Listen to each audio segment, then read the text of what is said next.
Good morning, everyone. It is Wednesday, the 2nd of December. Thank you for joining us for our meeting today. First order of business, if I could ask staff to call the roll, please. Good morning, Commissioners. Commissioner Lamons, Here. Commissioner Sadwani, Here. Commissioner Sinai, Here. Commissioner Taylor, Present.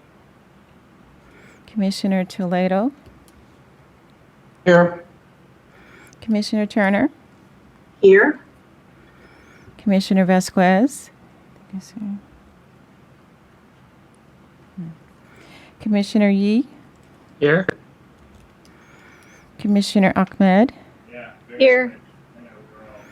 Commissioner Kutagawa, Here. Commissioner Anderson, Here. Commissioner Fernandez, Here. Commissioner Fonashari, Here. and Commissioner Kennedy. Here. Did you record Commissioner Vasquez as present? Yes. Commissioner Vasquez is here. Thank you. Got it. Thank you. We have a quorum. Very good. Director Claypool, do you have any announcements? I do not, Chair. Okay, members, any announcements or items of general interest?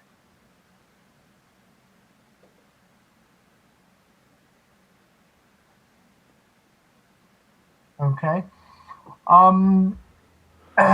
I did not review the agenda yesterday morning, but I did put that on my list of things to do first thing today. So the first order of business is, as always, public comment.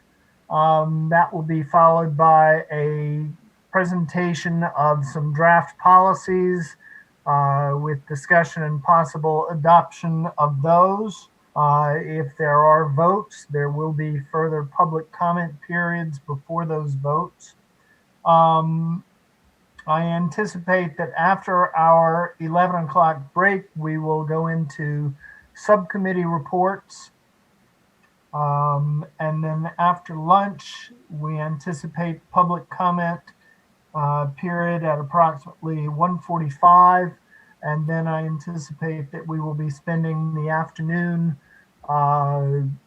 looking at draft scopes of work and other documentation related to our RFPs with a public comment period before the close of business for today. So that is what we have on tap. And with that, I will turn to Katie. Good morning, Katie, and ask that you read the instructions for public comment. Good morning. In order to maximize transparency and public participation in our process, the commissioners will be taking public comment by phone. To dial in, the telephone number provided on the live stream feed. To call in, the telephone number provided on the live stream feed. The telephone number is 877-853-5247. When prompted, enter the meeting ID number provided on the live stream feed. It is 927-3806-8918 for this week's meeting. When prompted to enter a participant ID, simply press the pound key. Once you have dialed in, you will be placed in a queue from which a moderator will begin unmuting callers to submit their comment.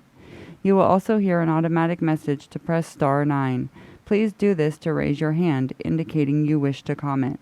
When it is your turn to speak, the moderator will unmute you and you will hear an automatic message that says the host would like you to talk and to press star 6 to speak. Please make sure to mute your computer or live stream audio to prevent any feedback or distortion during your call. Once you are waiting in the queue, be alert for when it is your turn to speak, and again, please turn down the live stream volume. These instructions are also located on the website. The Commission is taking general public comment for the start of the meeting at this time. And we do have someone in the queue. And you can And- go ahead and invite them to join us. Okay.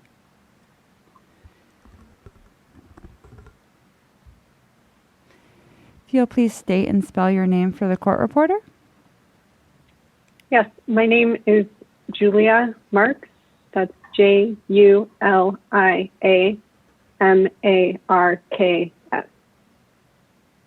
And I'm calling from Asian Americans Advancing Justice, Asian Law Caucus. Good morning, commissioners, Director Claypool, and staff. Just wanted to say thank you again for all the work you're putting in to this effort and all the great thought and discussion. I'm calling regarding translation, and I just wanted to follow up a bit on some discussion you had yesterday of the COI tool. It sounds like there are some open questions still about how non-English language inputted comment into the COI tool will be translated so that the commission can review and work with that material. Obviously, I can't speak to the, all the logistics of the process or who the appropriate person is to do the coordination of the translation itself. But I did just want to uplift and note that it's important that the translation is done by translators rather than an automated system like Google Translate or another computer program. When our organization has worked with translations in the past, we found that automated systems lead to incorrect and confusing translations. When we do translations, we try to work with different community groups and community members to review the quality, and automated systems are often inadequate. It's preferable to work with certified translators, or if certified translators aren't available, other translators who've been identified by the communities that speak those languages as reliable and accurate translators. And we're happy to help connect you all with translators if you're having difficulty with specific language groups. And we just want to also note whether a community member submits through the COI tool or through something like written public comment through email. If they do submit in a language other than English, we would like to see that translated so that that information reaches you all and can inform your maps. And the COI tool itself, taking that extra step to translate the submissions, we believe will be really helpful to your process, since you are structuring the COI tool to really elicit the information you need, and it'll be paired with a visual component. So taking the extra time and investing, the extra cost for translation, I think will lead to more robust inputs from limited English proficient communities into the redistricting process itself. So thank you for continuing to look at language access and be very thoughtful about making sure that it's built into all these different pieces of the process. Thank you, Ms. Marks. I just wanted to confirm that I heard correctly. You are asking that we provide both the original input and the translation of that input. I just want to make sure I have my notes correct. I wouldn't say that was a key concern, but I do think it's important to keep both. Yes, so that if later on people want to read the in-language version or the translated version, they can. Our primary concern is that you don't rely on automated systems. Right. For the translation. Yeah. Okay, very good. Thank you so much for the comment. Great, thank you all. And that was the only person in the queue at this time. Okay, very good. With that, then I will turn it over to the Admin and Finance Committee for our discussion on policies. Commissioner Fornachari and Commissioner Fernandez.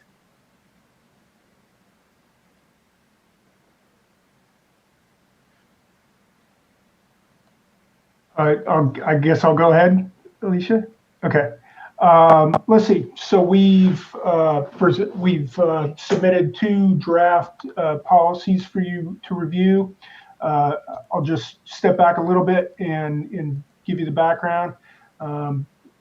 the statute requires us to have, requires the commission to have 5 draft policies: personnel, communications, commissioner code of conduct, staff code of conduct, and records retention policies.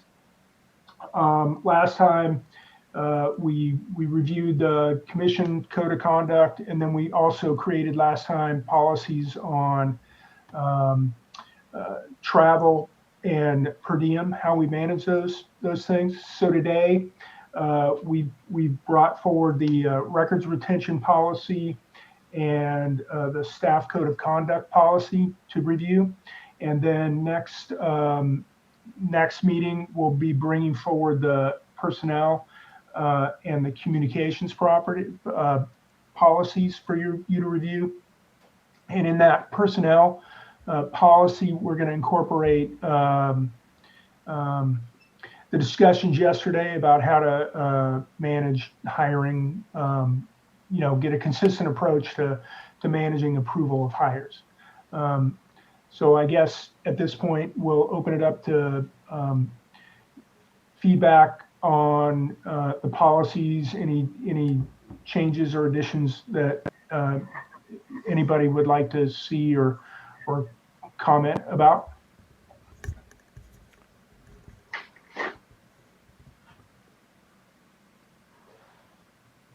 Oh, good. That's perfect.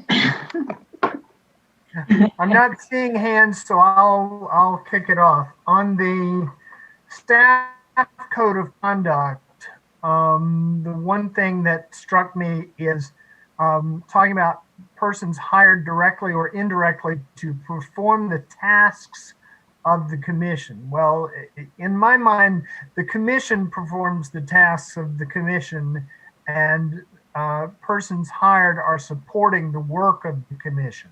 So I would suggest that we strike perform the tasks and replace that with support the work. That's in the first paragraph.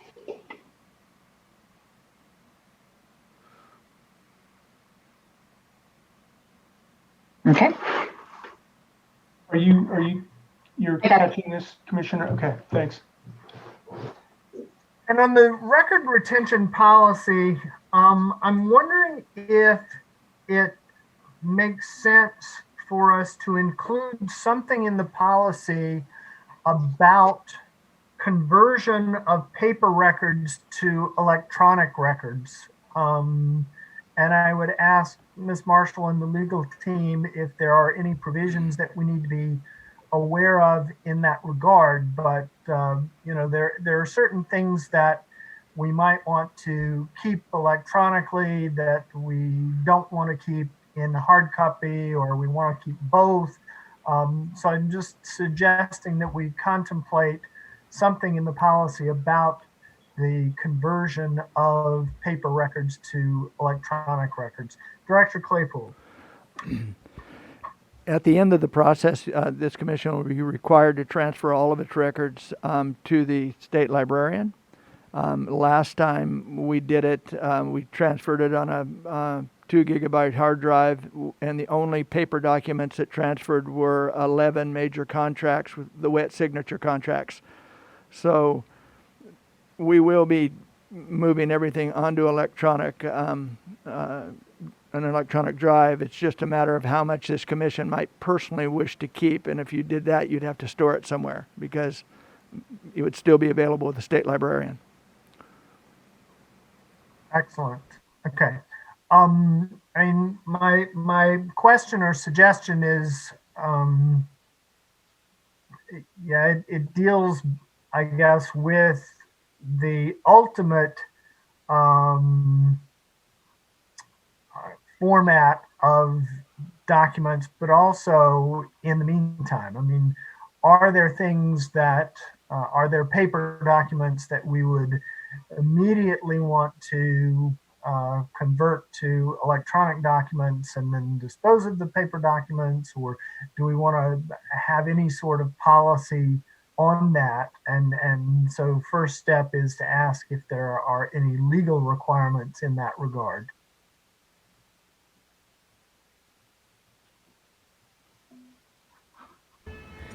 Good morning. In regards to how we maintain documents, I think it's all preference, not so much a legal issue, but how would you like for us to maintain those records? Do you want us to maintain it in paper form? Do you want us to automatically convert them to electronic form? Or keep them as they're as received, and then in the end, ultimately, they're all going to become electronic with the exception of a few? I mean, my own thought on that is the sooner we can have everything in the same format, and that would be electronic format, the better, because we would only have to search in one format rather than searching across formats. It's not that that's impossible, but it seems to me it would be easier just to search across one format. So any comments from other commissioners? Commissioner Okutagawa? Just perhaps on a kind of separate kind of thing. I was just thinking about digital records. I'm going to assume that that includes like the video recordings of our meetings and other things like that. But yesterday's conversation around, inputs through Twitter and other forms of social media, is that something, are there certain ones, like I'm just kind of thinking about like, I was reading through like, where does this fit in under like, for example, the records retention schedule, because that's kind of like the high level version. And I was just thinking, that kind of falls under records of public input. Do we want to keep certain kinds of records of, social media postings? Is that necessary? I know that kind of falls under the preference of the commission. Is that kind of fall under just under quote unquote digital? I think it's just, I guess that was just more a point of curiosity for me.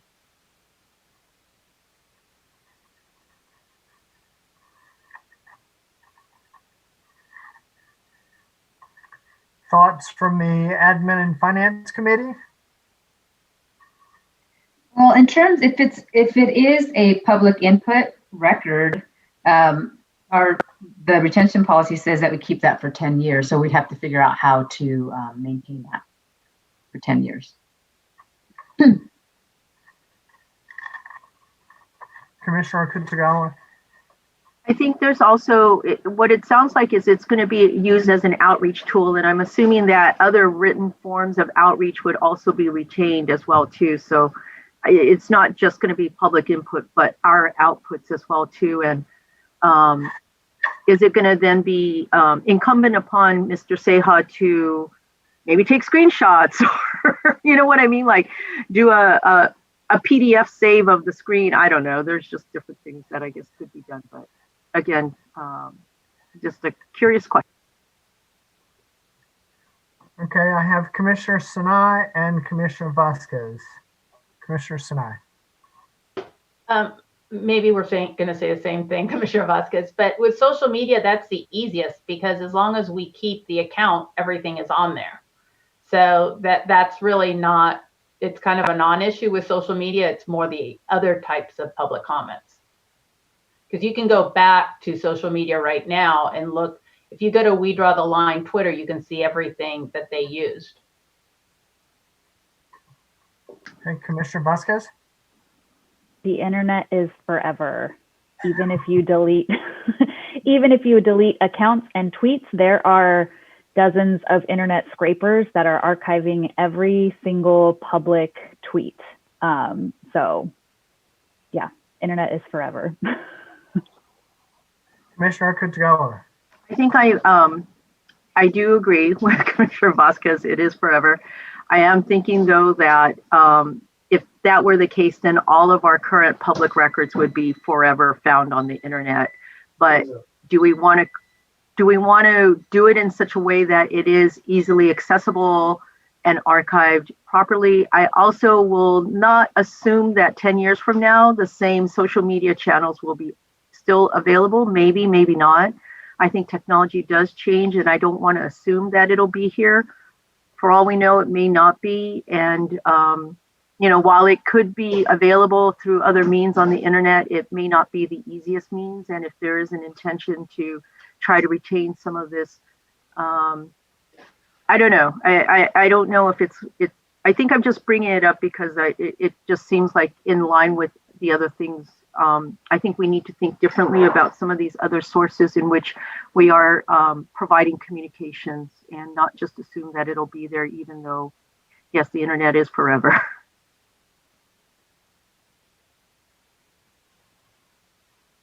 Right. And actually, I have one other point on the records retention policy. Under litigation holds, says records relevant to pending litigation must at a minimum be retained until the litigation is finally concluded. And I just want to make sure that we understand that finally concluded includes any potential appeals. So we would have to retain documents not only until the pending litigation is concluded, but until the end of any period during which an appeal might be filed.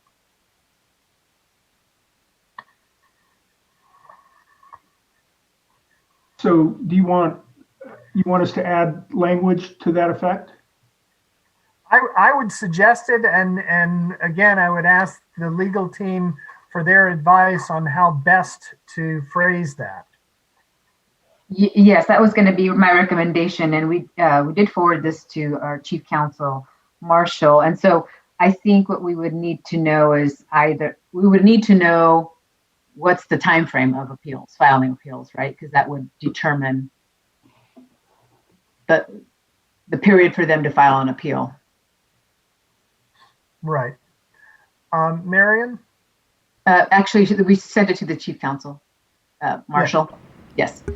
Depending on what court you file in would dictate, the timeline for the appeal. But what I can do is take a look at it in terms of the language, if you want some modification to it, and get back to you all.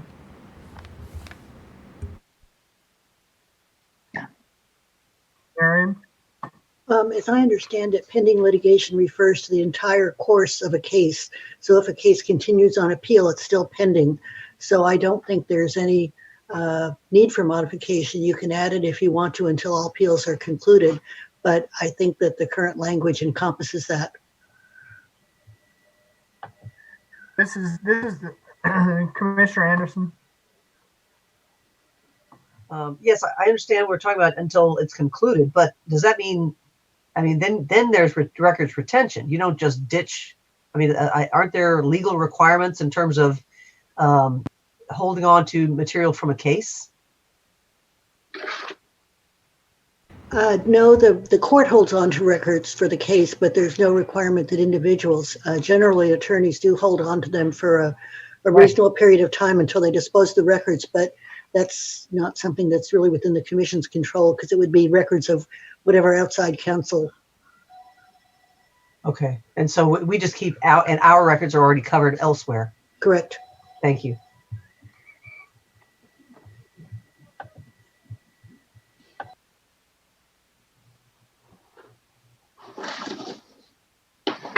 Commissioner Fornashari, anything further from subcommittee side?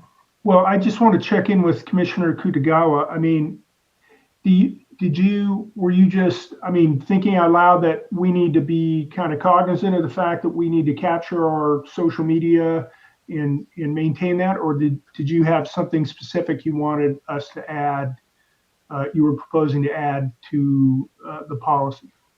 I think it was more the former, and to just think through it, how does that fit in with what you already have? Does it require a clarification? I think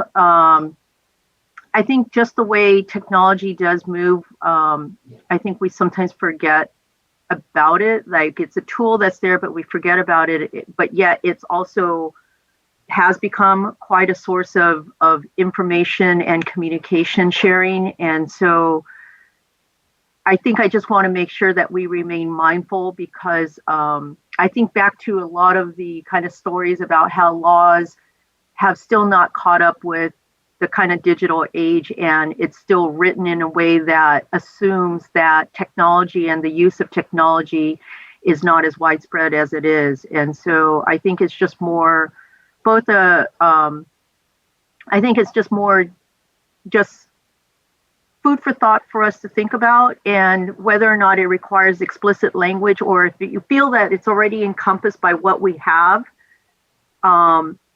I'm comfortable with that, but I think I just wanted to ask that question because it just seems like something that as we go forward, we can't predict what 10 years from now, what it's going to be like, but I do feel like the more forward thinking we could be, the better we'll be served.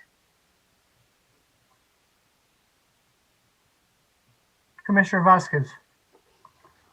Many social media sites, including Twitter, also include a way to download an archive of everything, should you ever want to do that. So I don't know. I would hate to add an additional bureaucratic process to our one communications staff person right now, at the expense of having us look relevant on social media and be responsive.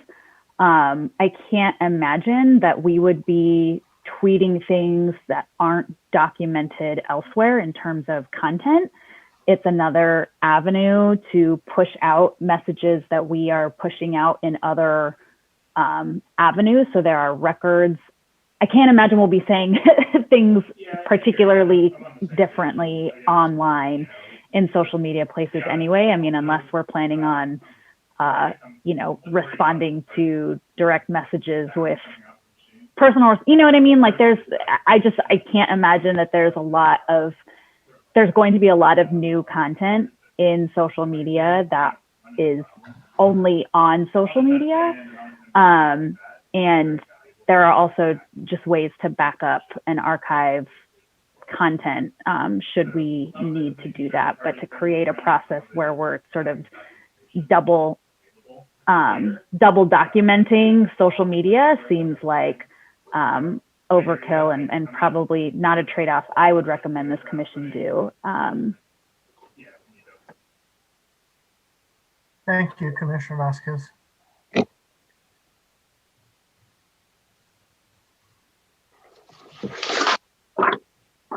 So, Mr. Sekai, any comments from your side at this point?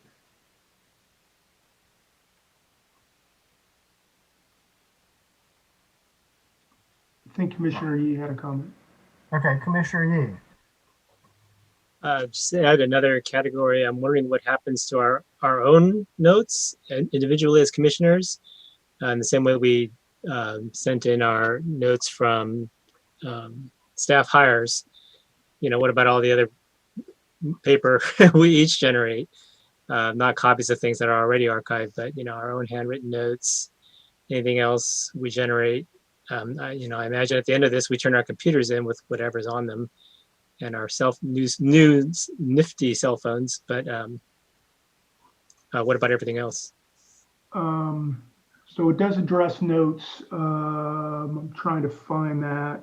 It does, and I'm not as quick right now. It now. address notes, and it's in my recollection. I can't find it off the top of my head, but my recollection is, if there's anything of critical substance in there, then they need to be retained. But for the most part, notes are just, I'm something to jog my memory, and it's captured somewhere else. Yeah, because it's discarded when what we have here is it's discarded when no longer needed.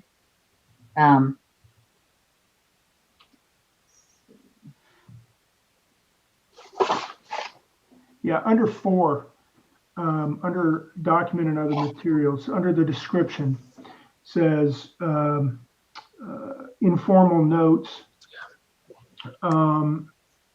and the retention period should be destroyed when no longer needed unless they are otherwise required to be retained and are necessary to the functioning or continuity of the commission or have legal significance.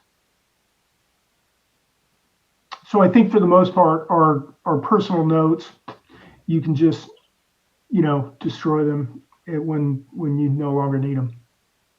In fact, we're supposed to destroy them per these Yeah. per this policy. Yeah. Director Claypool, is there any additional equipment or tasking required for the implementation of this policy as it's drafted? I don't believe so. I think that as I was listening to you, I realized in the spirit of transparency, we talked about notes and everything else. There are a great many things that we should keep. I think if you decide to destroy personal notes or anything else, you should discuss it with our counsel first. Kari can tell you whether we need to hang on to it or not.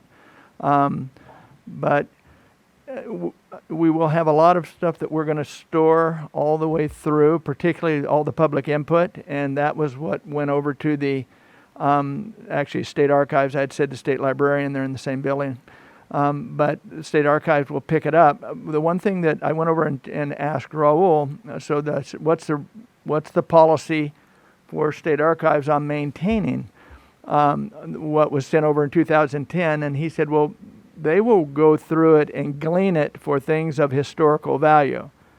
So we do need to remember also that we're required to maintain the state's retention policy. And I had just spoken with Kari and asked her, can we just match us up and make sure that we're on the conservative side of the state's policy, because we don't want to not adhere to what's required by law.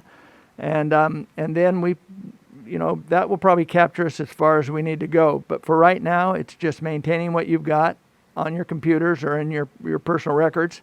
And then when we get to that point when you get to that point where you want to get rid of things, just consult the attorneys. Very good. Thank you. Commissioner Sadwani, do you have any thoughts to share on permanent record value and research use of anything that we might be producing now or in the future? Nothing in particular. I mean, perhaps someone would want to do archival research, but I can't speak to that per se. Okay, thanks. Commissioner Fernandez. Yeah, I just wanted to respond to Director Claypool's comment regarding having legal look at the state retention. I think that's what Marion did, correct, Marion? Because Marion's the one that drafted the policy initially, and she told me it was perfect. So I'm pretty sure she's right.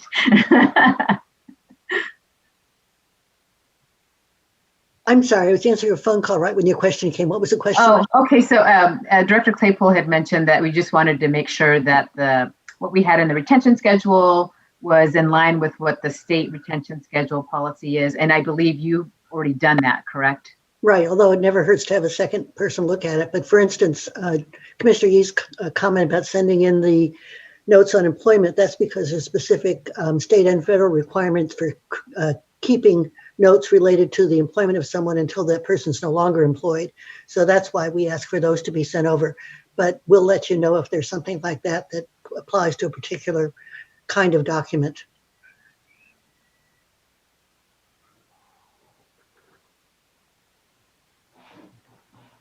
So I'm just going to, I'm sorry. I was going to summarize what has been said, but Commissioner Taylor has a question. Commissioner Taylor. Hi, good morning. As we delve into sort of the record retentions as it applies to notes, I know that personal can be a sliding scale. And so where do we get into the distinction between what was a personal note that we took as it relates to how we go about our business, and what was something that might be deemed material and relevant to past litigation. So I know that I would be extremely cautious with destroying any notes as it relates to our work. And I think of two instances, what's required from some civil servants. Some civil servants are required to keep all of their notes until the end of their employment. And then further, also think of of how a jury is handled. When you're sitting in the box, you leave all your notes in the box prior to at the conclusion of your business, and then it becomes the court's discretion. So I'm sort of the opinion that and of course council can ultimately make a decision, but I'm sort of the opinion that all these notes that we take, if you put it down, it might need to be retained.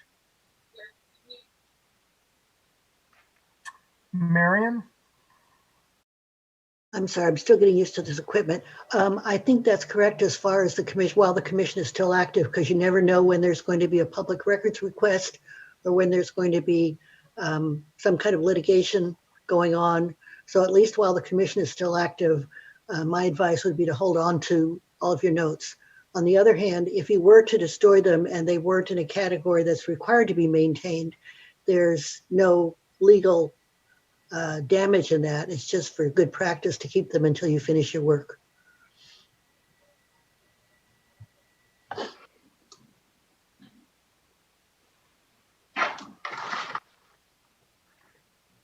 Very good. Okay. Are we at a point where we want to move towards adopting these two draft policies officially? Are we clear on any minor modifications required? Yeah, so for the staff code of conduct, I just have the one change to put support the work of instead of perform the tasks of. And then for the oh, sorry. That was really cute, whoever said that. But and then for the records retention, council was going to, I guess, do one more double check to make sure that the retention schedule was in line with the state retention schedule, and chief counsel was also going to look at the language for the litigation holds and adjust it if needed. But basically that's it in terms of the changes that were discussed. We could move forward with this, and if there's a motion that we just move forward with the changes noted, we could do that, unless you want us to bring it back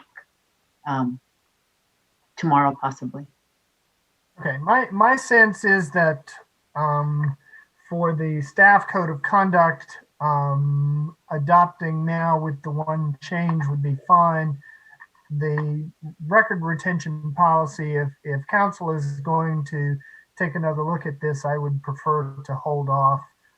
As you say, we could bring it back before the commission tomorrow if council is able to review it between now and then.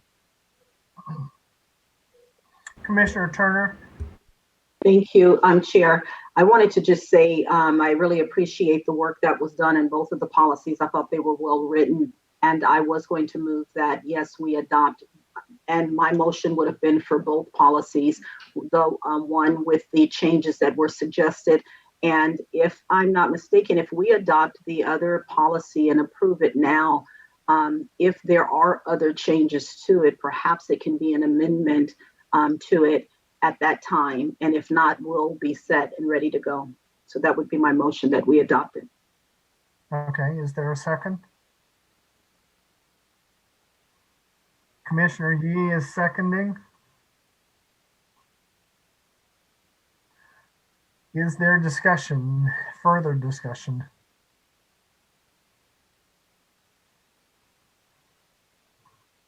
Okay, then I will ask Katie to call for public comment before we take the vote on this.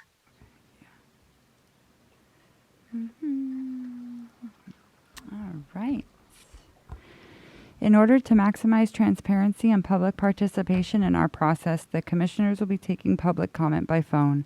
To call in, dial the telephone number provided on the live stream feed. The telephone number is 877-853-5247.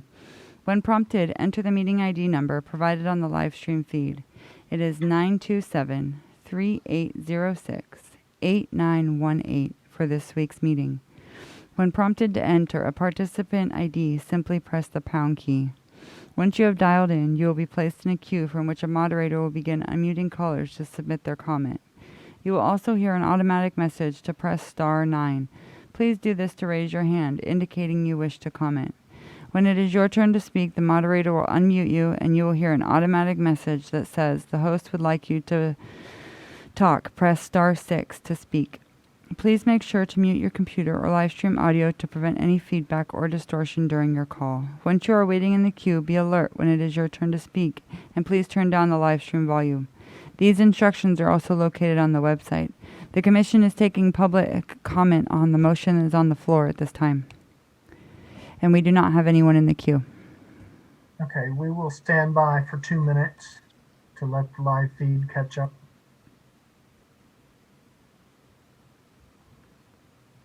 Commissioner Fornaciari. Yeah, well, we have a minute. One more thing I wanted to share with the group.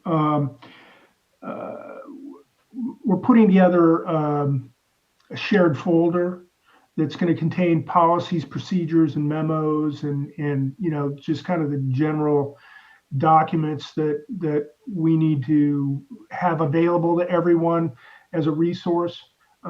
So I've already got, or we already have the first policies that we've approved up there. I haven't shared it yet because I want to check in with Director Claypool to make sure I wasn't doing redundant work here, but he gave me the go-ahead this morning. So we'll incorporate the new policies into the policy document and put the memos up there and share that with everyone.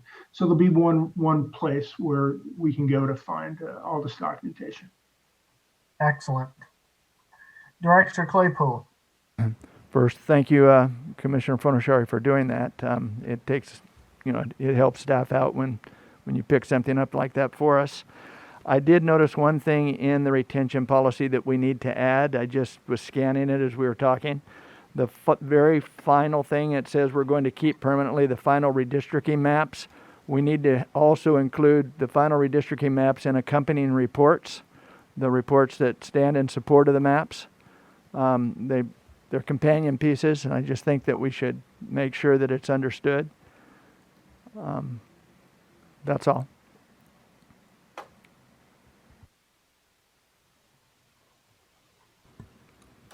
The queue is still empty, Chair. Okay, so just to make sure that everyone understands, this would add and accompanying reports to final redistricting maps on the last page under redistricting records. So we would be including that change in what we are voting on. Commissioner Fornaciari. I was just going to say the same thing you did. Very good.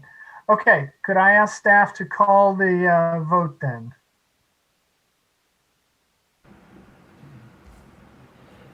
Commissioner Lamont, Yes. Commissioner Sadwani, Yes. Commissioner Sinai,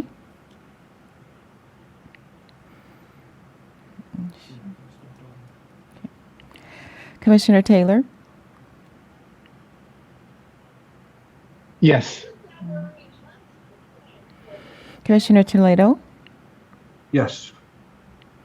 Commissioner Turner, Yes. Commissioner Vasquez, Yes. Commissioner Yee, Yes. Commissioner Ahmed, Yes. Commissioner Akutagawa, Yes. Commissioner Anderson, Yes. Commissioner Fernandez, Yes. Commissioner Fornaciari, Yes. Commissioner Kennedy. Yes. Motion passes. Very good. So that is our discussion of policies, which went smoothly and quickly. So we will now move to subcommittee reports. First of all, the subcommittee on action on the census, Commissioner Sadwani and Toledo, do you have anything to report? Nothing new at this time beyond what Marion had updated yesterday, unless Commissioner Toledo has anything. No updates. Very good. Next, the hiring of the Deputy Executive Director, Commissioners Fernandez and Ahmed.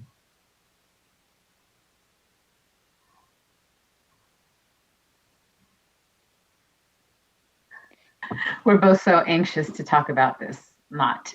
I believe Director Claypool provided an update yesterday. We're no closer, unfortunately, today than we were 2 weeks ago or 2 months ago. So, okay, that's the update, unfortunately. Very good, thank you. Finance and admin, are there any non-policies that you issues that you would like to update us on? Yeah, I don't think so. I don't have anything. Commissioner Fernandez, was there anything else to update on?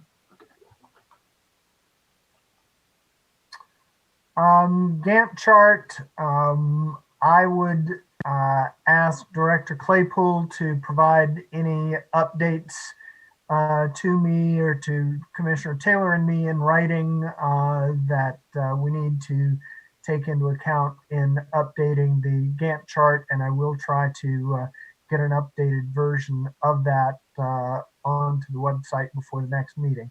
Director Claypool. And per our discussion, I'll be working today on updating that timeline, that contracting timeline that you discussed, and that will need to be incorporated into the Gantt chart. I was holding off on presenting that until we actually knew that we were putting our contracts into review by DGS and OLS. But I will work on that and distribute it to the commission so we can see where the time is now. Excellent. Thank you.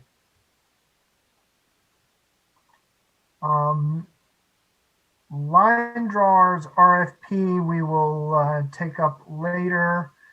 VRA compliance, your RFPs we will take up later. Is there anything else that you would want to update on other than the RFPs? I don't think so. I think just to say that we'll talk about this a little bit with the update on the RFIs. We continue to think about trainings for the commission, and we're projecting that to be in kind of January, February, but we'll also mention that with the RFI update. I don't know if Russell has anything else. That's all. Yeah. Got it. Okay. Commissioner Anderson. Yeah, I do have to say, and I apologize if people don't realize this, I must be away from 2 to 3:30 this afternoon. And I know we're talking about doing all our RFIs. There is an item which I don't know if we want to get into now. It does sort of affect the timeline, which is sort of the Gantt chart. It's kind of a piecing of all of this together. It's Commissioner Sinai actually mentioned, what meetings, how many meetings. This at some point really does have to come up. And I don't know if now might be a very good time to do that because it directly affects the timing and the synthesis of all of the RFIs, including the data management and the tasks involved.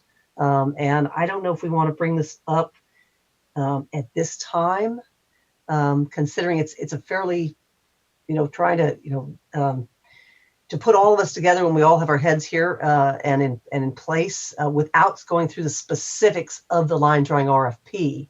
I think this might be a good, and I see Commissioner Sadwani is kind of nodding her head. Mr. Director Claypool, I think this is something that you also were mentioning in your items? How many meetings? When are we having meetings? Would the commission be entertained discussing this at this point?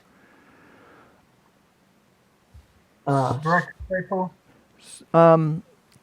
Yes, I think yesterday I had actually said that I would send out the 2010 schedule so you could kind of see what 34 meetings look like, and unfortunately I did not have the time to do that. I will do that today.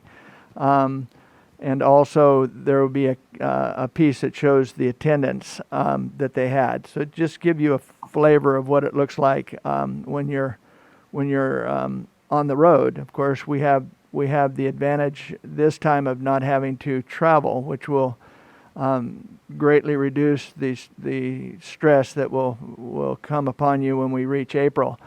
We talked also about having it be split. When I spoke with Commissioner Anderson and Commissioner Sadwani, we talked about having the desire to get a lot of this COI testimony ahead of the census data, so that we would have more time after the census data to actually refine the maps and go through the process of developing the maps. So we can talk about it right now, and it's a good time. I think the first thing the commission may want to consider is, what do you as a commission think you would like to do as far as a meeting, an actual meeting? What would it look like to you to a public meeting? We've heard several suggestions, but I think that right off the bat we need to think about that.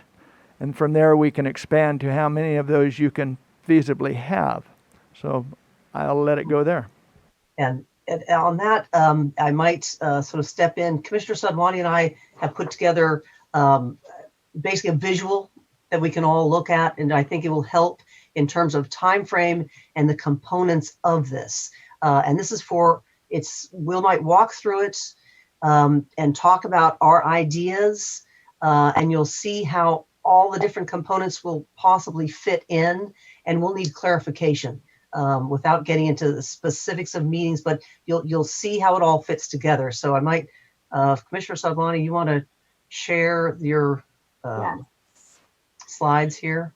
Yep, I will do that. Is that okay if I share screen? And I will talk through all of this. This is not posted as of yet. We actually just made it this morning just to make it a little bit more clear for people to follow. We certainly can post it, and we can talk through the entirety of what I'm sharing. And I will just to uplift kind of this piece around the reason we need to talk about this now. It's very difficult to develop the RFP unless we have a plan, unless we have a sense of what these meetings are going to look like. And I think that's where we're really struggling. It's been a struggle even for me, for Commissioner Anderson, for Director Claypool, to all kind of get on the same page and really understand, oh, well, this is how you're envisioning it. This is how someone else might be. So I think to the extent that we can begin this conversation and get some clarity and get everyone on the same page about whatever our plan is going to be would be very helpful. So I'm going to go into screen sharing mode. I see a question from Commissioner Vasquez. Oh, Commissioner Vasquez. Yes, thank you. I'm glad we're having this conversation. I'm sad that Commissioner Sinai is not here, because we have the outreach committee.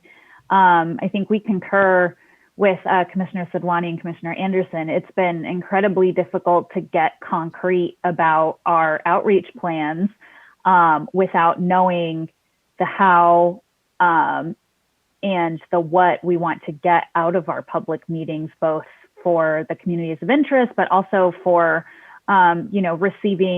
receiving feedback. And it's hard to plan even a grant structure if we don't know exactly what we are going to be asking community groups to be supporting us in. So again, appreciate this conversation. And we had also scheduled for item 10, a discussion similar to this regarding outreach. So I don't think these are separate conversations. So just wanted also to add that additional lens and framing for folks during this discussion that all of this is very relevant and inseparable from our outreach planning. So I might just say thank you very much about Commissioner Vasquez, and I'm sorry, Commissioner Sanaya. I believe she'll be back shortly. This is, it looks like line draw RFP update. It is part of that, but this is really an overall. And I might toss the data and management group under the bus too here. This also directly affects you because the interaction between the line drawer and the data management is a crucial piece that we need to figure out because it is pertinent to both the RFPs and the VRA. All of these tie together. This is sort of and the Gantt chart, and so we're all, and that's where the gist of this is for discussion purposes, to hit on different things and to tie it all together. This is kind of more of a and getting visions of how things are fitting together and when. Doing our best. I'd like, this might not work, but we're actually getting it down and moving it forward. So go ahead, Commissioner Sadwani. Yeah, no, absolutely. And I just completely agree with you, Commissioner Vasquez, that this is just for discussion. And at some point we all have to finalize a plan. So some of the things that we were thinking about, right? Taking the lessons learned from 2010, we have additional time. We have time prior to census data dropping. We also know that when we get census data is not entirely clear. So we're just going to operate for now off of that April timeframe, August 15th timeframe. I get it. That may not be the timeframe, but we need to have something to work off of. And so what we're thinking is from mid-January to April that we can begin some of this outreach prior to having census data, that we can begin as the outreach committee has talked about, and I believe that Mr. Ceja is also a part of planning this at this stage, that there's this educational component, right? But that we can also begin to collect testimonies. We can begin to have some of these conversations around the state to give us additional time, even before we have the census data. We'll have to think about, however, what that looks like in terms of the submissions that we get. The COI tool will be available. So we'll have to have the data management system in place in order to capture that testimony. The line drawers, with all honesty, right, in terms of the timeline of an RFP, we could start going out in mid-January and collecting information, but we probably won't have a line drawer yet, right? That contract, just given the RFP process time, you'll see when we talk about the VRA attorneys and outside litigation, it's going to be a while in order to meet all of those deadlines. So that would be kind of a public comment piece. And then from the CRC side, right, we have already talked about conducting an RPV analysis, right? And Commissioner Yee and I are actively working on trying to develop an agreement for an outward-facing public document, conducting a broad RPV analysis, and that can help inform, what we'll need to think about in terms of VRA compliance, as well as non-testimonial data, collecting information about school districts, about water districts, et cetera. Commissioner Anderson, do you want to jump in and add anything if I've left anything? I do actually. Yeah. Basically, what we've done here is there are two time frames. There's the pre-census, and then there's once we get the census data. And 2011, basically, they didn't do any of the public outreach, the meetings. That all started once they had the data. And as the commissioners also said, lessons learned, don't do what we did. You have extra time, and use that time to get as much of the testimony, the public testimony, as you possibly can before the data hits. And that was said multiple times. And I want to be very, very clear. So the idea is maybe 2 contacts with all of our partners going out. 1, education. 2, we're actually getting that testimony.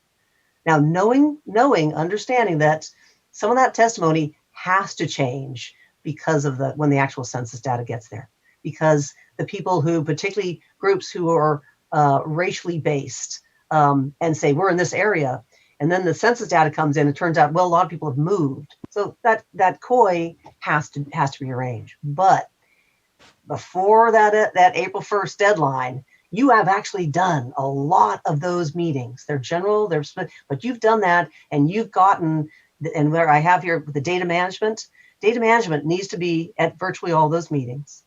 They have to collect all this stuff. If this is their task, they have to be taking all this in and converting it into GSI format. Otherwise, as Sophia Garcia was mentioning, line drawers were taking all that in and changing it into the GSI format. And that's so in terms of when do those people come on and what tasks are they actually doing? This is what I want you to be thinking of, is that's going to happen, February, mid-February-ish, and who needs to know what? Then at this time, what's the CRC doing? We're trying to reach all our outreach people. We are also doing the VRP analysis, a rough one, and this is to get what areas we really need to tackle. But another idea which came again from the 2010 group is non-testimonial data, which testimonial data is all the public coming in and talking to us. Non-testimonial data is school districts, water districts, other than just city maps. It could be economic groups, neighborhoods that are like cities call our neighborhood this. This is not necessarily the people coming in and telling us. And again, the 2010 Commission said you should get both. We didn't really get much, and we wish we had. So then, Sarah, if you could go to sort of the next slide. Yeah. Before we move on, I just want to stress and kind of underscore here, if we go out and start doing these meetings during this time frame, we may or may not have a line drawer already under contract, just given the time frame for the RFPs, right? That we're going to have it sit basically for a month and get approval from, I think the office is DGS. You can correct me. I'm still learning all of these acronyms. So how that we'll have to think through, what does this meeting look like? It's going to look very different from how 2010 was conducting those meetings.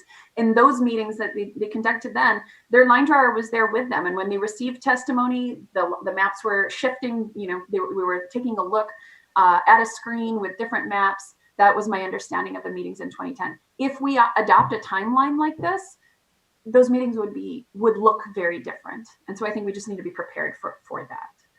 And then moving on to the time period with census data, and again, April to June or July, in that time frame, at that point, we can be doing the RPV analysis, the more fine-grained analysis that we discussed at our last meeting. We still have to figure out whether or not that's going to be attorney-client privilege, work product, et cetera. We'll have that conversation in the future, but that analysis will have to be conducted regardless. We can begin incorporating all of the testimony that we've had, as well as continue to conduct additional testimony, right? So at this point, we would have the line drawer on board. We can do those meetings that were more similar to the 2010 style, where a line drawer is there. We're really, playing with the testimony, playing with maps. All leading towards those draft maps being established. I might jump in here. Let me interrupt. Go ahead. Let me interrupt you for a moment. Commissioner Lamont has a question or comment, and then I have a question, and then I'll hand it back to you. Commissioner Lamont. First, thank you both for bringing this conversation forward. I agree with you. I think this is very critical. What I need some help with, and I don't know if other commissioners can benefit from this, is so we're talking about this in the context of, and I'm not talking about just this presentation, but what we're gonna do. We're talking about in the context of how it was done before, how we want to do it different. I'm not clear on those distinctions, so that would be helpful to understand. What are we really trying to do that's different? What are the pros and cons to doing it differently? And I'm not talking about the education piece. So I'm kind of taking the education piece out I fully understand the purpose and intent of the education piece. Or at least I'll try to sum up what I think the point of the education piece is, to, of course, expand understanding and education around this process, why it exists, ultimately to have more and more people be involved so that we increase the public participation over what it has been in the past, and hopefully set up the future to have even more participation. So that's just sort of a flyby sum up of what the education piece is about. But the draft, the map part is the part that I often get kind of lost on what it is we're really trying to do, and how much of that pre-census testimony, the value of the pre-census testimony in comparison to the post-census testimony, so that we understand how much emphasis and effort to put in. So I think I see Commissioner Safwani nodding. So I think she's understood. So there's a whole laundry, and I won't spend any more time, but I really think that I need a compare and contrast, I guess, approach, so that we can talk about the value of these alternative or different or enhanced or new approaches and what we're going to get from them. And that kind of is a piggyback off of what the presentations yesterday, they gave a very simple example of kind of the dog park thing, et cetera. So we could get an enormous amount of information and test, but what are we trying to very specifically accomplish? And that'll make it easier for me to contribute, you know, a point of view, or come time to vote on it, because I'll better understand our intention in a more laser surgical way. So I hope I was clear there. I think so. Oh, go ahead. Sorry, Commissioner. Okay, so I will make one quick comment on that and pose my question, and then turn it back over to Commissioner Anderson and Commissioner Sadwani. So I have tried all along, or I've sought all along, to draw a clear distinction between communities of interests and districts. So in my mind, collecting communities of interest input before the census data comes out, you get the clearest, most untarnished, unbiased depiction of what a community of interest is. And then we know from the legal framework that communities of interest need to serve as building blocks for districts. Communities of interest are not districts. Communities of interest are building blocks of districts. And the better understanding we have of what the communities of interest are before we start into the actual drawing of districts, the better. So then my question to the two of you is, we know from previous briefings that we anticipate receiving ACS data, American Community Survey data, in February. And does that influence our thinking on this big picture calendar?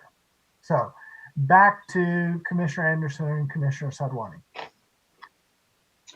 Okay, on the ACS data in February, that one I have to think about, and Commissioner Sadwani might have a better idea on that one. Commissioner Kennedy, you did a quick summary of the benefits, certainly the massive pro to the item that Commissioner Lamont has actually asking about. The idea, the last time versus this time.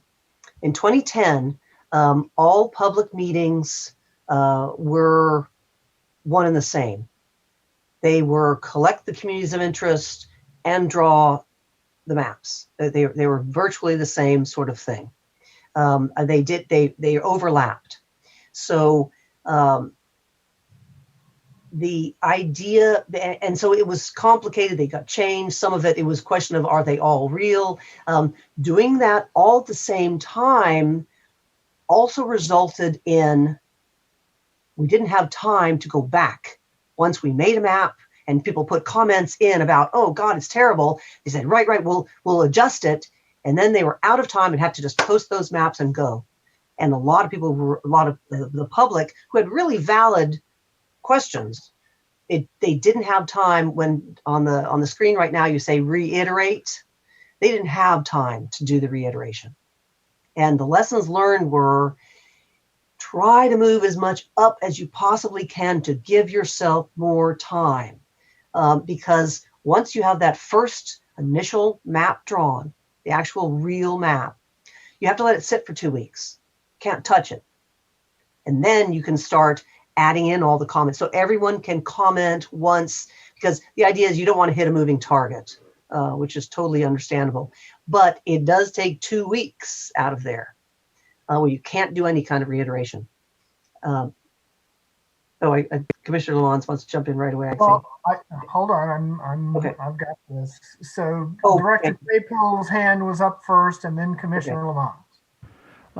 I wanted to address Commissioner Lamonde's question about what's the difference between pre and post.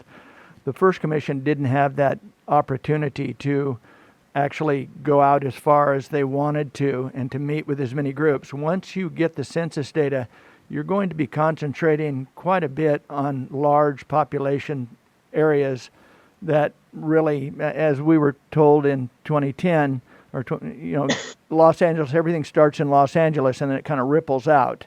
And so a lot of our meetings ended up being in large population centers, and we would go to smaller places, but once they started refining them, it got even more and more concentrated to Los Angeles and San Diego and the Inland Empire and stuff where you really needed to get a lot of testimony to divide up those very compact districts. So in my mind, Commissioner Lamont, the difference here is that you have what I would consider a luxury of being able to reach out to people that weren't reached out to the first time, and to have these conversations and to understand the Eastern Sierras and understand Northern California, and as far as the difference between Eureka and Redding and Susanville and those areas. You can do those meetings and you will have enfranchised individuals in those areas. Then you get the census data, and now you start with a better base for starting to make your decisions. That's all. Yep. That's So I have a question for what Commissioner Anderson was just saying. So if you can help distinguish time, like what you just described with, the drawing, and that all sounds like a time constraint, not a process constraint. So what I'm trying to understand in my question is, so I guess, first of all, I'm ignorant about the various ways a map can be drawn. So and I don't mean the shapes, I'm saying the process. So it sounds like the line drawers were there, real time, drawing maps with real testimony at the time. And then those were captured. And it sounds like a time crunch happened. There wasn't another round opportunity for feedback. That's a time problem in my mind. That's not a process problem per se.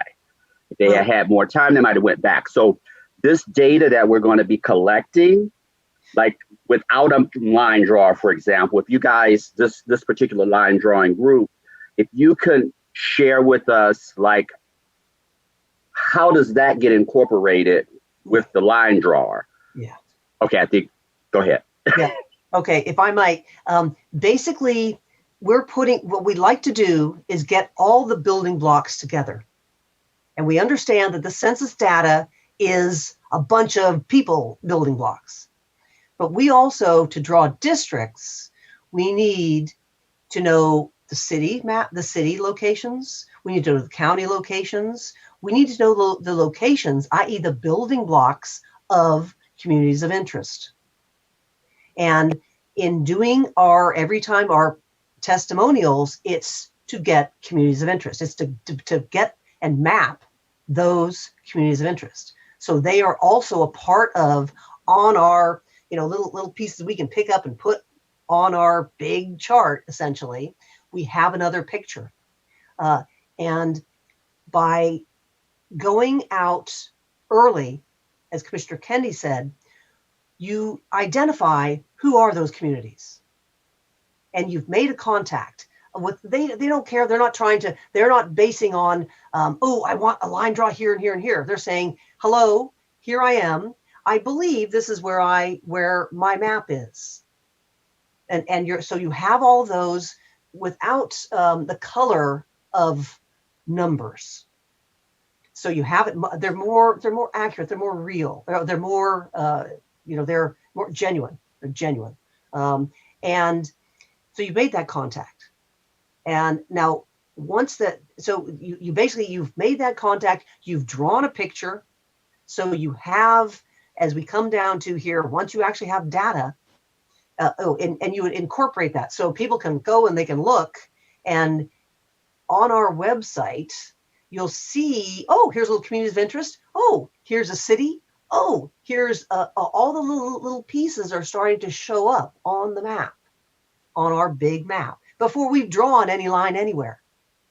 So you have all the parts that are there.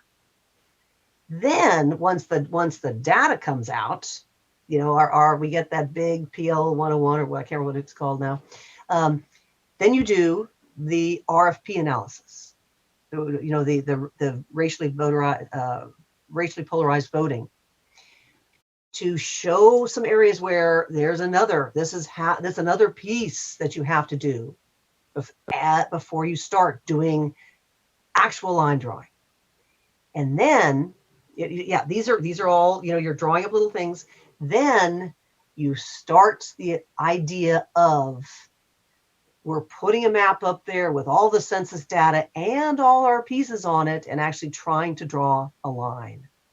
So, and before, what had happened is collecting those little testimonies, our little COI maps happened at the same time as we were trying to draw a district. So you're trying to draw the two things at the same time. So it was a process issue and not just a timing issue.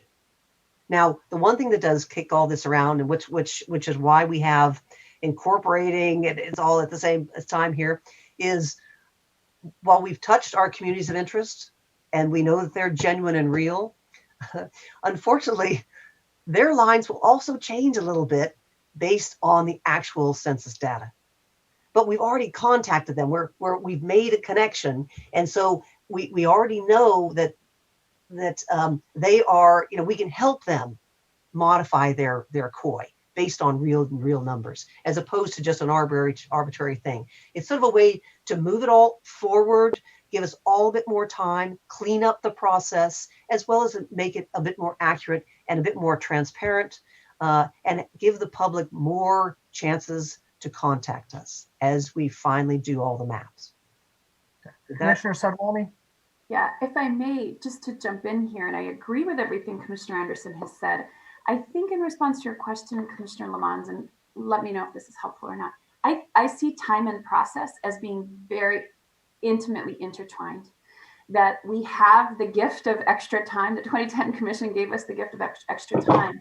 But how we use that time is most certainly a process question. Because what I heard you asking is, if we don't have a line drawer there, how are we going to incorporate it? And I think that is the challenge that we are facing, especially as we're putting together this RFP, because I don't know the answer to that. And that's where I feel like we need a lot of creative minds here. I would love to say, hey, let's just get a line drawer on in mid-January and go out and start doing this, so that, not that we're creating the districts, but so that we have someone to really capture those testimonies, capture the COI tool stuff. So I do think that will be a process challenge. However, in terms of the time perspective, I agree with Commissioner Anderson. I think that the time and process, I just feel like they're so intertwined, because one of the biggest lessons learned that I keep reading and hearing about from 2010 is that they developed the maps, but didn't.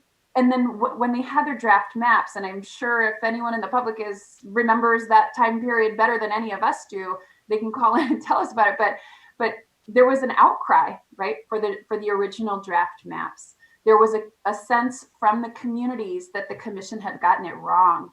And there wasn't enough time for the commission to go back and really do a lot of additional feedback, get additional input, because it was such a short time crunch.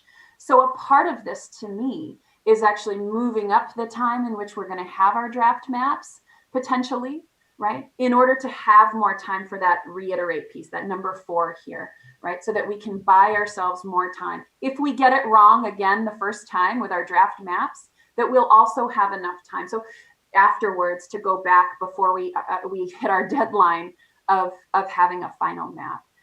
And so to me, the process and the timing is all very much intricately intertwined.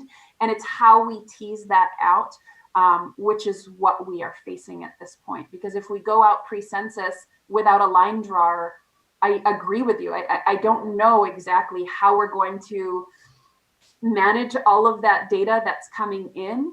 And that's where I really feel like this conversation coincides so much with the data management subcommittee's work. Okay, Commissioner Lamons, then Commissioner Turner, and Commissioner Fornashari. So, Commissioner Sawani, yes, I agree with you that time and process are intertwined. Absolutely. I think the only distinction I was trying to make there is, let's say a line drawer is essential, like that function, to getting us to the end result, right? Then it would be, and I don't know that that's the truth, right? But I'm just using this as the example. If that is indeed the case, then we need, unlike 2010, who wasn't able to do anything until post-April, if we have the earlier time and we still don't have a key component like the line drawer, then we aren't able to maximize the value of that additional time that we have. And I guess that's the part I'm a little confused about. I know what we've talked about wanting to collect, but at the end of the day, we're trying to end up with a map. And I understand what Commissioner Anderson said very clearly. I understand everything you said. I don't know that everything you said is accurate in terms of, and I'm not saying it's inaccurate either, but I don't know that everything you said that is as simple a puzzle that you've described, that we'll just plug this piece and who's plugging the pieces in. Like all of that to me is like, okay, that sounds great, but how do we get there? Okay, I have Commissioner Turner, Commissioner Fornashari, Commissioner Anderson, and Commissioner Sadwani. So could I answer? Would it help if I answered that first? No, Okay. Right. no, thank you. Because what I wanted to say, maybe you can answer, after whatever the lineup is, because it's exactly what Commissioner Lamont just said, because the point I wanted to make back when you said, Commissioner Kennedy, I wrote it down because for me, it clicked in my mind, made it kind of solidify a lot of conversations we've been having as far as the community of interest serves as building blocks, right? And I know we're trying to, for districts, and we're trying to work up to that. And community of interest is a building block, perhaps one shape, and then, other testimonies is going to be another block. And we're going to have all these blocks and they'll be on a map somewhere. And from there, we'll then be able to see what people that we've said over and over, they know their community. They know where their communities of interest are. So we should be able to trust that, which on one hand makes me wonder, why does that even change for them with census data? If indeed they know their areas, why would it change later based on what a number said? I know why we would want the numbers, because we will have to round out for that equal representation and all those things. But from a COI changing, I'm lost on why that would change, number one. And then if that all be the case, I'm thinking it may not, if we're not going to actually draw the lines until we have all of the building blocks, and I really appreciate the document that you all put together that includes testimonial and the non-testimonial that we'll be able to go out and start finding now. It seems like the line drawer, whenever they come, will come into a very nice, healthy place of them having all of their building blocks of the COIs and the testimonials and the non-testimonials, and all they'll need to do now is to help us draw lines around it, except for that last piece that Commissioner Lamont then threw in that says, well, who's setting up these building blocks? So I was at this one place and I'm thinking, well, if the line drawer is the one beyond drawing, helping us to draw the lines, if they're actually going to be the individual that captures all of that and places it somewhere, then to me, it's essential that we have them in order to do this. Unless there's a different way that we're capturing the COI, the testimonial, the non-testimonials. Yeah, so that's the piece that I wanted to add it in. So I'm glad for the conversation. It's making a lot of things clear. I want to say line drawers can be later, but let's figure out who's going to hold it if it's not them. Thanks. Thank you. Commissioner Fornashari. Yeah, and thank you all so much for teeing up this conversation. We've been needing to have this conversation for a while. This is really, really helpful. So I guess, yeah, so, on the topic of capturing COI data, I mean, this is, in my mind, kind of the driver for the COI tool, right? So anybody at any time can go put in data with the COI tool, and the COI tool captures that data and stores it for us. And then we pull it all back later at some point. So I guess, I mean, I don't know, am I missing something, but because I was kind of envisioning that we would facilitate these meetings through the COI tool to capture the pre-census data, the pre-line drawer data, and we could use that tool to capture that data. The data would be stored, and then when we have a line drawer and we get ready to draw lines, we pull that back. But maybe I'm not getting the big picture here. Okay, I have Commissioner Anderson followed by Commissioner Sadwani, Commissioner Ahmed. I may have a comment at that point, and then I have Commissioner Turner. Commissioner Anderson. Okay, just a quick, I think those, the three that just went might have helped hopefully helped all of each other understand a bit more. Commissioner Fornashari said it very well. The idea of the COI tool, if we don't have anybody out there at all to capture anything, the public can indeed use the COI tool to give us input. And the COI tool, remember, it's going to put out a shape file, it's going to put out a PDF, and that comes to us. So then the issue is, if we go out and it's just us, or we have a data management person, or we have a line drawer with us. There are three different scenarios. If it's just us, we could help someone use the COI tool. We can write things down. And then that has to get incorporated somehow. And or if we already have a data management person with us, we would be tasking that person to capture everything, making sure that what comes out of it, we can sort. Also, it creates a shape file, some sort of coding that's comparable with a GIS.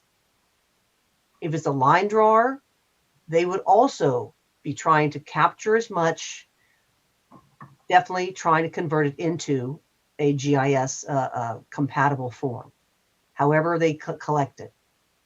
And we have been tasked with asking, with trying to figure out how to collect, what questions we need to ask so we know how to sort things later. We can validate what information we're getting. So those are the three sort of things. So, and the issue is, if we don't have line drawers on yet, do we want to have, who is doing this part? But Commissioner Lamons, no matter what, as long as you collect whatever information and convert it to a GSI compatible format, a coding, it can be in a shape file, it can be a bunch of different things. Even if it's just a picture, you can then convert that to GIS and incorporate it into a line drawing map. And the line drawers will take all of those GIS compatibles and put them onto a map. They're in charge of grabbing the database and the map pieces, putting that together and presenting us with big pictures. that is the line drawer's task. That's one of the line drawer's tasks. So I hope that might have answered a bunch of questions there. Thank you. And you heard the beeping. We have to take our 15-minute break. I hate interrupting this, but you know, when the clock sounds, the clock sounds, and we take our break and we come back and we'll tip off the ball again and keep this conversation going.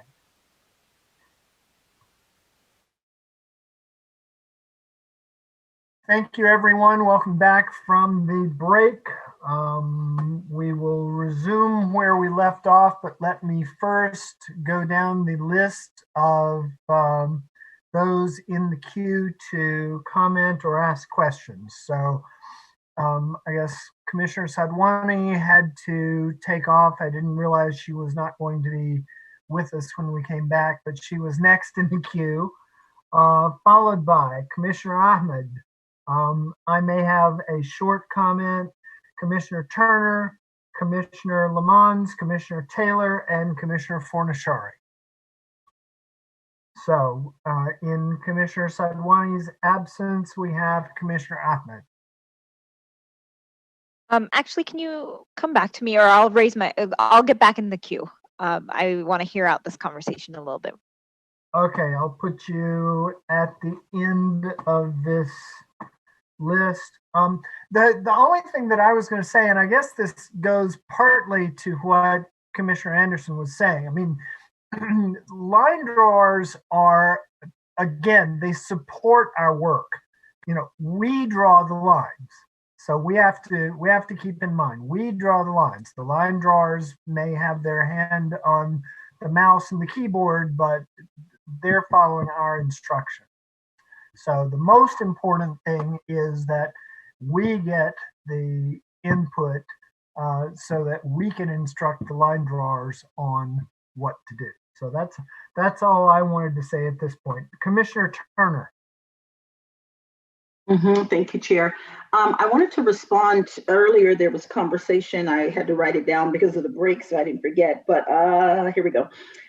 When we were talking about who's going to hold this information, the response was that the COI tool. And we know that the COI tool will not serve everyone, right? Everyone won't have access to it. People won't get an opportunity. And so I wanted to state that if we're looking for the COI tool to hold what's input, and even for us to input for people, that's great for those that we have FaceTime with. But we also recognize that there are a lot of people that we won't have access to during that time period, that won't have access to a COI tool. And so when we say as long as you collect the information, I think that gets back to still the who collect, as long as you collect it with the COI tool. But again, back to my same statement. And then saying something about converting it. I think it was Commissioner Anderson, when you were saying about converting it, the question still kept popping up in my mind. Who's converting if we don't have a line drawer? And I'm hopeful that we're not, we can't do any better. Maybe we'll just understand that until a line drawer is in place, we will only be getting information from people that has access to the COI tool. But I just think that it will later maybe misrepresent some things, thinking that we've opened it up for this extra amount of time period, but we've really only opened it up for an extra amount of time period for a smaller set of people. Thank you, Commissioner Turner. Commissioner Lamons. Okay, so I have two questions. Backing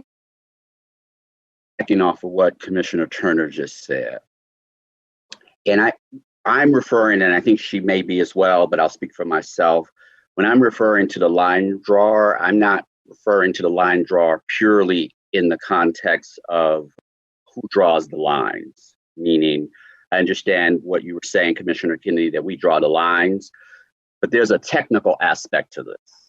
So we inform how the lines are drawn, but I don't think we're the physical person actually moving the mouse and all of that. So when I'm referring to the line draw, I'm talking about that technical expertise to be able to take whatever information, wherever we've gotten it from, and apply it to the map in a way that it meets the intention, right? So I think the outstanding question is what do they need? Like, are they the only ones that can do that? Meaning line drawers or whatever that expertise is. Are they the only ones that can translate information wherever we get it from, POI tool, converted GIS, etc., into the maps with these overlays? Because we're talking about not just like the output that the COI tool will give when someone's talking about a very specific, their very specific community of interest that they've entered into the system, and the system spits out the map.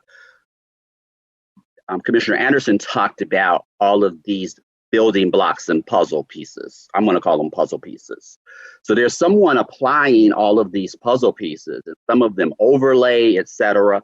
That part is the part that I'm like, who's doing that? So that's one question. And then my second question was, before we went to the break, Commissioner Anderson mentioned as long as it's converted to GIS.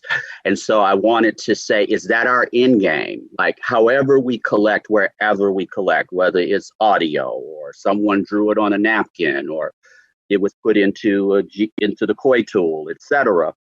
The end game is that somehow we have to move from the collection to an output that is GIS compatible. And if that is indeed true, that helps us at least narrow the channels by which we can take stuff in. We say, well, we got 6 channels that are easily convertible to GIS. So these would be the channels that we would be trying to exploit in the community to give people the widest range of options. Of course, I just made that number 6 up. So those are my 2 questions. Okay. Commissioner Sadwani, you were next on the list, but not here. Do you want to jump in now, or do you want to wait a few minutes and then jump in? Why don't I wait and just catch up with the conversation? I apologize. I had to drop off one of my kids. Okay. So I have Commissioner Taylor next, followed by Commissioner Fornashari, and then going back to Commissioner Ahmed, and then we'll go back to Commissioner Sadwani at that point. So, Commissioner Taylor.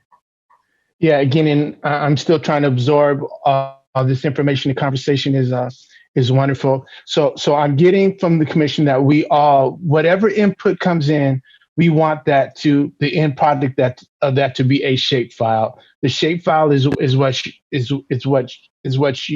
used. So that being the case, we can start. That information could be gathered at any time, because a lot of information is static. Communities of interest are necessarily static. City lines are static. The value becomes what we get back from the census. So I'm just trying so the line drawer then becomes our tool. The line drawer then becomes the tool. So I'm trying to see, and I'm trying to keep it simple, but I'm trying to see what's our point of contention. It seems that we want shape files, and the shape files we want to turn over to the line drawer. So what truly is our point of contention, right? I'll just say that I think at this point, the big question over all of this is we have certain procurement timelines that are not likely to let us do what we want to do when we want to do it. Those are going to hold us up to some extent, and the question is, how much of this can we do before those procurement timelines are go through their process and we're able to do what we want to do when we want to do it. Commissioner Fornashari, you're next.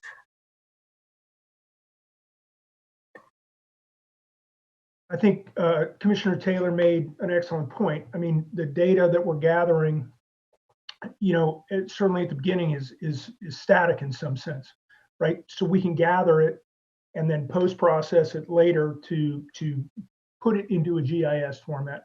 I mean, conceivably, we can collect data in any format, like drawn on the back of a napkin.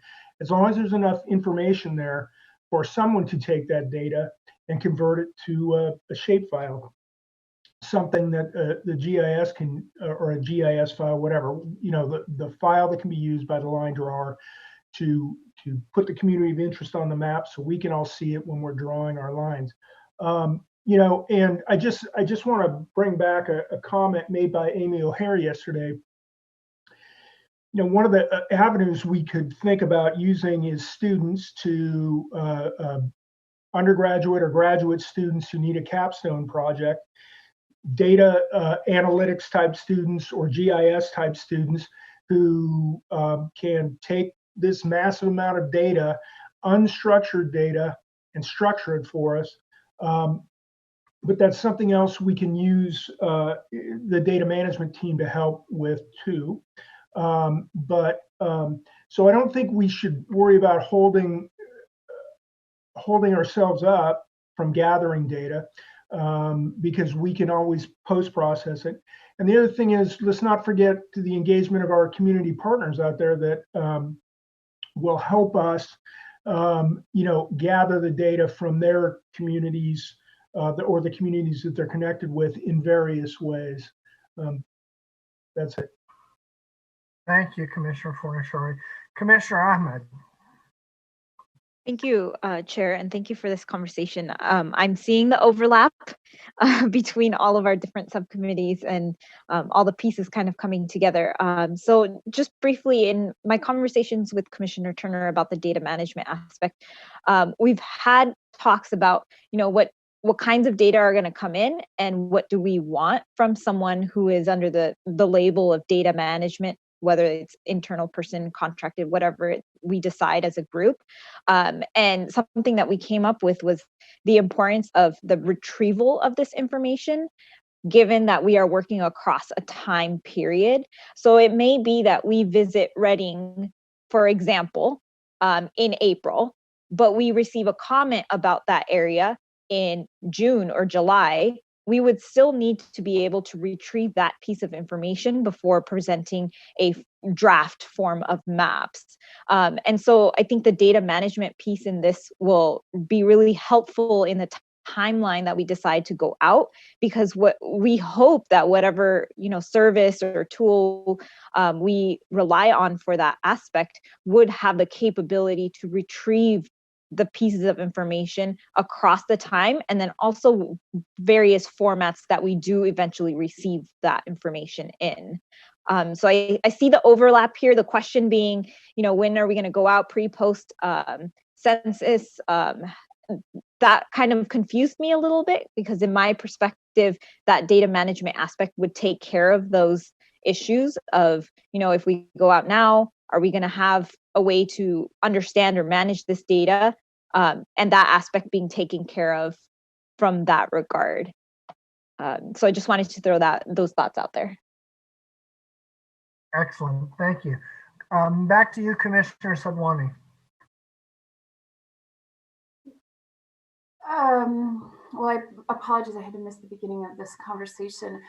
I appreciate all of these pieces, and I absolutely agree. Like, these are the finer details that we most certainly need to figure out in terms of all of this data management. I really loved Commissioner Fornashari's idea that there are students out there who could probably fulfill some of these roles for us. I know for sure at USC, there's a whole GIS lab with some really great folks who understand and can work with shapefiles. I'm sure that that's the case at some of the various other universities around the state as well.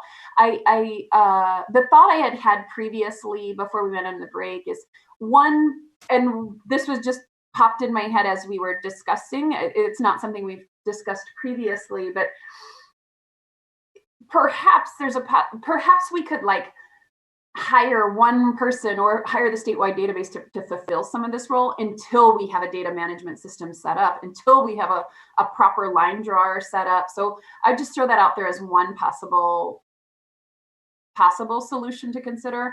I don't even know how possible it is. And then when I came in, I had heard Commissioner Lamont saying he had 2 questions, but I didn't hear what those questions were. So I wasn't sure if they had been answered or if they are still lingering. I don't know if you mind resharing them. I apologize. Yeah, they're still lingering. One is our in-game a GIS file? Like, what is the end thing that we're trying to? So Commissioner Taylor says is a shapefile. I'm assuming those things are synonymous. I don't know. But that's just one question that I think is worth clarifying. What is the end game that we have to give the line drawer? Because I keep hearing about the puzzle pieces. And I think I don't think I'm confused on the high, I know I'm not confused on the high level discussion about this, but I think the devil is in the details on this. And that's the part that I think we've got to nail some of. It can't just be left. I mean, every group that, and I don't know if this is just a bell going off in my head, but every group that's presented has asked us for specificity. Even the groups yesterday, everything can be done. Everything won't be done because that won't be possible because of resources, time, but the capacity, the possibility is endless. Like, we know that, right? But what exactly do we want to do? That's what they keep asking us. What exactly are you trying to achieve? What exactly do you want? And frankly, none of us have ever answered that question when it's been posed to us. And I think we haven't because we don't know. And that's okay. So I'm asking it of us. What exactly are we trying to do? What do we want? What do we want? And to me, that makes a difference. So say, for example, is a shapefile at the end, right? Then we know there's a gap between not having that and having that, and several paths to get to it, right? It sounds like the one that's already been sort of defined as the COI tool. So that one is going to produce that very thing, although there may be some question about the language. I won't go there. And then we will be collecting this stuff in other formats. Some of those formats may have mechanisms that will make that process very easy to translate whatever it is. And I would imagine that there is varying degree. If we get an audio file, how easy is it to convert an audio file into a map? I don't know. It may be the easiest of all, but it may not be one that's easy to do. But that's going to be important for us to know what channels are we taking this information in. So those are, I think I said more than what my question was. My question is the last thing that we're trying to get is a shapefile. And then the other question was, who's going to do this overlay? And is that going to happen prior to census as well as post, or just post? Meaning the puzzles, like the files that we're going to get from district maps and all the other things that you guys had outlined here, the non-testimonial data and all of these different things. Somebody's got to put all of that stuff together or convert it to be put. I'm trying to wrap my mind around how is that supposed to happen? Okay, so Commissioner Sadwani, if you want to go ahead and respond, and then Commissioner Anderson is next. My sense, to take your second question first, to me, that overlay, putting all those puzzle pieces together, happens post-census, because we want to wait until the census data occurs. Now, don't get me wrong, we could start laying the groundwork, right, so to speak, beforehand, but until we have the census data, I would feel very uncomfortable beginning to actually draw those districts and think about all of these different pieces until we actually have the census data so that we can get to the equal population piece that we have to meet. To your other piece around the shapefile, in all honesty, I think that is absolutely the right question. I love the idea of converting all testimony into shapefiles. I don't know, that will be very time intensive, I think. If we had 15 GI, or maybe more, I don't know how many it will take, a whole bunch of GIS programmers all over the state, students, right, who are doing this as an internship, and maybe they can get credit for it or something like that. And they can take each piece of testimony that comes in and convert it to a shapefile. I think that's really exciting. I would still guess that at some level, some of that testimony would be very hard to convert. So I think we will still have to be prepared to be flexible. But I like the idea of turning everything into a shapefile. I think that there's a lot of, as you point out rightly, there's a lot of feasibility pieces that we would have to work out to make that happen. Okay. Commissioner Anderson, followed by Commissioner Turner and Commissioner Sinai. Okay, there's a couple of things going on here. It's our understanding of the specifics, of what particular items, and then there's the overall of what's the big issue. And so I'm in terms of, what's the problem, what are we trying to solve, and how are we solving it? So there's sort of two items here, and I'm going to start off with the little bits without getting into too much. Okay, just for nomenclature, a shape file is a type of file. It's like Word puts out docs, and there's JPEG files, different types of files. So a shape file is a type of GSI file. And a GSI is geo. Yeah. Okay. And so what? Thank you. Yeah. So basically, what we're talking about is compatible in GSI format, whether it be what the names of the files. It turns out the Koi tool, what they put out is a shape file and a PDF. Remember, and you get a PDF, a JPEG. These are all just technical names. So what do we need? We need GSI compatible files. Koi tool does shape. What the other things can collaborate them as, what kind, it depends on what software they want to use. But as long as they're compatible, and in terms of then the question is who, and that's one of the issues. Although that's why we brought this data management group in. But they have two issues as well. Is, as Commissioner Ahmad said, there's how do we want to sort it? How do we want to retrieve it?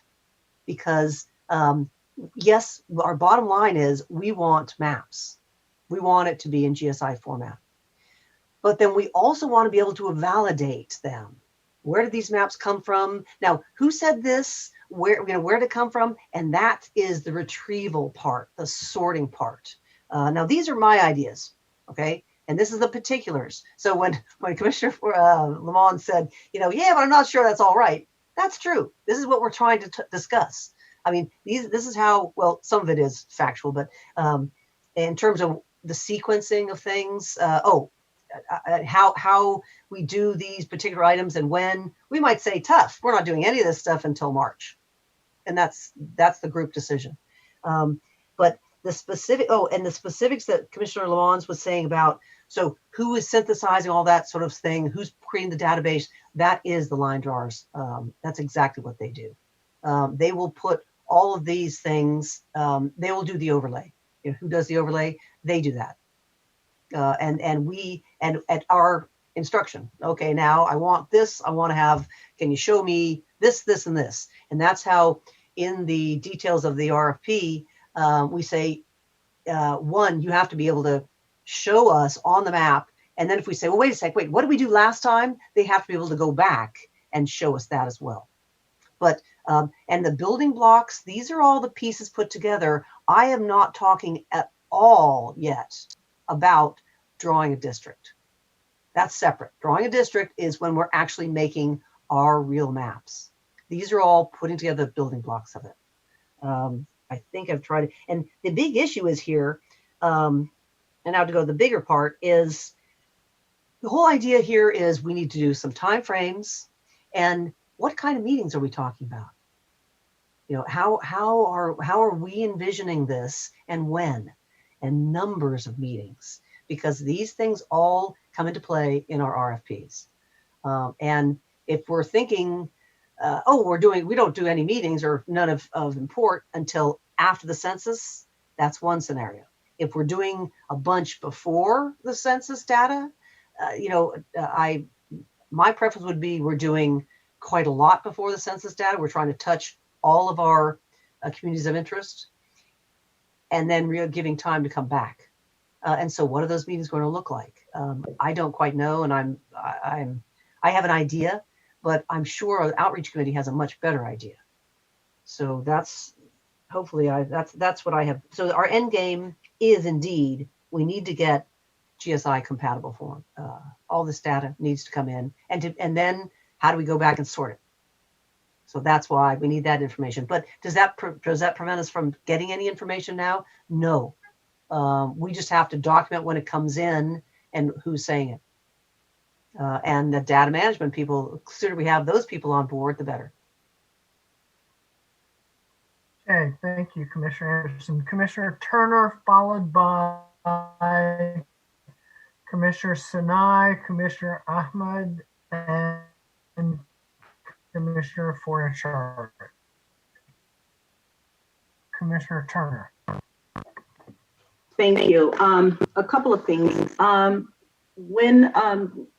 So the question that we need to answer about specificity and what is it we're trying to do, and do we know what we're trying to do? I think we want a lot. We named a whole bunch that we would desire to have, information that we would desire to track. And what we've heard in each of our sessions as a data management team is that we need the more structured, steer most of our data into a format that is standardized and readable by machines, et cetera, right? And so in saying that we want everything, I think what we have to do, I have preferences of what I want us to collect. Somebody else may have other preferences, and we've never named everyone's preferences so that we can start to skinny it out and say, that's just not gonna happen. We want to be able to take things that was, somebody kept talking about it as some piece, I forget how she talked about it, but anyway, a crocheted piece or something. It wasn't crocheted. Anyway, whatever it is that people are drawing maps on a napkin or whatever, we want people to not be limited if they don't have technology. If indeed we're not going to take napkin drawings, we need to name that now and whatever else, so that the public also can know they're not taking my napkin drawn maps. So I do have to now present in this manner. So instead of leaving it so broad, what will be helpful to us, and as we move forward with whoever we're going to work with, is to be able to say, okay, structured, these are the things that has to be, and it has to be in this format. And these other pieces, we will try and do some translations for this, but nothing else. Everything else is off the table. It prepares people in how to communicate what's needed to be able to draw their communities of input. So I think we've said before, and even I'm kind of concerned, I just heard, I think, that our COI tool is going to be providing shape files and PDFs. And I think I captured in some of the conversations that we had, Commissioner Ahmad, you're in the lineup, you can correct me or not, but a PDF is not readable because it's flat, or they can't pull any information off of a PDF. So if we're getting data that is PDF, that's going to be a problem for retrieval later. And so I want to name that does us no good. And so I want us to, on maybe this discussion, to say this, it's not all over the board. We can't take it. And we know that starts to exclude people when they don't know in advance.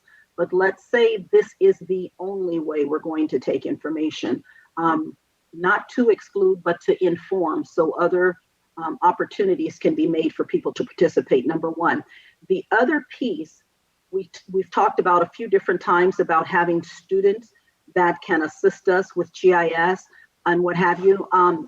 That's a flag for me if we broadly release this to students, because there is the concern about security and the concern about things being accurately translated or prescribed. Because, for example, if it is an audio, someone literally then will be needing to do that transcription, right? And so there's students everywhere. If there's a set group of students, great, but I don't want us to open it up, and maybe that's not what we were saying, but I want to just be real careful in the language that we're talking about. We still need a way to check and cross-check that the information is being accurately input, because we know the garbage in, garbage out thing, right? And so I just want to name that as far as whoever's going to be assisting us with the GIS. Thanks. Thank you, Commissioner Turner. Just as part of the COI tool subcommittee, I'll clarify that the PDFs, every shapefile would have an associated PDF. There won't be a PDF that doesn't also have a corresponding shapefile, and the PDFs are for our use in understanding what's being proposed by the person who input that. because the shape files wouldn't necessarily do that for us, but the PDFs would enable us to look at a piece of paper and see very clearly what was input. But every PDF will have an associated shape file. I have next Commissioner Sinai, Commissioner Ahmed, Commissioner Fornachari, Commissioner Lamont. Thank you. Commissioner Sinai. Thank you. Commissioner Turner, also the PDF, it will be sent back to the individuals and they can submit it to their local level. So if they want to submit it to their county redistricting efforts, it just gives them an opportunity, a tool that they can share with others, was kind of my understanding.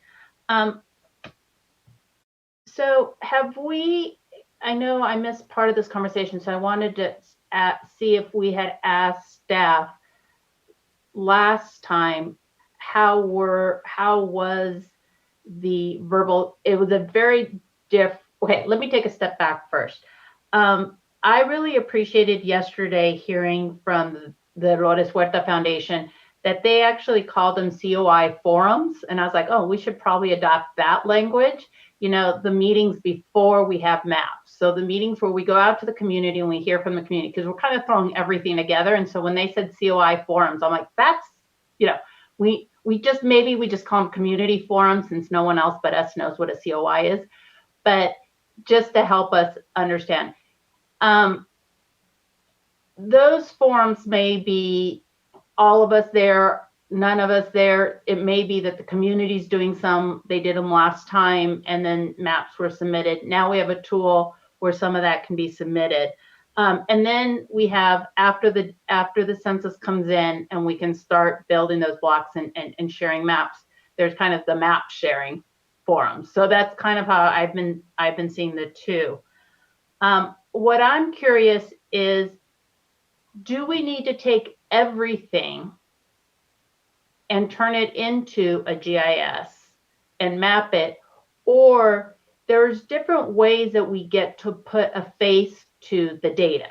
And my concern is that we're talking about data kind of separate from humans, and maybe we're not, but for me, getting the testimonies and hearing them is, remember we were told, make sure you remember to hear the first statement and the last statement that's given to you. And so a lot of it is about listening, and do we have to come up with a way of how, when we're drawing the map and we say, okay, well, let's look at region, let's look at the Central Valley today. And I'm not sure how this is going to, but we look at the COIs and we look at the maps, but then we also hear the testimony. So we hear the voices again of those folks. The piece that we're missing this time that to me is also very critical is the experience. There's something magical, important, driving around a community and seeing the community, seeing, the farm workers and the oil, think about the Central Valley, and we're going to miss some of that. And I have been doing some thinking about how do we bring that into our map drawing sessions, because I read something on Twitter that's just hit me like a brick wall, or I hit the brick wall, either way, that in this day and age of Zoom, every meeting looks the same. And so it's hard to remember what someone said or did. And if we were in the Central Valley, we would have a way to get that memory back and remember quicker. So we do need to try to figure out how we make each meeting a little different from the other. So I do appreciate that Commissioner Yee changes his background and we're getting a tour of Oakland, because I can say, oh, that was the meeting where we had that. But that just got me thinking about, as we're going from listening and hearing to actually drawing, we still need to listen and hear, in my perspective, when we're looking at the maps. We can't just look at data and numbers and maps without hearing what people have to say. So I'm curious how the last commission dealt with input that was verbal and written, and what did they only take testimonies at their at the forums, or did they take testimony outside the forums? Director Claypool, you can go ahead and answer that. So there was never enough, because they were all meeting in one spot, there was never enough time for all the people that came to the public meetings. And we only had public meetings. We didn't have a forum set up. So every meeting had the line drawer. Every meeting when a person would come up there would be the ability to show their districts on the wall and so forth, or on the screen. And they could delineate that to the commission, and so it was captured both in video and it was also captured by the line drawer. If the person said something or directed the line drawer to give them something, a lot of people would just verbally say, "This is my neighborhood," and it wouldn't necessarily be captured. That was my memory. The people, we had two big bulletin boards outside. As people would funnel in, they would read the bulletin boards. First one would say, "This is how many people have to be in your district." A congressional district has to be 753,000 people. A Senate district has to be 900,000, whatever the numbers were then.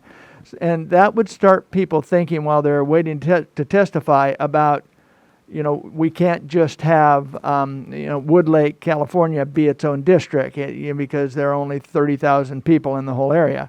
So we would start them thinking. Then the second bulletin board would say, if we can't reach you, if you don't get the opportunity to speak today, here are ways for you to send us your information. And so we had an email address, we had our address so that they could mail in things, and then we had our telephone number. Every way that we had at that time to communicate with us, we said, do any of this. And at the bottom it said, anything that is input in this manner will be given the same consideration as any testimony given at this meeting. And then we would make sure that information was passed on to the commissioners in big files, and we would try to correlate it with that meeting and so forth with the student assistants we had. So when we received that information, then we had to, PDF a lot of it if it was just a document and stuff, and try to upload it and put it with the information it needed to be with. The verbal, we would take it down and we would type a lot of it into just a form and put it in that way. But there's a lot of manual, but we did try in that way to capture as much of that testimony, particularly for those individuals who traveled a long ways. And then we're told, we're only doing 110 people and we're never going to be able to reach you.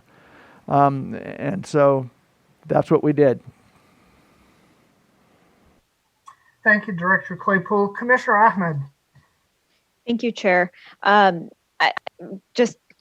Commissioner Turner, thank you for your comments. A lot of this discussion that we've had within our own subcommittee hasn't been shared with you all yet. We haven't had the opportunity yet to give you all a full debrief of all of our conversations we've had with folks, what our thinking is, and then what fed into the RFP draft language for the scope of work. And a lot of the things that are coming up are something that Commissioner Turner and I have been considering and have been advised to consider by our informational interviews that we've conducted.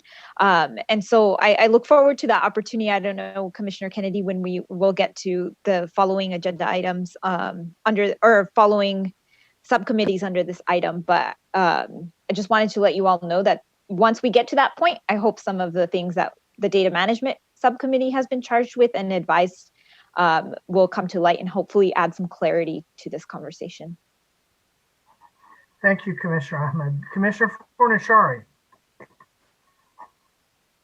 Okay, excellent point, Commissioner Ahmed. My question really is a data question, so I'll hold off on that. But I just want to clarify, Commissioner Anderson, sometimes you say GSI, but you mean GIS. Okay. And then I just also want to clarify, we don't just want a GIS compatible file. We also want some kind of narrative describing the community of interest so we understand what it is and who it's from and that kind of thing. So I think we don't want to lose that second part. Very good. Commissioner Lamont. Thank you, Commissioner Turner, for drilling that down so nicely. I appreciate it. I have a couple questions. One is, do we want narrative without a GIS file? How the testimony that Director Claypool was referencing that people submitted through these other means, what was the nature of that testimony? And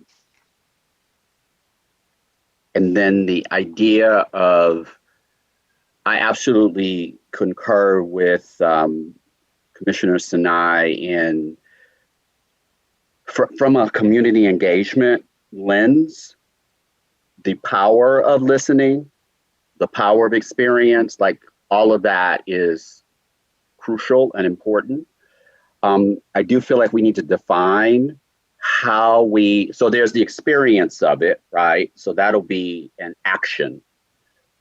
But what we're told, how are we using that? So it's kind of similar to the opening question of testimony that doesn't translate to a map at all. It's just, this is who I am and this is what I love, because that's what I decided I wanted to come and say that day. So is that the long and short of that? Like we heard, we gave that, that's a different place in sort of this continuum journey of community engagement in a process. It didn't yield this particular outcome map of a community that we could overlay, but it had a different kind of value. These are the kinds of categorical intentionality that I think is really, really important of us being clear.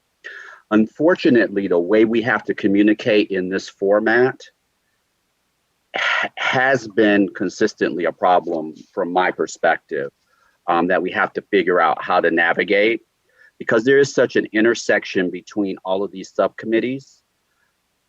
I think we need to have an agenda item. And since I'm chairing the next upcoming meeting, there isn't something like this, and it may be informed by what happens between today and tomorrow, that are actually planning discussions where we can talk about all of this stuff at the same time. Because when we're talking about it in the context of the subcommittee, first of all, the subcommittee report, my understanding is like a 10-minute update. So we end up having these very long discussions during subcommittee reports, which is, to me, what I understood was a different function of the subcommittee update. So I think how we kind of structure these discussions going forwards, particularly with keeping in mind the time limitations that we have, I think we got to talk about and we've begun it with this. I'm so appreciative to this committee, and I'm sure if it hadn't happened here when we got to the outreach, this conversation was going to jump off, because it's required, right? Because they all influence each other. So thank you again for bringing this up. I'd like to have Director Claypool address that question around the testimony that was gathered last time, and then whoever can address the intention of how we plan to use narrative unassociated with any kind of actual map or GIS. Director Claypool? So we received in those lines that I talked about, and I should step back, and I appreciate this opportunity to provide a little clarification. Initially, the line drawer was going to collect everything, and it just became overwhelming. And so we as a commission, the first commission, stepped in very early in the process and said, we're going to put together some student assistance so that you can start shipping some of that over to us, so that we can start just trying to hold on to it and categorize it. So that's where the student assistance, we ran a bank of student assistants, and we would change them in and out using the fair and reasonable contracts that up to $5,000. The information that came in was really varied. Some of it would just be, I live in the Central Valley and I need better representation, and I live in Fresno. And so we would take those comments and we would type them into forms, and we would move them into the database as coming from a citizen from Fresno. This comment was made. It was associated with this meeting, or maybe not associated with any meeting. But we would gather that. We would receive things as detailed as big maps that would be given to us to show how we could redistrict California using alluvial fans. How the water flows through California and everything should be redistricted that way. So we would just take it all as much as we could, and we would put it into a format that we could, one, hand over to the commissioners immediately and honor our promise that anything that came in had equal value to anything from a meeting. And then two, just so that we could start structuring it so that they might be able to use it at the end. Although at the end there was so much that they mainly kind of went on their memories of what they had heard, and they would grab certain things. They took copious notes, and that's why we're moving to this data management model. So did that answer your question, Commissioner Lamont?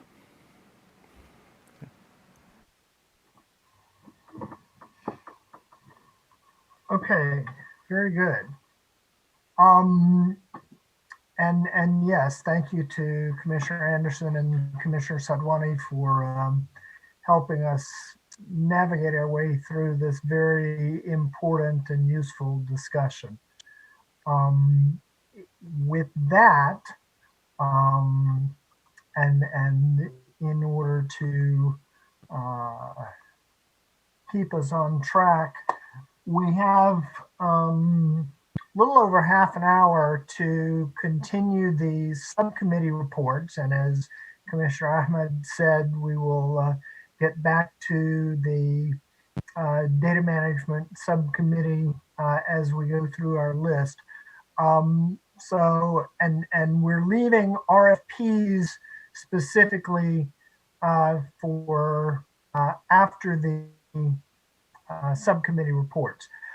So outreach and engagement is next, and we will have further time to exhaust item 10 on the agenda.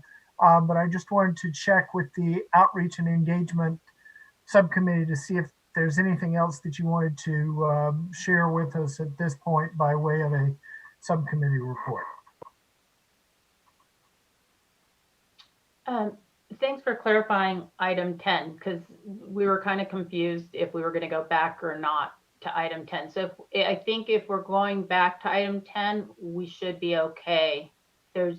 And I think one of the challenges we're having, as Commissioner Mons brought up, is this used to be a report out, but now we're getting to the place where we need to actually do work. And so maybe each committee can subcommittee can share what question are they grappling with that we all need to give input or just get us thinking about it, because I think that's where we're stuck, is that there's big questions that we want to get resolved so that we can move forward in the plannings. Very good. Language access, Commissioners Akutagawa and Fernandez.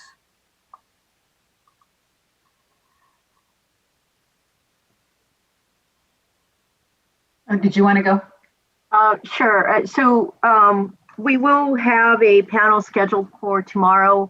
We're happy after multiple attempts by Commissioner Fernandez. We're really excited that we actually have 3 panelists who will be joining us tomorrow from the Native American communities. We have a panelist from California Native Vote, and we were very fortunate that we will also be joined by the chairman of the Pala Mission Band of Indians from the San Diego, Southern California region, and also another individual who is chief of staff to the tribal chairman. And so between the 3 of them, I think we're going to be in for some very interesting conversations, particularly having the tribal chairman from the Paula Mission Band of Indians. I think he's a part of the tribal council throughout the state of California, so he'll also be able to bring, I think, a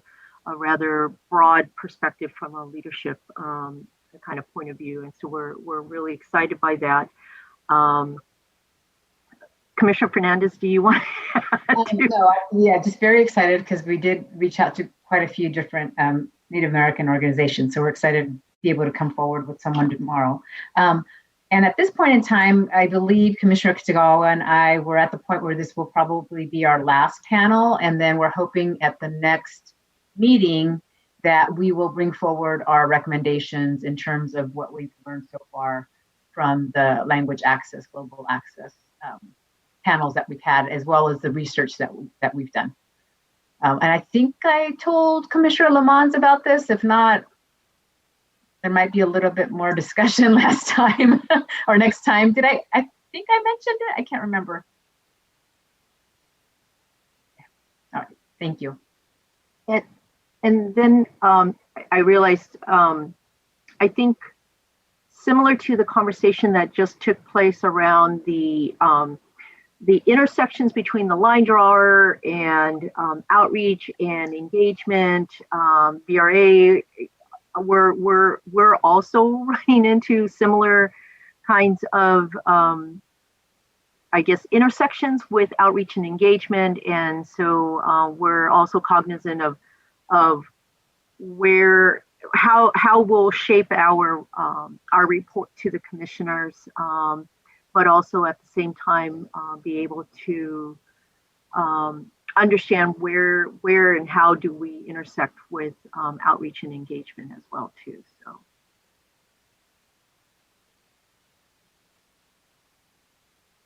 Very good. Can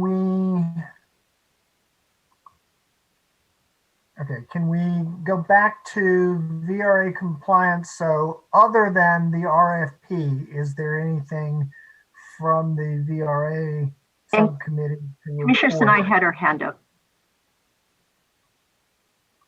Sorry, Commissioner Sinai. Thank you. After yesterday's meeting and these conversations, I think we're moving to a place where we may need to create our agendas a little different, where we create bigger committees, and that's on, so we do the intersection pieces, and maybe that's the morning you have different intersections taking place, and then we report out. But I think we've got to get that. We're to get things done. I think we're going to have to stop working just in twos on outside the meetings, but part of the meetings be that time when we're working on maybe 3 subcommittees coming together to do some of the intersectionality work, and then it just feels like it's the right time. Commissioner Kitagawa. I think this is a process question, and this is specifically either for Marion or Ms. Marshall. If, let's say, 2 committees that are looking at potential intersections, if a member of one committee and a member of the other committee have a conversation, is that considered a serial meeting and therefore not allowed?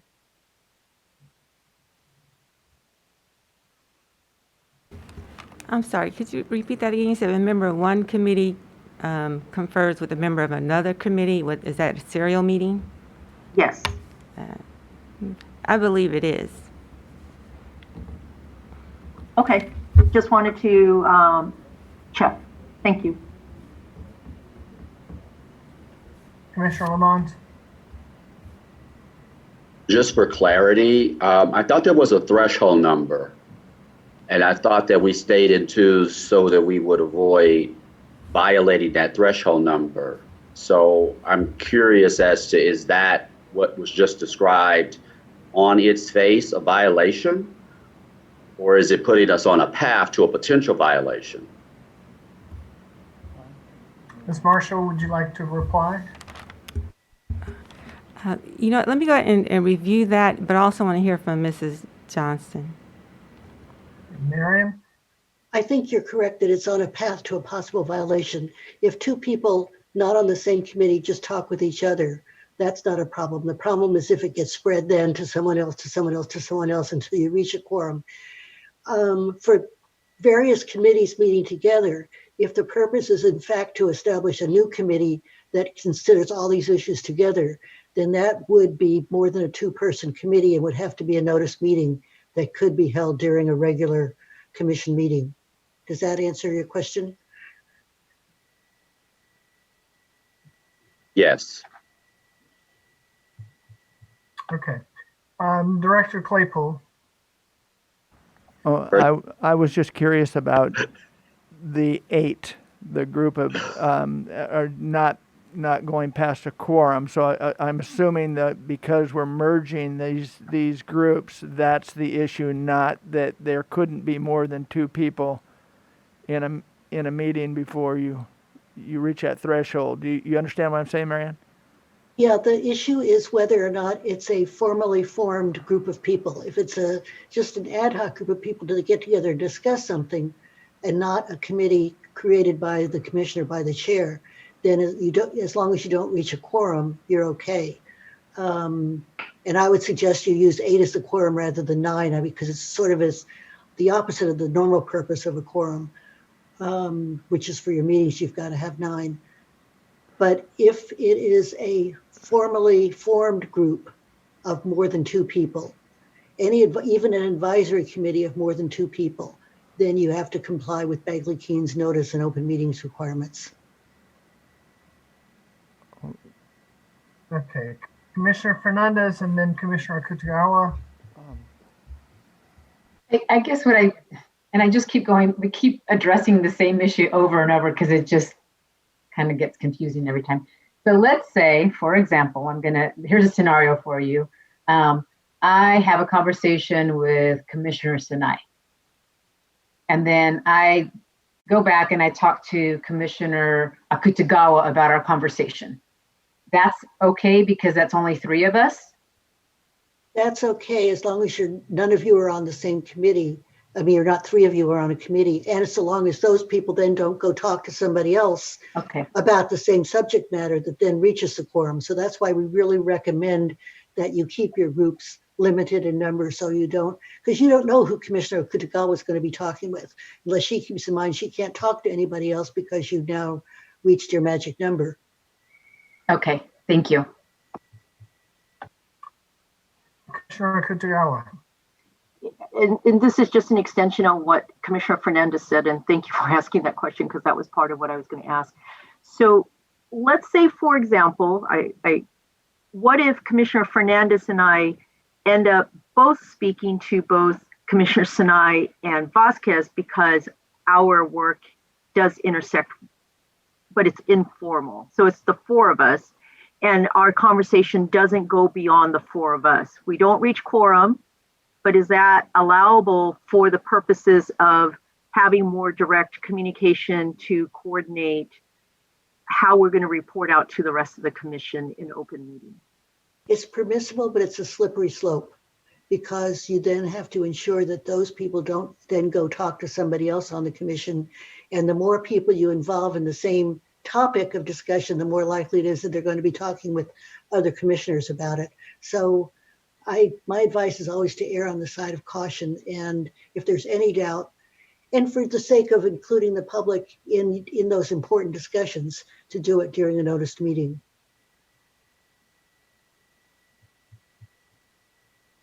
Commissioner Lamont and then Commissioner Sadwani. I have a question about agenda updating. So the December 14th through 16th meeting is posted as was required by the 30th of November to meet our 14-day requirement. If we wanted to add something, what is our flexibility on adjusting that agenda, if at all? My understanding from when it comes to amending the agenda, as soon as possible. whatever it is that you need to add, if you just found out something like just today and it's within whatever you was going to discuss, but you needed to add it as soon as you could possibly do it to give notice. And if I might just add to that, the critical point is it has to be within something that's already noticed. If you're just being more explicit about giving notice on something that's already on the agenda, you can always give more details, but you cannot add a totally new item without the 14 days notice. For instance, you can add participants who are going to be speaking on an issue that's already been noticed. You can flesh out the type of conversation you're going to have, but it's got to be within an item that's initially noticed within the 14-day period. Okay, thank you. If I can make another comment about that, Chair. So I would just invite people, fellow commissioners, to look at that agenda. We tried to, Commissioner Taylor and I really held to a hard fast, and so most of you got calls from me on this.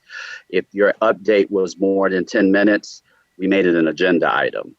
So we know that there are 3 categories on there where some of this discussion may actually be able to happen. So if you see on there where you can fit in that blended discussion in any of those agenda items, we can just do that. If you feel like additional level of clarity to make it more explicit is necessary, then let me know, and then we could facilitate getting that information to staff to update it if necessary. It may be broad enough as it is, but I just invite you to do that, because I agree 2000% that these kind of intersectional discussions are so critical where we are now and moving forward. Thank you, Commissioner Muntz. Director Claypool, did you have a clarification there? I just wanted to make sure I understood what Marianne had said. So as long as 2 groups get together and they recognize that they cannot talk outside of those groups, so up to 4 commissioners from 2 subcommittees, and they make no decisions, but just discuss the intersection to bring it back to a discussion at the meeting, that's permissible. It's got a slippery slope, but it is permissible. And the second thing is, within the broad confines of the agenda, if one of the committees or wish to expand beyond the 10 minutes, would they be able to have an additional agenda item posted, or should they just keep it within there but notify the chair that they're expanding in that item to have a conversation? You're correct on the first point. On the second point, it's always up to the chair to rearrange the agenda however is best to suit the needs of the commission. So if the chair finds out that a particular subcommittee is going to have a topic that is going to take longer than the 10-minute limit that the commission decided to impose for the subcommittee reports, the chair can always reschedule it. It's not adding a new item, it's just taking that 9C or whatever it is and scheduling it at a particular time where more time can be devoted to it. Thank you. Thank you. I have Commissioner Sadwani next, followed by Commissioner Fornachari. I hate to belabor this topic, but so if we wanted to do the subcommittee report for say line drawer, community outreach, and data management during that meeting, and as a part of that report, right? My understanding is in 2010, when people were meeting in person, these larger subcommittees were meeting. They were public meetings. They were a part of noticed meetings, but it didn't necessarily involve the full commission. There's planning being done, and then you bring back your recommendations, correct, for the full commission. So let's say, and I know there's so much work that has already been put into the agenda for December 14th. But if at some point during that meeting, one afternoon, we wanted to have a larger subcommittee, we could just have those 3 subcommittees all meet. It could be public. We could have the interpreters, and then the next day we can, still bring that back to the full commission, but not the entire commission doesn't have to sit there for it. That's correct. The important part is that it's open to the public. Correct. Got it. Correct. Very good. Commissioner Fornashari. Yeah, I'm sorry. I'm going to ask. I don't want to belabor this either, but the meeting is 3 days long. And the 16th is 14 days from now. Can we adjust the agenda to add something to the last day of the meeting at this point, or no? Because the first day of the meeting is the 14th.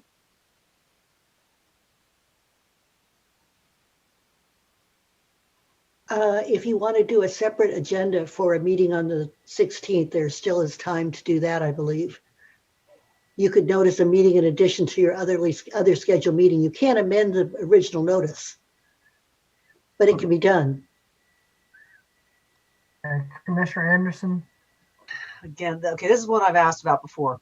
There are business meetings and there's public meetings. And it was the business meetings had a 10-day notice and the public meetings had a 14-day notice. What is the difference? There is a 14-day notice for all commission meetings. That it said for public meetings. It said for public meetings. But it said for public input. Meetings held for the purpose of receiving public input. Yeah, and then it didn't say business meetings. Yes, and then the others were 10-day.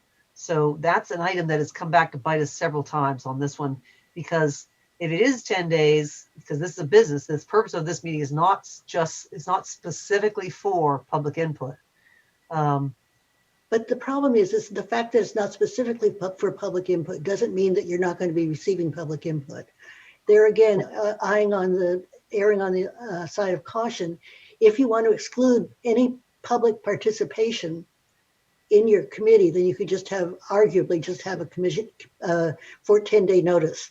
But that is certainly not recommended. And it would be contrary, I think, to what the spirit of the 14-day notice is.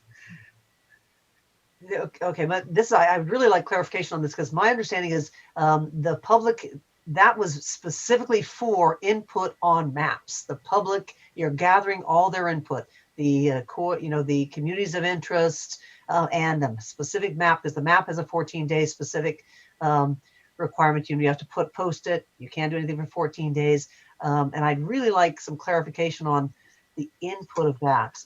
If anyone's sort of listening, like the League of Women Voters or Common Cause, who helped write this originally.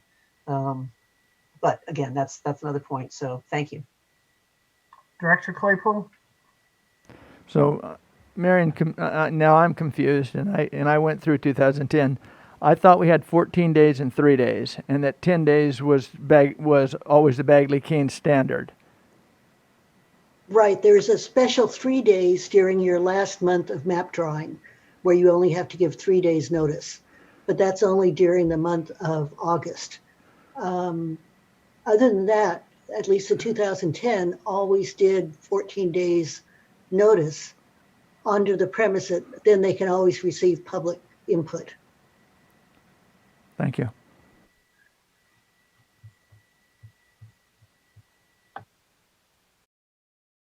Okay.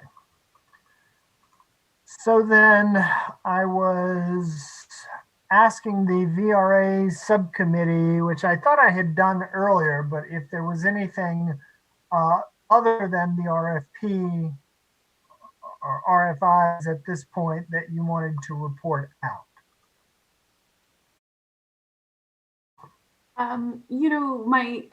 When we talk about the RFIs, we have similarly a slide with dates to share with everyone. The RFI requires certain dates to be included. So we do just want to run through that with everyone. We do not need to do that now. We can wait until that RFI session.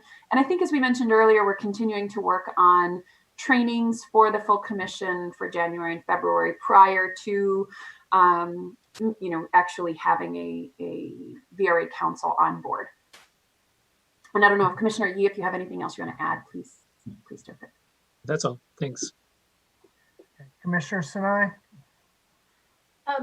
Is there an intersection between the VRA and the incarcerated question we have? I'm just trying to figure out. If it's okay that we're looking into how to bring that conversation, or if that's part of the conversation around VRA. Well, I mean, just off the cuff here, I think that's something we should be thinking about, because if those folks if we are putting them back into their home district, home locations, right? Those are highly likely to be districts that will need to be VRA compliant, right? I mean, if we're thinking about the number of, for example, Black and brown people who are incarcerated and where their home addresses might be, there may be a VRA component that we would want to think about there. But we would have to think about it regardless, if that makes sense. Certainly it's a piece that we've been talking about also in terms of the line jar to some extent, right? Because from a data perspective, that's going to have to be brought back in. I think it kind of touches many of our subcommittees. I don't know, Commissioner Yee, do you have a better, I wasn't particularly articulate with that response. Well, my current understanding is, I mean, we've been, strongly requested by the legislature to do this reallocation. But we have not actually made that decision as a commission yet, whether we're going to proceed with that. If and when we do, then that will be part of our instructions to our VRA RPV analysts and our VRA council, right? But and that's, that appears to be the direction things are heading, but we have not formally taken that step yet. So that is a discussion we'll have to have, and a vote, I think, yeah. Commissioner Fornashari? I apologize if you talked about this. I get distracted for a second, but you were talking about a racially polarized voting analyst and getting that started right away. Is there a status on that, or did I miss it? I apologize. We did not report on that. That is a draft that's still being put together with Commissioner Sadwani, Dr. Claypool, Raul, and myself. So when we have that ready to present to you, we will. What we failed to put it on the agenda for December 14th. We hope that we can bring it to you December 14th. I'm sorry. Perhaps under our subcommittee report slot. Okay. Commissioner Sinai?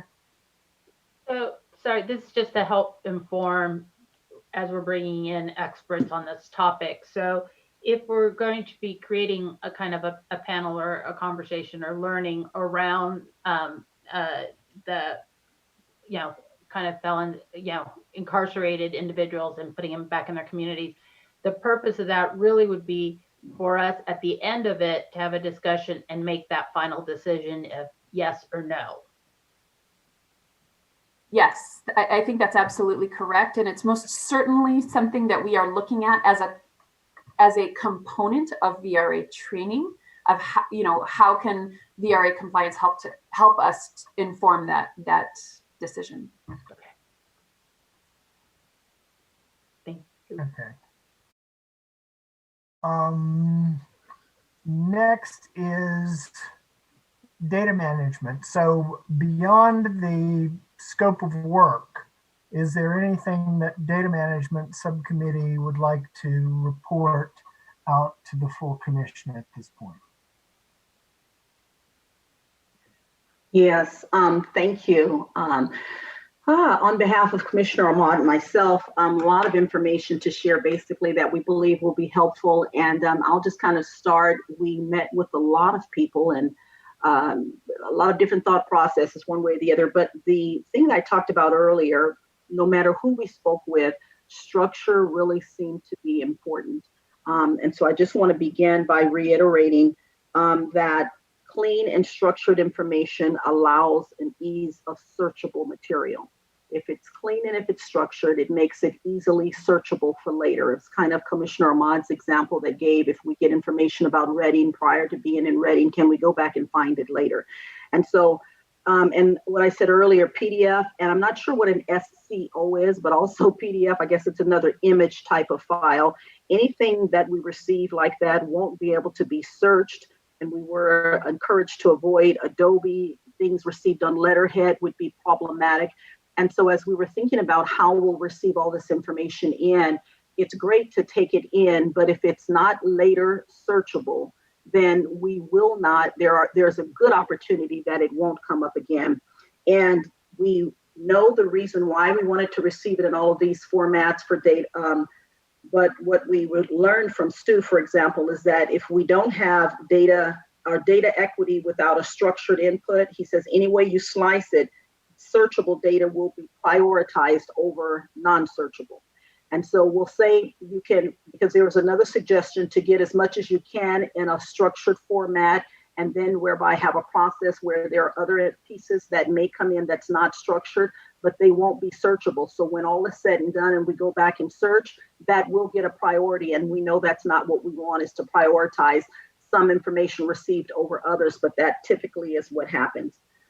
We were encouraged to use, as we need, multiple pieces of software, if it be it, or multiple approaches, and then hire an internal technologist within our team to hold others accountable to ensure that the information is being input, read, etc. Let's see, clean and structured came up several times.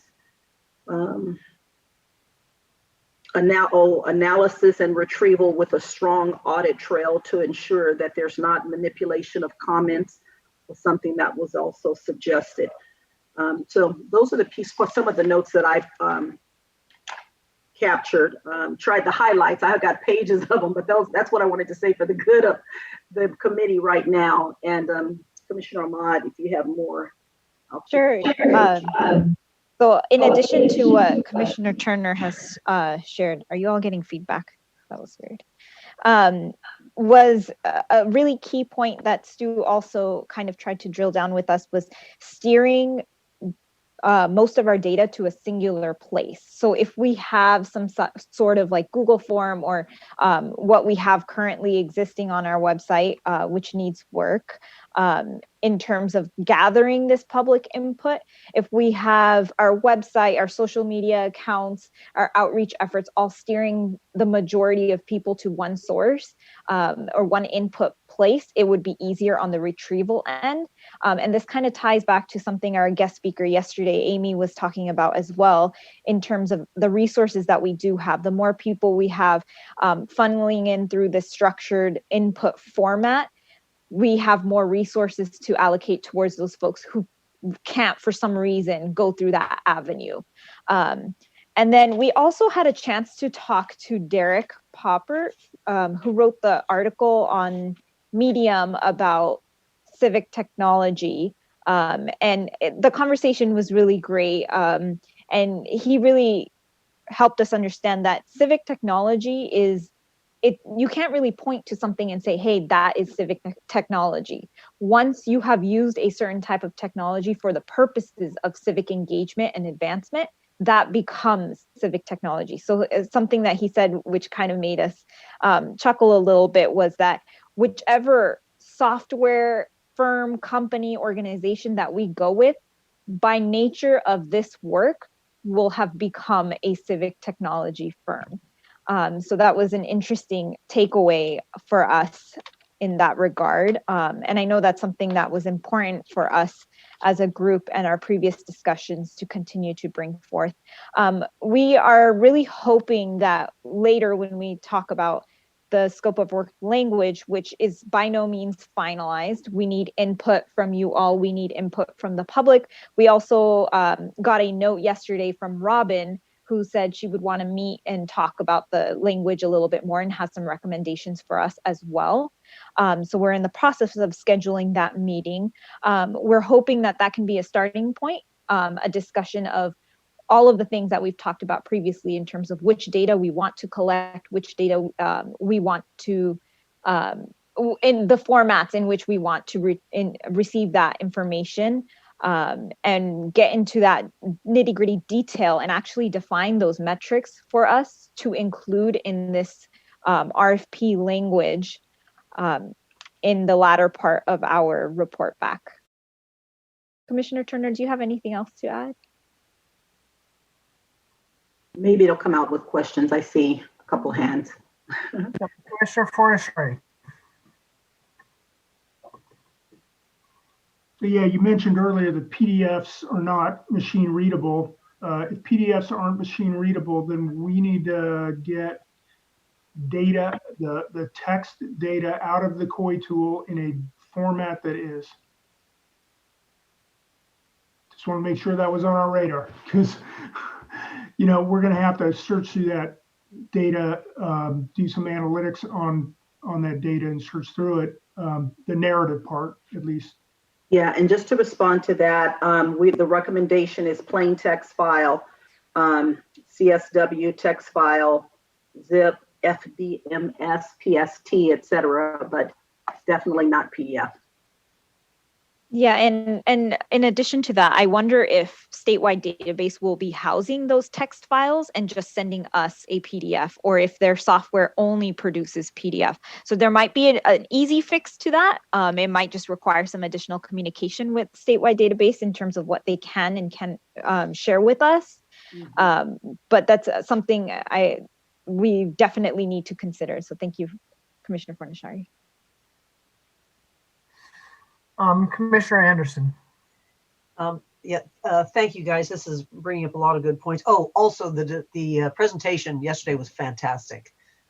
Thank you.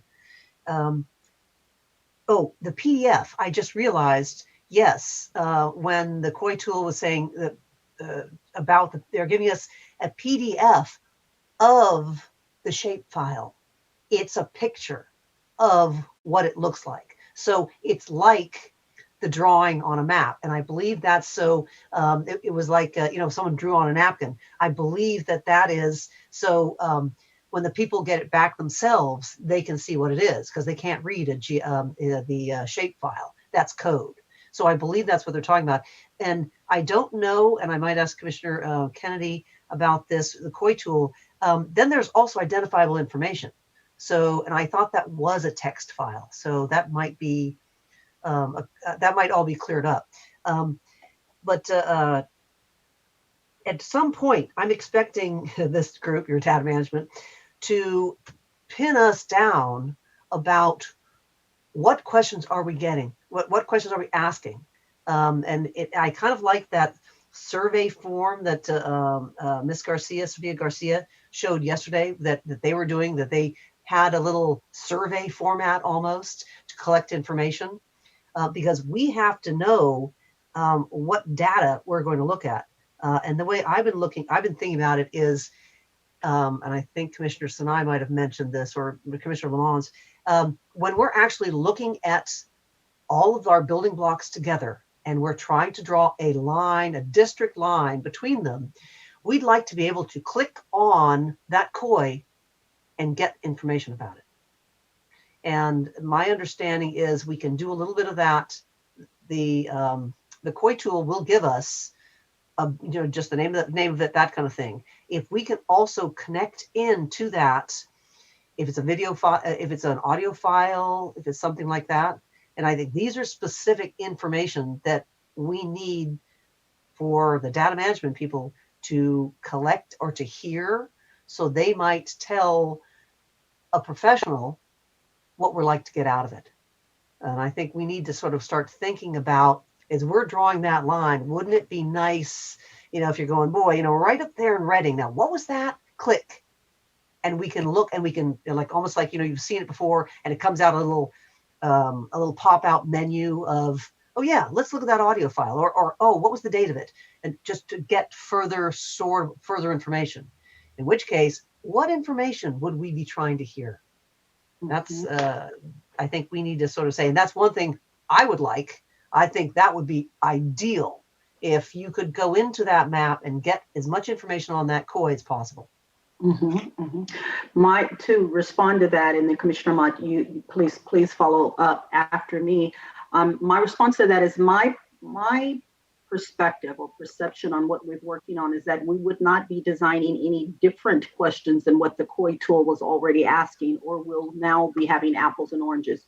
So we all weighed in on what tools should be on the COI tool. And now if we create other surveys that ask different questions than what the COI tool does, we won't be able to line up that information, right? We'll have information coming. So you're asking something different?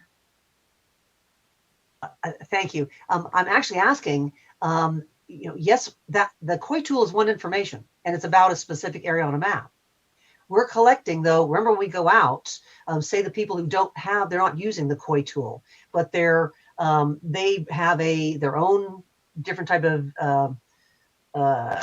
GIS compatible, thank you, the GIS compatible file with a bunch of information. And they give us a wonderful presentation or a wonderful discussion.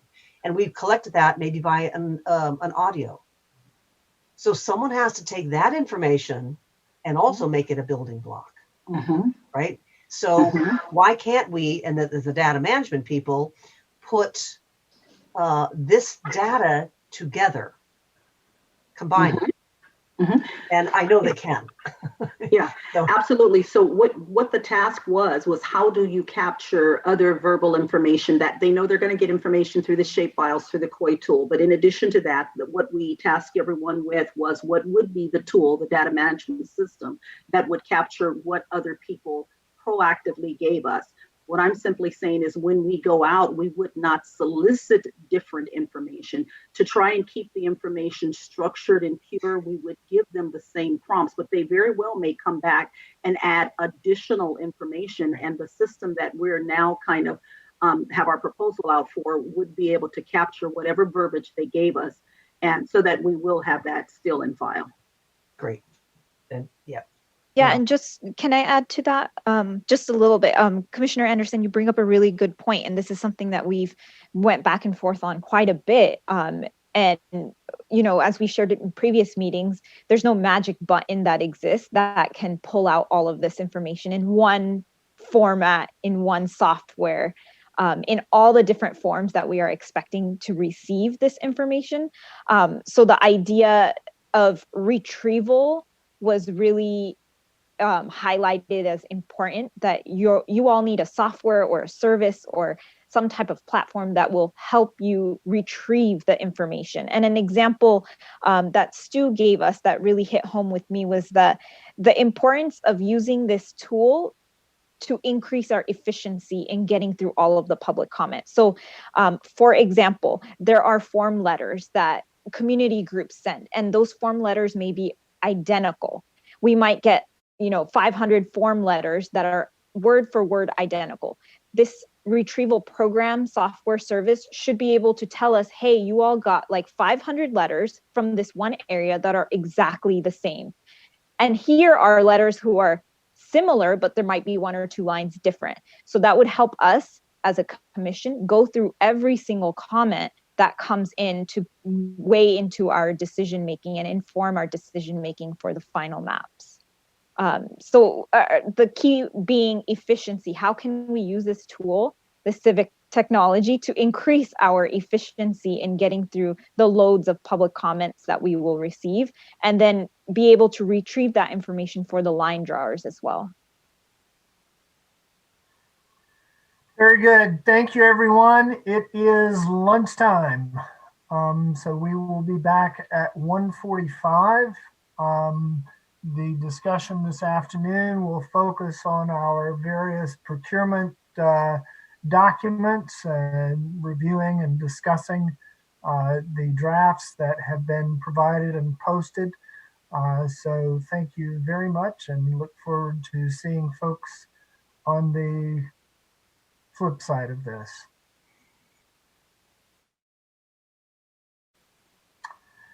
Thank you, everyone, for joining us for our afternoon session, Wednesday, the 2nd of December, 2020. As usual, we will start our afternoon session with an opportunity for public comment. I would ask Katie if she could read the instructions, please.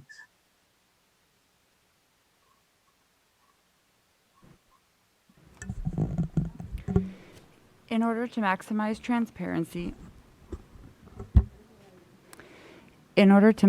transparency and public participation in our process, the commissioners will be taking public comment by phone. To call in, dial the telephone number provided on the live stream feed. The telephone number is 877-853-5247. When prompted, enter the meeting ID number provided on the live stream feed.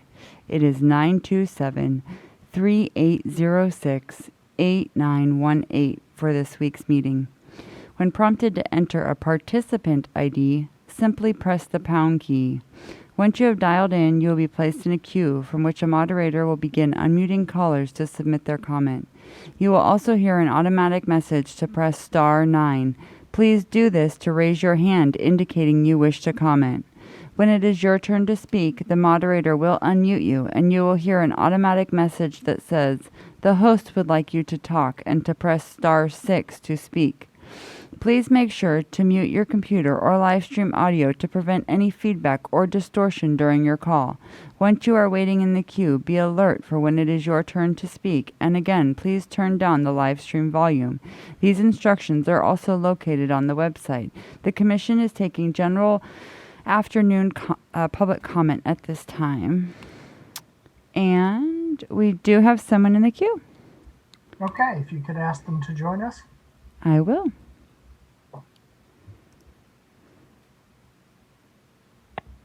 If you could please state and spell your name for the court reporter. Good afternoon. This is Lori, Lori, Schellenberger, Schellenberger, and I am the redistricting consultant for Common Cause. The floor is yours, Lori. Okay, thank you. Good afternoon, and I wanted to call in and let the commission know that I submitted at about 12:45 today, per Chair Kennedy's recommendations, some initial feedback on the RFP for the line drawer. And I just wanted to reiterate a couple of the points in that email and submission. And I also sent it directly to Commissioner Zablocki and Anderson in case there was some lag time in the public comment getting to them. Just a couple of things. First of all, maybe it goes without saying, but the tremendous amount of work that went into this already, I just want to acknowledge that. And really the work of the whole commission. I don't think there's anyone who spends even a part of their day watching one of your meetings and isn't in awe of the commitment that you're all making to this process and getting this up and off the ground. Regarding the RFP, I just want to emphasize something that I said in the public comment that I submitted, and that is that there is a lot in that RFP that groups who had a chance to put initial eyes on it yesterday felt needed to be revised, and I've tried to capture some of that initial thinking in the email I sent you, and I listed the organizations whose initial thoughts that reflects. There were other organizations that we work with and I reached out to who did not have time on such short notice to look it over and provide meaningful feedback. So I would just like to reiterate what I said in the comment, and that is that you not take action on this today without the opportunity for meaningful public feedback and engagement with the commission. There are lots of groups and experts that would be willing to sit down with the subcommittee or the full commission to discuss our comments, and we would love to do that and to assist you in whatever way we can to make sure this is an effective RFP that elicits proposals that are helpful to you and inform your decision in choosing this important position and consultant. And I understand the tension you hear with moving this along and avoiding delays, but you also don't want to be in a position where you post another RFP that doesn't get any proposals, because you'll go back to the drawing board. So I think it's worth it to take the time that is needed to get it right and to ensure that you get the best proposals that you can. So I appreciate your time and happy to answer any questions. Are there questions from commissioners? Commissioner Sadwani. Sure. So Lori, I don't know if you're still on, but thank you so much. I did just receive those comments, and we'll certainly attempt to take a closer look at them this afternoon as we're further discussing it, and hopefully it'll also be posted in due time. Just and I just want to say we absolutely value the partnership of community organizations and the input of community groups in this process. And I just wanted to note, actually, in the conversations that we've had with line drawers, the issue that was raised to us was actually not necessarily particular problems with the RFP that was put out by the state auditor's office. It was instead that the state auditor put it out. So there was a general sense from the folks that we have spoken with that they didn't respond because they didn't feel it was the job of the state auditor. Not that there was necessarily anything wrong with the RFP, but they wanted to wait for the commission to put it out. So I just wanted to clarify that has been the feedback that we have received. But of course, we recognize there are so many components to this, and I think we welcome your feedback and would, I don't know how Commissioner Anderson feels, but I would love to take you up on the offer of having a meeting with the subcommittee to further inform that process. I appreciate that, and we're happy to do that. And I do think the previous RFP may have been a little bit more clear on certain aspects of what would be expected and what the deliverables would be for the line drawers. So I was just, one of the themes I think you'll see is that we're hoping there would be a little bit more specificity in there, and would imagine that the proposers would hope for that as well. Yes, we agree with you on that. And I think the conversation we had this morning was really to try and elicit that specificity from the commissions to make sure that the commission has a clear sense of what the path forward. Yeah, and I appreciate that. I wasn't able to listen into that because I was actually drafting the comments, but I saw some notes that someone circulated, and it sounded like you were moving in that direction, which is great to see. If there's nothing else, I want to thank you for your time and again for your work, all the work you're doing. I appreciate it. Are there any others? Okay. Thank you, Ms. Schellenberger, for the comment. Katie, do we have any others? No, Chair, that was it. Okay. Then with that, I would like to, I think we can finish up the remaining subcommittees in fairly short order and then turn to the procurement language for the data management contract. So community of interest tool, that would be Commissioner Akutagawa and me. Commissioner Akutagawa, do you have anything at this point?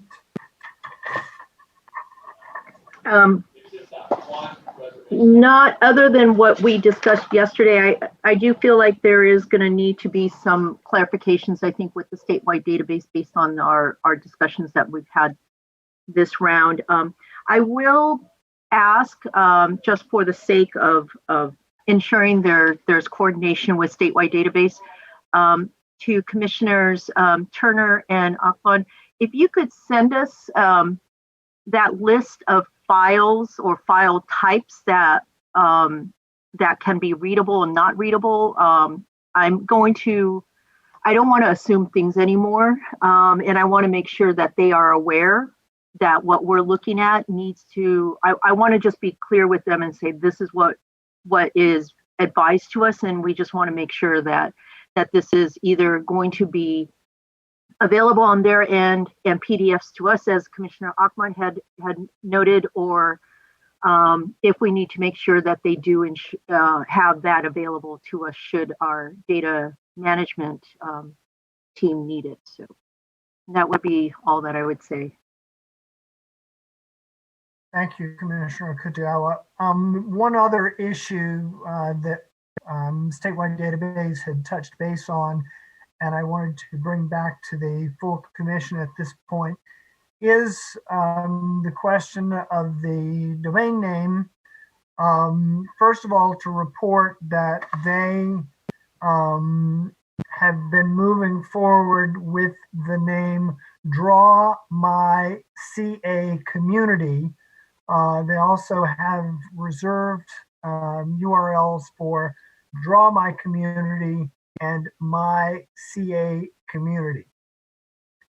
So that's on the track that they were working. The other track was whether or not we want a ca.gov ending on whatever URL. And if so, that would be up to the commission staff to obtain. Personally, I am not as concerned that we have that in general, but my one thought is if having that .ca.gov ending on the URL gets us more protection for the website as far as state Office of Technology or Department of Technology, then that might be a reason to ask for one of those addresses. So I wanted to ask the cybersecurity subcommittee to weigh in on this, and then any other general input on whether we would stick with just a link from our main website to the URL that statewide database sets up for the communities of interest tool, or whether we do specifically want a .ca.gov address for it. So, Commissioner Fornashari, Commissioner Taylor, any thoughts? Yeah, it's a great question. I have no idea what the answer is, but I'll look into it. Okay. If you could do that, then let us know, and we will be in touch with the statewide database on that.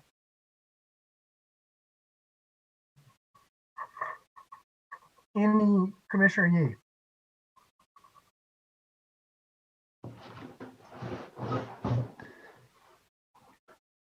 Where'd he go? You clicked the wrong button. Wrong button. Thanks.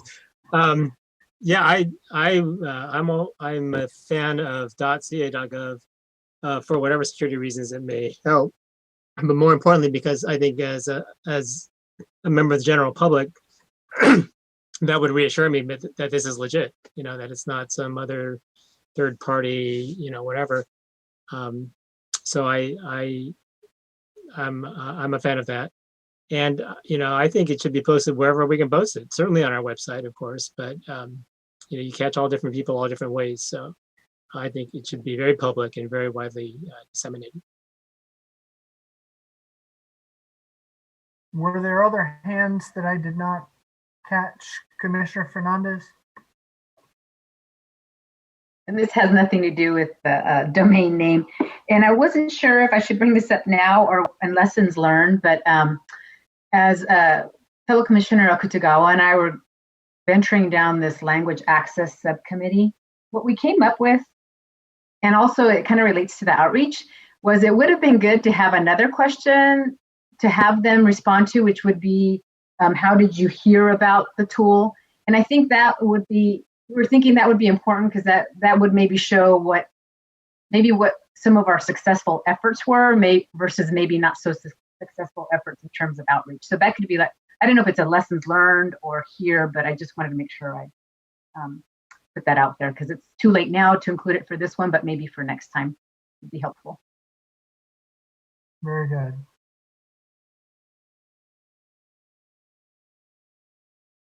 Okay. The next subcommittee is in fact the cybersecurity subcommittee. So Commissioners Fornashari and Taylor, do you have anything to report? Yeah, sure. So let's see. So we've gotten with Director Claypool to specifically focus on this role of IT manager that they're looking to bring in and help define what that role is going to be and what the expectations and responsibilities are. So we've been kind of iterating on that a little bit, and we're going to get together. I'm going to try to get together Monday to come to some final conclusion on what that looks like. So that's what we've been working on to, just to ensure that we have a person here or a contractor who's gonna be able to have the capabilities we need to manage our IT effectively and securely. I didn't know, Commissioner Taylor, did you have anything you wanted to add?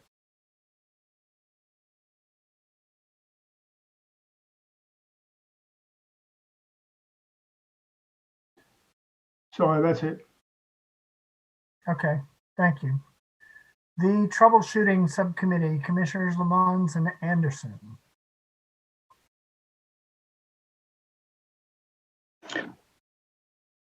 We don't have anything to update on today. Is that correct, Anderson? One thing is the computers are they supposedly should be coming in.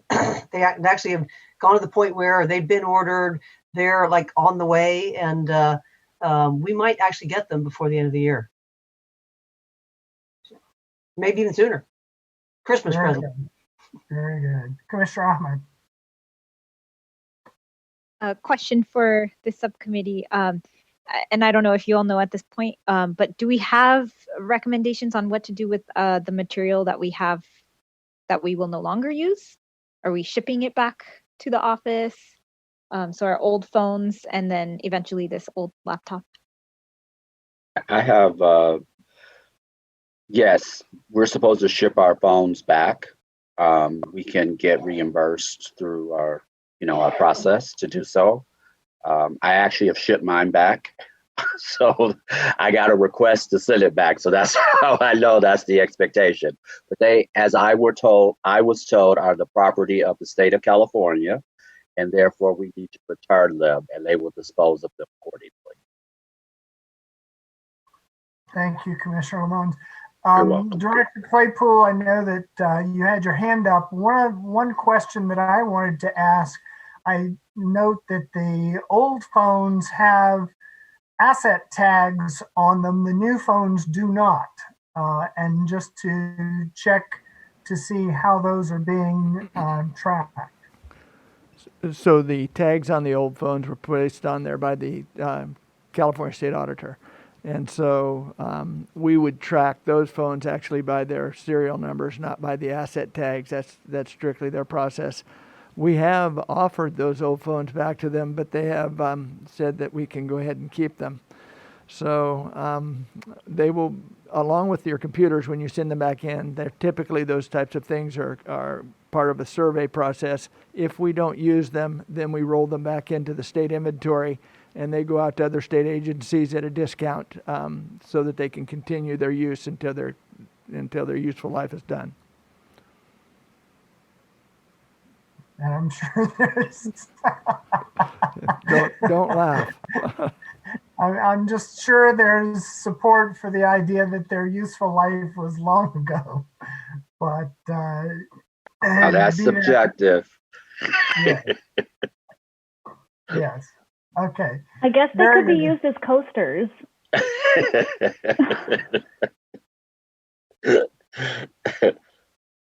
That's a good use. Commissioner Kitagawa. Can we just wait until we get the new computers and just send it all at once? Or do they need to go back separately, depending on when the computers are expected to arrive? Director Claypool? Can I have the question again, please?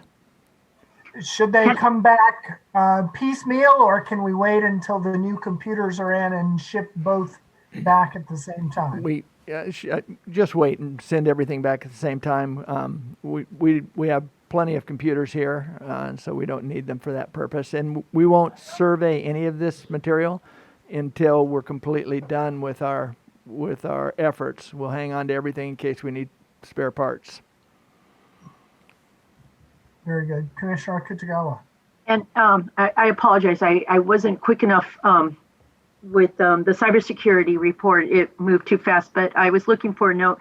Can I just ask either Commissioner Fornaciari or Commissioner Taylor, it did strike me yesterday that during the presentation, one of the recommendations is that the person that we will have on staff, he called that person a technologist that will keep track of all of the vendors. So it did strike me that there is going to be perhaps a different level of skill to be able to manage all of these, the kind of vendors for the civic technology that we're hoping to use, than just somebody who's going to just make sure that our IT works. So I do want to just make that note, and hopefully that will be part of the consideration, as fortunately we have not hired the IT person yet. So. Okay, so you kind of lost me a little bit there. Who said that yesterday? I believe it was either I think it was Waldo that said that yesterday.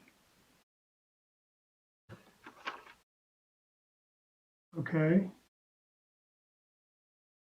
Yes. It was Waldo. It was a suggestion to ensure that we have the expertise within our team, that we would be able to hold others accountable to ensure that the translation of the information, the holding of the information, that we're keeping all the piece parts together, as opposed to just entrusting it to someone outside of the organization and it's above what we may or may not know how to do.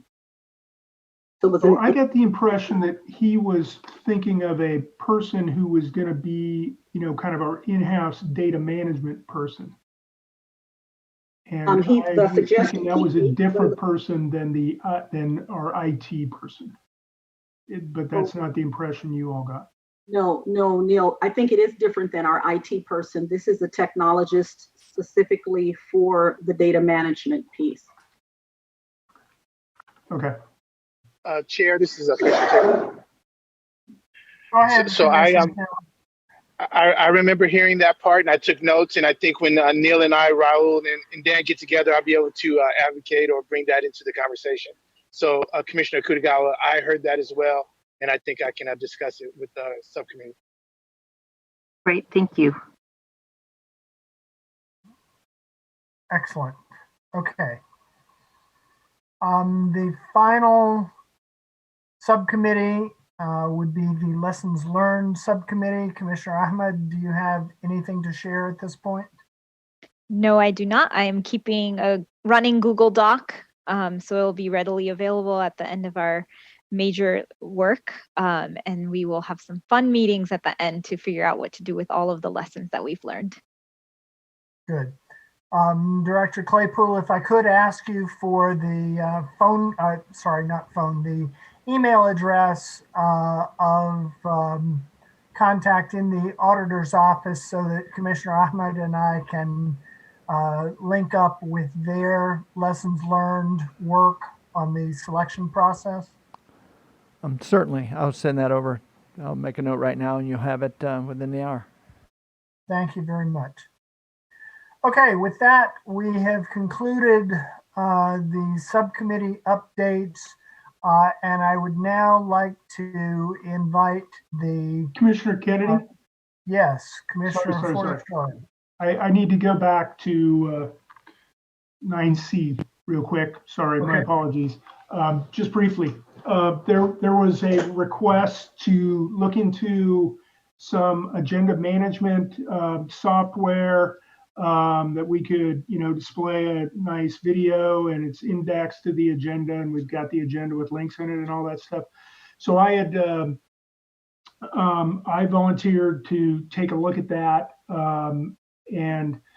so I spent some time last week looking around at different commissions and what they do, and in different cities and what they do, and I was able to get a hold of one particular vendor, and so next week, Director Claypool, Director Seha, and myself will meet and get a demonstration from this vendor, and see, what it looks like, what it takes, how we think it might work, in the context of this commission, and we'll have an update, on the outcome of that next time. Excellent. So just want to say it's moving forward. We're working on it. Good. Commissioner Fernandez. Actually, I put my hand up and then I put it down. Commissioner Fornashari, if you can let me know when that is, and if I'm available, I'd like to also be part of that, since I'm very familiar with minutes and how they've been written in the past. So that would be good. Yeah, absolutely. Thank you. Yeah, that'd be helpful. Thank you.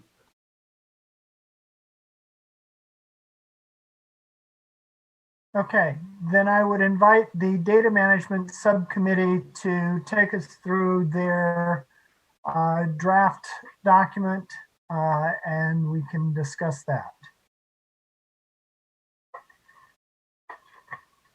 Certainly. Thank you so much, Chair.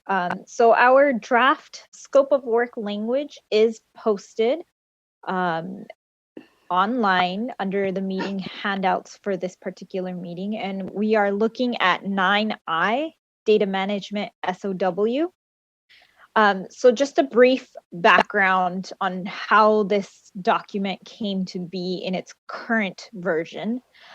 So we worked off of some template language that Dan had shared with us from the RFI for the RPV and the legal counsel draft that was already well underway before we had started.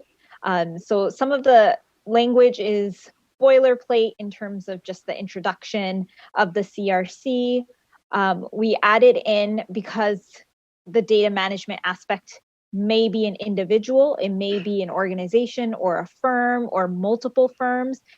We included that language in that first introductory paragraph, as well as the very specific inputs that we might be receiving. So the categories of those inputs, so either written, drawn, oral, shape files, and we included et cetera in there just to cover our bases in terms of other things we don't know at this point that we may be receiving. And then when you scroll down to the statement of work experience, so this section and the section following, so section 5 and 6, were really informed by our discussions in the field with the different experts that we spoke to, the different recommendations that they had. We did some searching of, we were shared with links, they shared links with us in terms of different jobs and data science roles and the descriptions that are written in those job roles to include as potential guiding language within what we would want for a data manager or management service. So at this point, section 5, in terms of the statement of work and experience, we have listed out a brief overview of how we expect large amounts of public input data from across the state. We would want someone to be able to organize this data by a variety of different indicators. So for example, if, alluding to our earlier conversation, if we are in a certain city, we want to be able to have some sort of management system that would be able to pull up all of the inputs that we have gotten that relate to that city. Or by any other indicator such as zip code, neighborhood, etc. And this is all contingent upon the design of our form or however we intake this data as well, right? So if we don't have a zip code field or we don't have a city field, it's going to be a little bit more challenging to code those inputs as such. And we also used our own website as an avenue to inform this particular aspect, as our own website does have currently a contact us page, which is interesting in that it requires someone from the public to submit their name, their email address, the region or county that the public comment is related to in a drop-down menu, and then the subject and your message being the only two fields that are optional or don't need to be completed in order to hit submit. Our online form on our website also includes language stating that file formats that are supported include PDF and JPEGs. However, there's no option to attach such a file to the form on our website. So we have brought that to Mr. Ceja's attention as well, if this is an avenue we decide to pursue in terms of the data collection, specifically regarding the public input piece. When we scroll down to section 6, I believe this is an edit that needs to be made, the submission format.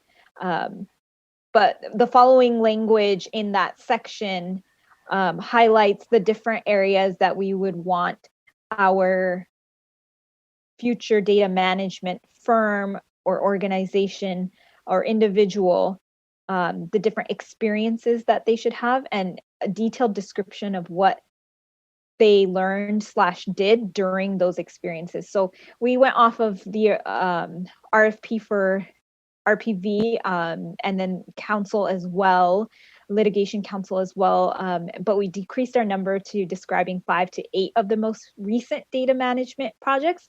That recent term also being something that we picked up from conversations on the earlier RFPs. And then included all of the different aspects that we thought were shared with us in our informational interviews of areas that would be important to cover and make sure that we have in the toolbox of whoever we contract with. And again, this is a draft. Commissioner Turner and I have been bouncing our heads up back and forth about, did we include everything? Are there things that we are missing? We already have heard from Robin that she has comments, and USDR has comments on this RFP language. So we're awaiting those comments. Our point in bringing this forward to the commission today was to gather your feedback on what we are missing. Are there areas that we should be collecting information on that are not on this form, or are there areas that are not clear? And then also we want to solicit feedback from the public as well. I'll just leave it at that and let Commissioner Turner jump in to add anything else. Thank you, Commissioner Ahmad. No, I don't have anything else to add. I think that's a good place to stop and to receive feedback from the commissioners and then public comment. Okay, commissioners, Commissioner Akutagawa. Well, first, I just want to say thank you. It does sound like it took a lot of time and you put a lot of work into it, but it sounded like it was just really fascinating and interesting, and it would have been great to have heard even more. The presentation yesterday was really fantastic. And, I do want to just say, I think I'm maybe more taking to heart what I heard yesterday from the presentation. Don't make it so specific and, box ourselves in. And so I was, I like really high level kind of stuff. And let's just get to the point. And I felt like you've really captured that here where, it gives you enough flexibility for us to really understand what their capabilities are without getting too boxed in by somebody who I took to heart what Waldo said about, not being so specific and then being perhaps sold by a company that says that they could do it all and walk on water and, change the world and all that kind of stuff. And then in the end up not necessarily being able to do all that we want. So I just wanted to just put that out there, that I just really appreciate what you've done here. And this looks really fantastic. So thank you. Thank you, Commissioner Akutagawa. Commissioner Yee? I'm sure I was not next. I think Neil was Commissioner Fornashari is next. I think Commissioner Fernandez was before me. I'm sorry, I was looking at the documents and hands appear and disappear. So, Commissioner Fernandez. Okay, I forgot I had my hand up, so thank you for. And I just want to thank both of you for the RFP. It's really well written and very thorough. The only suggestion I would make in section 5 under the statement of works, it's like in the first sentence, you talk about to manage large amount of data in various formats. And I realize that you say as described above, but what happens sometimes when vendors look at RFPs, they kind of just go straight to the statement of work. So my recommendation would be to, again, put, as you put up there, various formats, you put in parentheses with written, drawn, oral, shape files, etc. So that's the only thing that I was thinking of, because they kind of like to, go to the meat of it to decide whether or not they want to submit something. But thank you very much. I appreciate all the work you've put into that. Okay, Commissioner Fornashari? Sure. Yeah, and just I want to also thank you all for your hard work, and it did seem like it would have been a lot of fun to spend time talking to all these folks and learning this stuff. My piece would be, bless you, Commissioner Lamont. Bless you. Thank you. I'm sorry. I had no idea my microphone was on. My apologies. I guess my suggestion would be in the first paragraph, maybe expand upon that a little bit, the narrative about the commission, because it's really brief. And what I was thinking was, what the data is, how we're going to collect it, and how we'll use it, and so that they just have a better, more well-rounded picture of what we're doing here. I think if you look at the line drawer RFP and that section at the beginning with the detail about the commission, I think that might be a good place to do a little plagiarizing and use some of that content.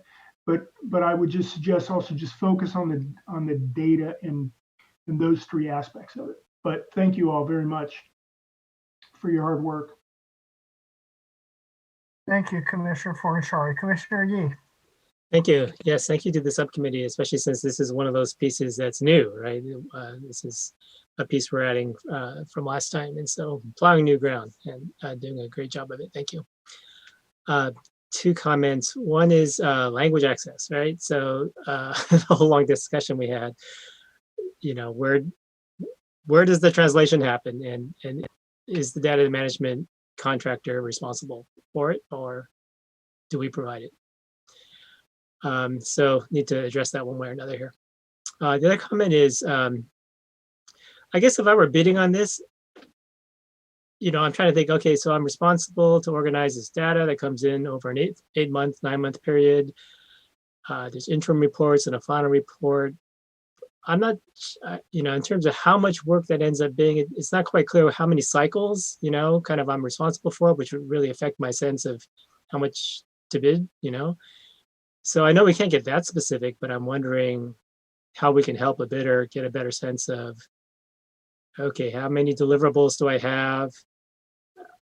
The ongoing, I guess there's an ongoing organization of data that comes in that is made accessible to the commission. So that's ongoing and for this time period. So I'm thinking as a bidder, I might need a little more help to know exactly what the deliverables are. Let me, Commissioner Akutagawa. I think Commissioner, you just got me thinking about two things that perhaps I want to just maybe build upon what he said. Perhaps, and I think you were saying this, that perhaps it could be written in that the bulk of the work will be over a certain period of time, and then following that, it may slow down to more, a X amount of times, or maybe once a year or something like that, after the submission of the maps might be helpful in terms of giving that time context that Commissioner Yee was talking about. The other thing is, when he asked about language access, and I think Commissioner Fornachari also mentioned about beefing up the beginning paragraph a little bit more. It also got me thinking about what Commissioner Yee said yesterday about the different types of scripts or fonts. So I realized that it says multiple languages, but I think taking a page out of not assuming things, maybe it should also say multiple scripts or fonts. Scripts meaning like whether it's in Thai or in Farsi or one of, or even in like simplified or traditional Chinese, being able to handle those.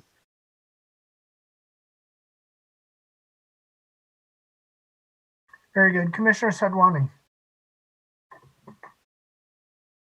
So much to the subcommittee. This is awesome. And I agree with Commissioner Yee. You all are charting new ground. In a sense, we had it easier because there were documents from 2010 that we could basically plagiarize and just change.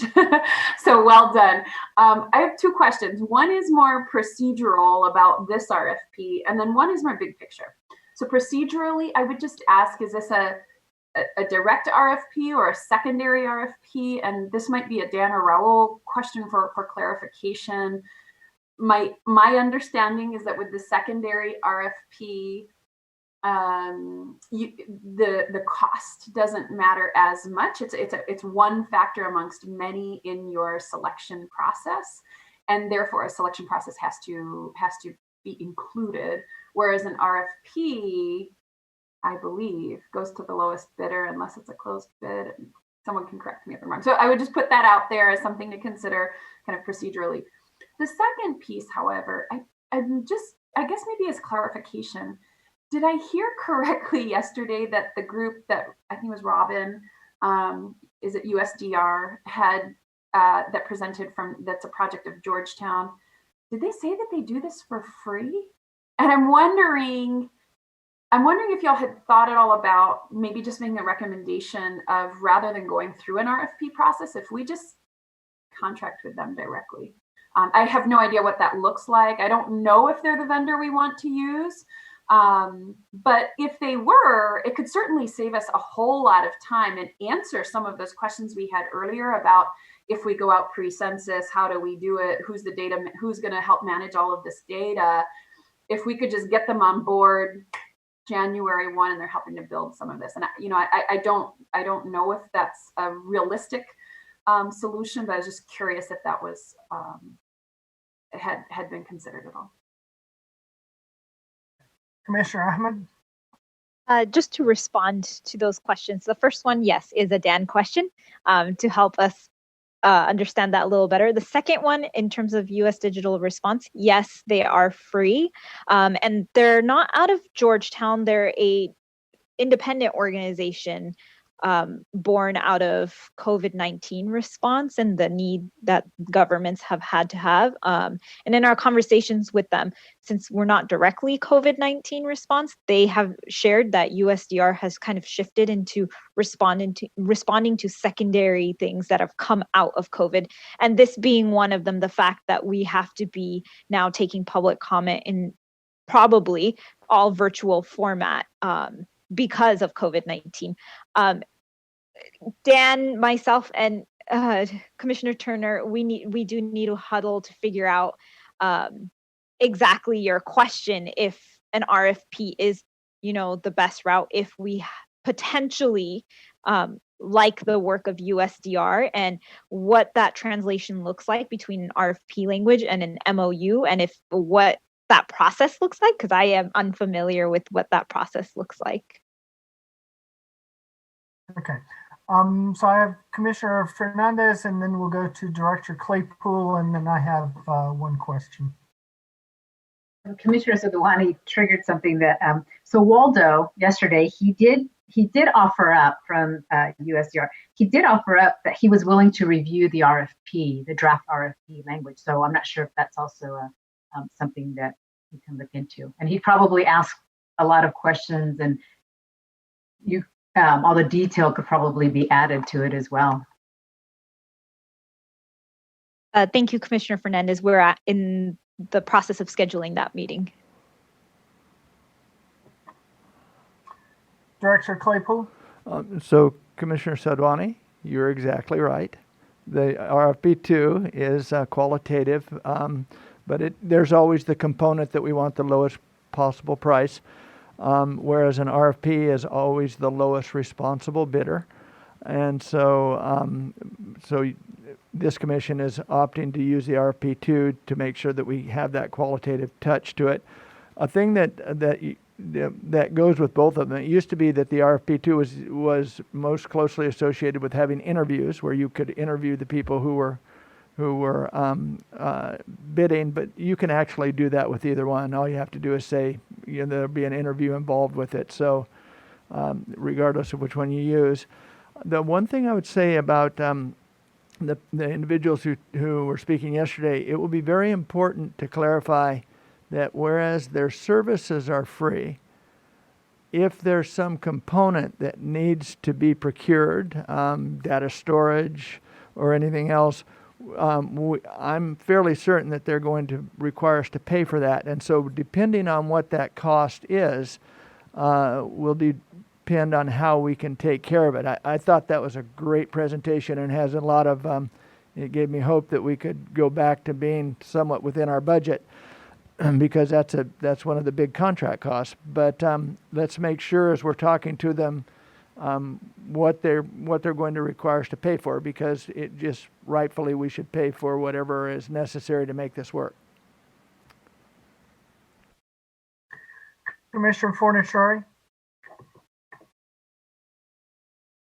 Yes, so this conversation kind of got me thinking about a few more things. In section 5, you talk about ABCD is experience with data, managing data, storing data, securing data, but there's no reference to data analytics, data mining. Isn't that part of the expectation of this group, that they're going to be digging through our data to help us pull out the information that we need, if we're going to be in a certain area, mine that out for us? And so I think, I'm not sure of all the right terminology that we should use there, but I can imagine Waldo is going to have a lot of good input for you on that.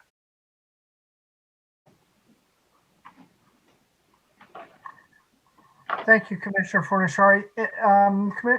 Director Claypool, in kind of related to the idea of interviewing bidders, I'm also wondering, in my procurement experience, I've organized bidders conferences. So that would be an opportunity for all of the bidders to be in the same room at the same time with commissioners or commission staff and have a presentation from the commission side, as well as answering any questions that come up. And so everyone is on the same page. Everybody has the same information. Is that something that's done in California state procurement, or is that just something that was unique to my experience? So I know that in the state they will have conferences for, so they'll have employment conferences periodically. I think they do have bidder conferences. We're going to run up against having to have a Zoom conference if that were the case, because clearly we're not going to be able to be all in the same room. The only thing that I would say is that will add time on the front of this process. And right now, time is something that we're kind of running out with these contracts. I can have Raul look into it, but it just seems to me that we need to move forward as expeditiously as possible.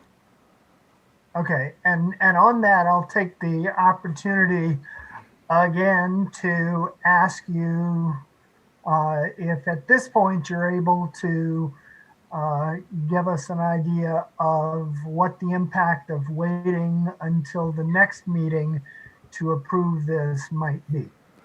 I finished rolling the dates forward, actually just kind of shifting where we're at today and doing it. You had asked, as of the next meeting, what would be the impact? And so I finished it, but I have Raul taking a look at it. And what I've asked him to do is to tell me realistically, where can we shave any time at all? Because I'm going to give you what it looks like when it typically occurs, but I also want to be able to say we might possibly get some help here, we might possibly get some help there, and then we'll move from there. But that will be this evening. I won't have it this afternoon. Okay, well, I'll just reiterate what I've said on a number of occasions, which is hope for the best, but plan for the worst. Right. So with that, Commissioner Toledo. Yeah, thank you.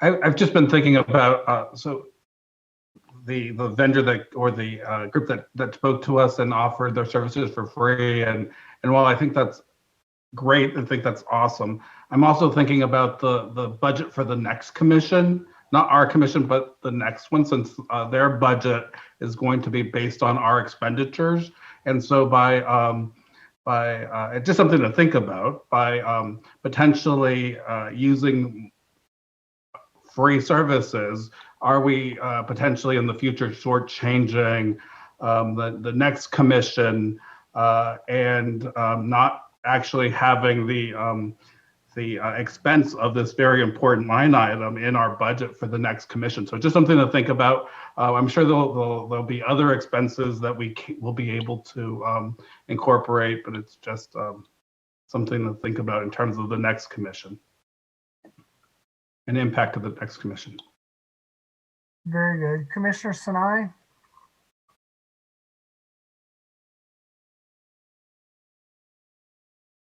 Well, there was a raised hand there. Commissioner Fornaciari. Sorry. I thought I was on mute. I was excited that you called on me because I did use the raised hand and I didn't know if it was working or not. So it does work, but my unmute doesn't. Two things. I do agree with the comment that Commissioner Fernandez made at the very beginning about making sure to include the scope of work to include everything from above. And the reason being that one of my notes was, don't we need to include specify diverse mediums and languages? And then it was up above, so I had missed it. And then on the different mediums, or however the right word is, just a reminder that we've also said digital or video, and that's not in there, that people can submit. We're hoping that they could submit a video as well. And finally, we need to put something in there about data ownership, who owns the data? Because every time I've ever worked with a database or a platform, the ownership of the data ends up being a huge piece. So I just wanted to put that out there. Great job. Yeah, so I would ask the subcommittee to work with Chief Counsel and the legal team to make sure that we cover that last point from Commissioner Sinai. I have Commissioner Fornaciari and then Commissioner Turner. So maybe this is kind of a comment question for the subcommittee, but I was under the impression that U.S. Digital Response was really kind of a troubleshooting, we build software for you to solve your problem kind of thing. And I think our problem is more complex than that, and we need capability to do the data mining and data analysis and that kind of thing too. But maybe I kind of missed something from their presentation. Do they provide that kind of capability too? Yeah. One of the pieces that we were really excited about that they offered is this time period. Once we solidify our relationship and determine if this is the direction we want to go, they offer something called a discovery sprint, where we'll come to the table and answer a lot more questions about what we need, and not so much about what system or tool or we think we need, but what is the ultimate result? What is it we're trying to achieve? And from there, they kind of back in with suggestions. And yes, they're able also, my understanding, to even develop.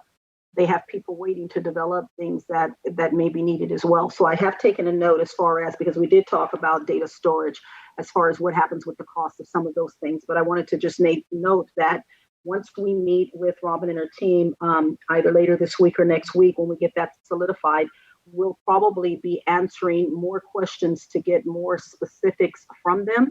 And one of the things that I think will be helpful going forward is if Commissioner Ahmad and myself could get from, and we talked about it earlier, we do need to streamline exactly what we're asking for. I was reminded about it when Commissioner Sinai just said also video, which video would require then someone also watching and translating, et cetera. And so again, that gets to the scope of how much work we're trying to take in. And we initially threw everything out on the table, but at some point we need to say we're not going to take video, or we are, right?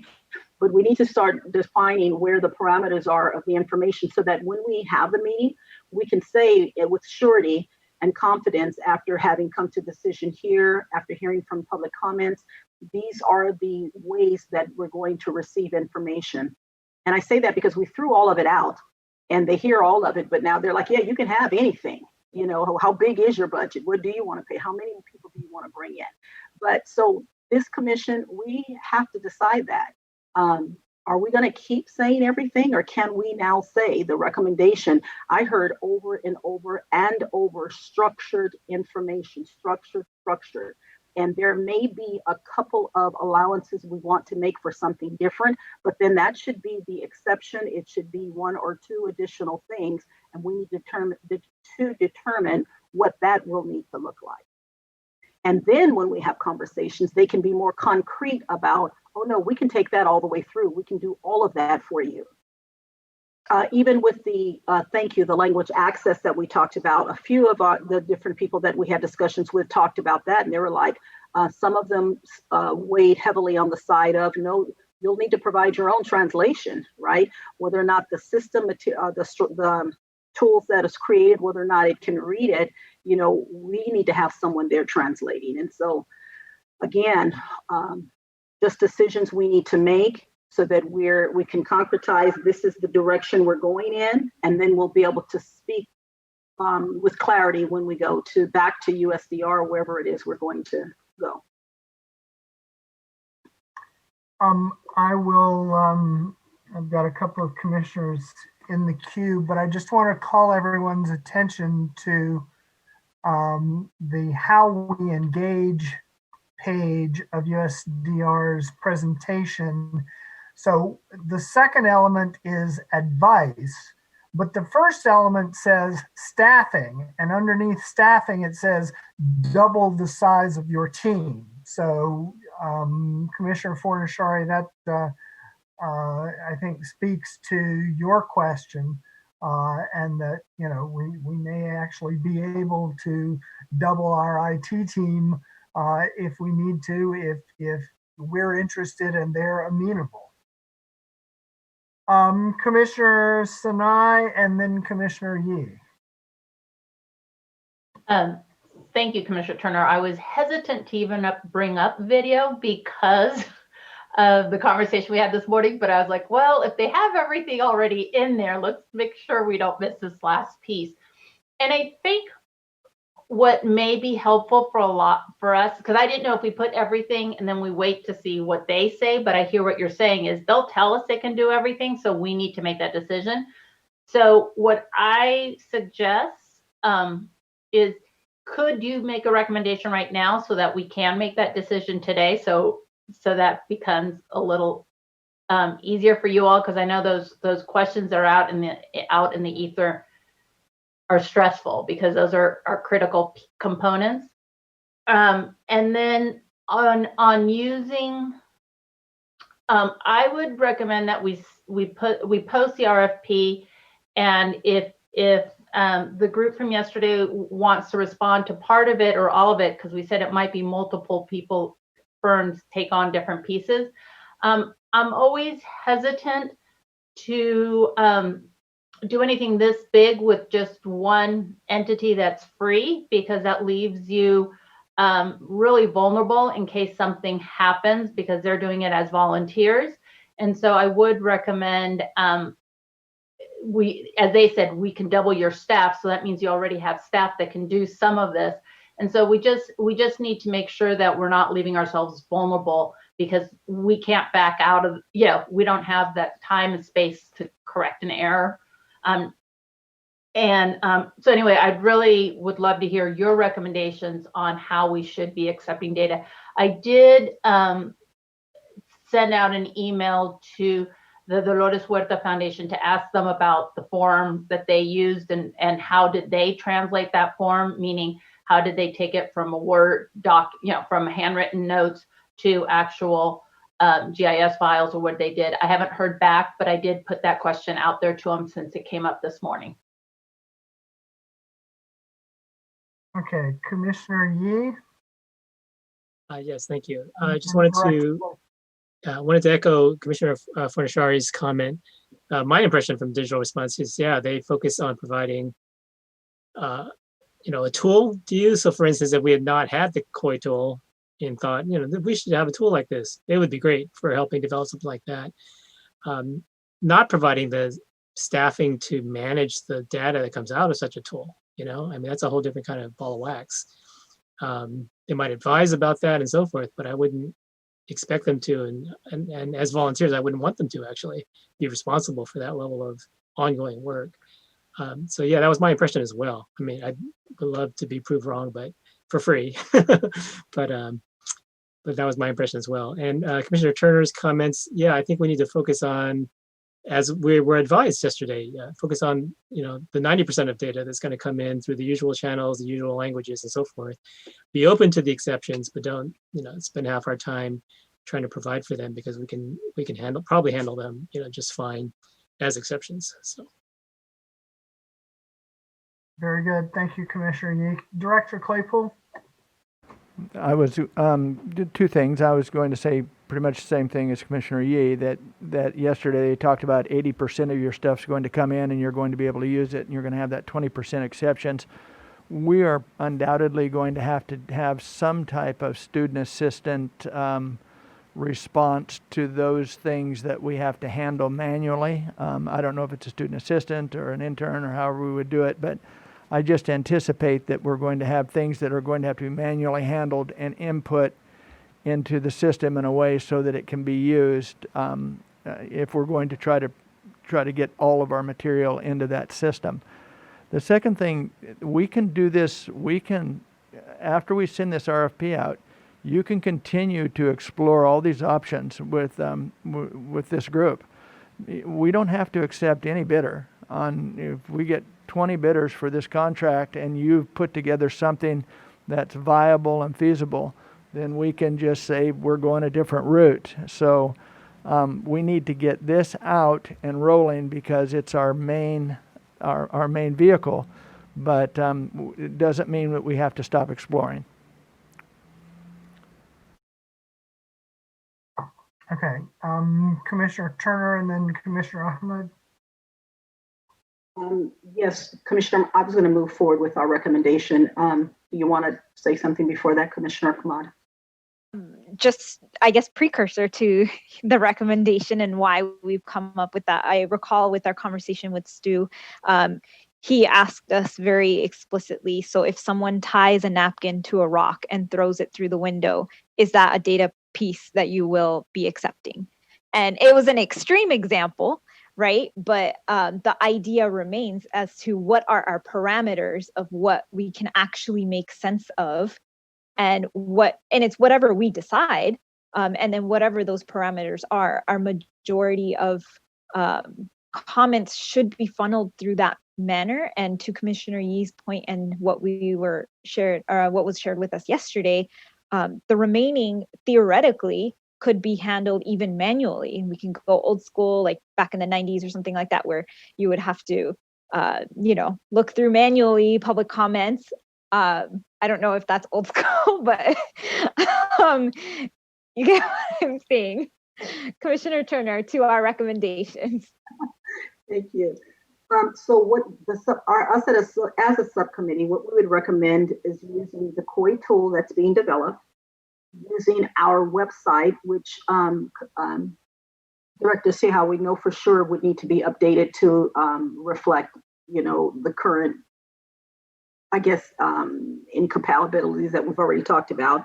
So the COI tool, our website, and then any on-site verbal information that we receive. So that's either through phone calls or if we're happen to be able to be at a hearing personally, at a forum, if someone, so whatever that verbal looks like.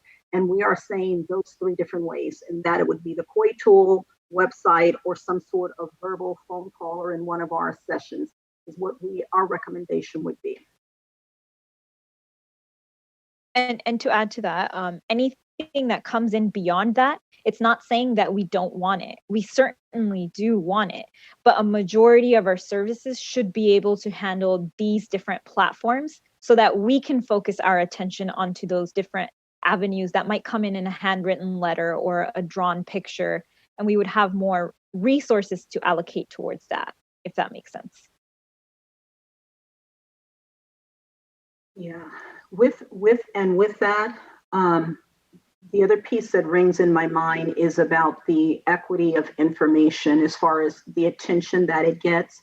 And what I'd want to even be very public about is to ensure that if as we receive information that was outside of the recommended, we will attempt to give it like consideration. But depending on the timing, if you get that thing drawn on a napkin 1 month and 3 months later, you're now, will we find it? Will we remember it? Will we be able, because it won't be cataloged like the rest of the information necessarily. So unless we are able to write it in ourselves. So again, as much as we can drive into the structured, so the COI tool, the website will have similar questions that the COI tool so that it's in alignment. And then as we're taking information, we're asking questions again, so that all of it will line up, will be able to be input that then can be retrieved later. So that would be the recommendation. I wanted to say one other quick thing. Maybe I'll come back to it because that's the recommendation, and I'll just let that stand so people can respond, and then I'll say the other thing. Okay. Commissioner Sinai. Thank you. I think my two things. One is I like when you use, every time you say equity of information, that really, reminds me of the comment of the first, everything, the first comment and the last, you have to listen to the first comment as well as the last comment, that whole equity. So if we can make sure that that's written into the RFP, that we're looking at the information that comes to us in an equitable way, or how you say it much better than I. And then the other piece is, Commissioner Turner, yesterday I felt like you were hesitant when you heard what website we were going to be using, and so I was going to ask you at that time if you were comfortable with Nation Builder, or if you were sure that that was the right website for what we need in regard here, since the website is going to be critical for capturing data. And this is the time to bring up any concerns versus later. We need to make sure if this is going to be one of the 3 ways that you all are feeling confident. No concern about it. I didn't know it. I hadn't heard of it. So I was like, what is that? Let me look it up. That's all. Okay. Commissioner Akutagawa. I think, so I now have 3 things. One is, I think I just want to point out, Commissioner Turner, can I just suggest that we also make sure that we explicitly say that anything submitted via public comment, because public comment will be submitted in various ways. And so I just want to be conscious about, submissions by public comment. Speaking of equity, I think one of the things that has struck me is that, while we heard from the various communities where I'll call language traditions are a little bit different in various communities. One of the things that did strike me is that in particular, when the representatives from Pana and also from the Native Hawaiian Pacific Islander communities spoke about the need for perhaps video kind of instructions or opportunities to gather information. It makes me think that perhaps we need to be open to video submissions, because in a number of communities, while they will be probably assisted by different community-based organizations, what struck me is that, for example, in African communities, someone had noted that oral traditions or oral communication is in many of those communities a tradition and a norm. And then also in the Native Hawaiian Pacific Islander community presentation, what also struck me is the idea of not to assume a rate of literacy where they may be able to write their comments or their inputs to us, but that they may be better served by providing oral, I guess, input to us. So I know it just complicates things, but I just wanted to just put that pin in there in terms of, speaking about equity. Commissioner Sinai, I think it was more me that had asked about the Nation Builder. I've had experience with it. And I'll be frank, it's not been a great experience. So that's why I just wasn't sure whether or not this is just something that, was just selected. But when Director Seha did say that he's had experience with it, he knows how to use it well.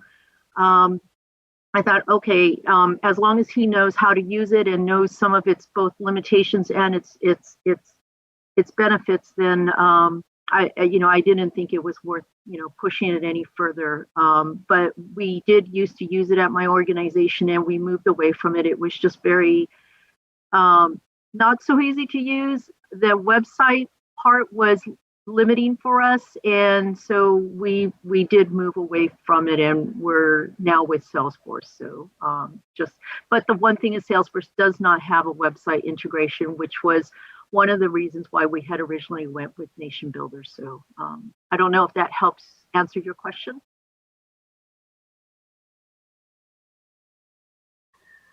Okay, I have Commissioner Ahmed and then Commissioner Turner.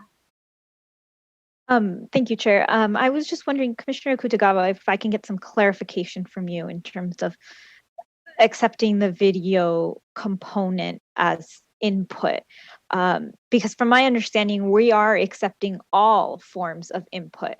What the discussion about the data management RFP is about is which types of inputs can we give to this firm or this contracted agency to handle for us in a large scale, so that the remaining efforts could be put on, such as video or handwritten, mailed in. So I was wondering if you can elaborate a little bit on what your expectations are in terms of the video inputs. Yeah, thank you. I don't know if this falls under the kind of maybe outside of the 80 or 90%. I think I just wanted, I mean, I think when I hear equity, it makes me think about the various forms in which different communities may find easiest and best for them to provide input. To be honest, I don't know if we're going to get a lot of video input. We could, and then if we do, I mean, are we, what are we going to be doing? I mean, are we prepared for it? I think it's really more that. And if it's more like, we'll get a small handful and it's outside of the quote unquote 80 or 90% that will be like more the, written kind of through the website or through the COI tool. That's fine. I think it's more just raising these questions for, I guess the what ifs, if we get a lot.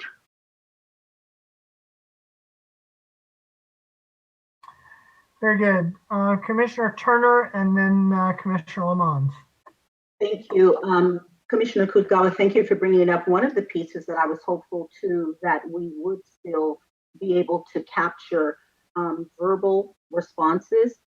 It would be through some of the on-site forums that we were going to hold, and again, still through calling in public comment or what have you. So for languages that are traditionally and historically verbal, that culture, I'm hopeful that we're not excluding them, that they'll be able to come forth there. And then beyond that, like you said, it probably will be not necessarily the bulk that we'll receive in video.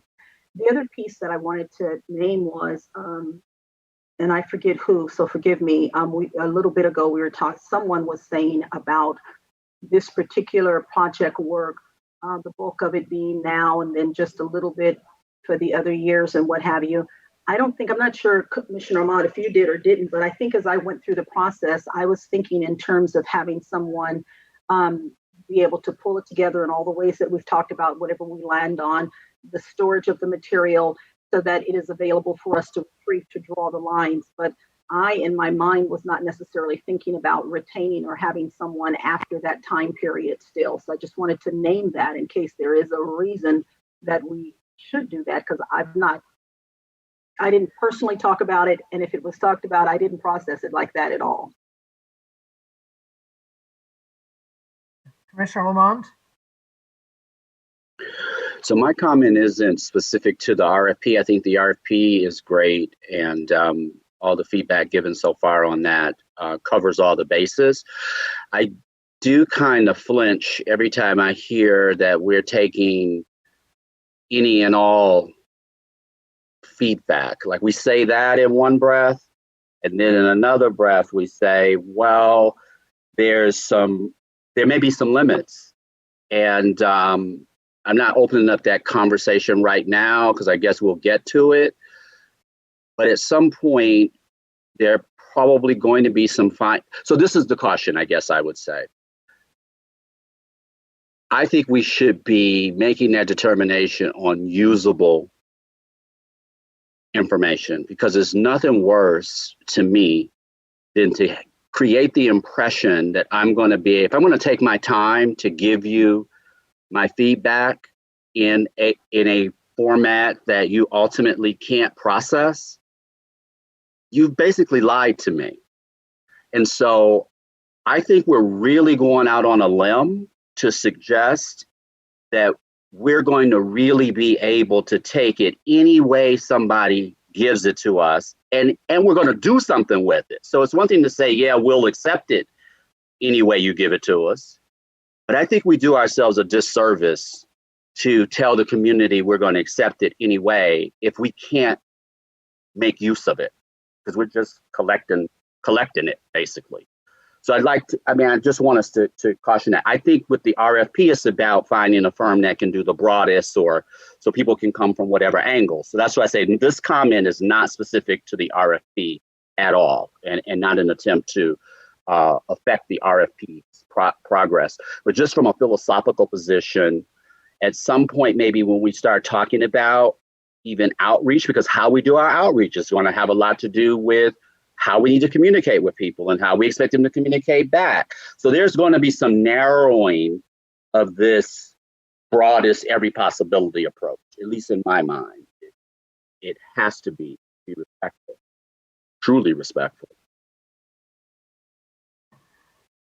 Commissioner Sinai and then Commissioner Ahmad. Commissioner Ahmad, did you want to respond to that directly, or? Not necessarily. It was just more of a question, historical question for Dan, and I don't, on that same topic, just to understand if what 2010 did in terms of limitations on types of input for the process. And I know we've touched on it a little bit, but would you be able to give us some insights into how they said, okay, this is not going to work for us. Can you please come back and submit it in XYZ format or something like that? It was actually, if I may, it was actually faster to simply have people putting it into the format we needed it to be in. Correct. And putting it in that was trying to go back to individuals. And many people are just going to submit it and just walk away from it and consider, as Commissioner Lamont said, that it's a done deal because we're there to take their comments. But that's how it was handled. We found a way to place it in as best we could.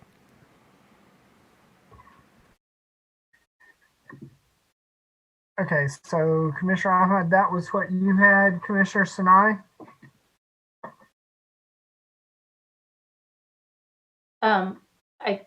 Commissioner Lamont, did you just raise your hand? Was it in response to what he just said? Not to what he said, but more what Commissioner Ahmed said. I'm not suggesting that. That wasn't what I'm saying. And I don't know if she thought that's what I was saying. But that's not what I'm saying. It's more what Commissioner Turner said earlier, is we need to let people know how to give it to us. So I wouldn't dare want to say, oh, you gave it to us, come back and give it. No. That's not what I'm saying at all. Commissioner Sinai? Thanks. So I first wanted to ask, do you, Commissioner Turner, do we need a motion for your recommendation? And if so, do you want to make it? And then second, and this might be a second piece, or I don't know if we need it for this one, but I mean, what I'm understanding is the only reason we're trying to narrow is just for this RFP and for who we're going to be hiring. to do this work, there'll be we may accept other ways, and we need to find students or others to figure out how to get that data in a way that's usable. And so we still do need to talk about, do we take a rock, a towel wrapped around a rock and thrown in, and do we accept that? The other piece, my other question was the translation. I know that I think Commissioner Yee brought that up. And are we looking at translation completely with another vendor? Are we going to look at another RFP, another vendor, and look at, so that we do, look at all the translation needs we have, translation and interpretation needs, because a lot of it will be interpreters. And so I didn't know if that needed to be in this RFP or that's a separate. We're looking at, everything will be translated, and the data we give this group will be already in English, or whenever we do the translation. So what I want to respond to is your first question.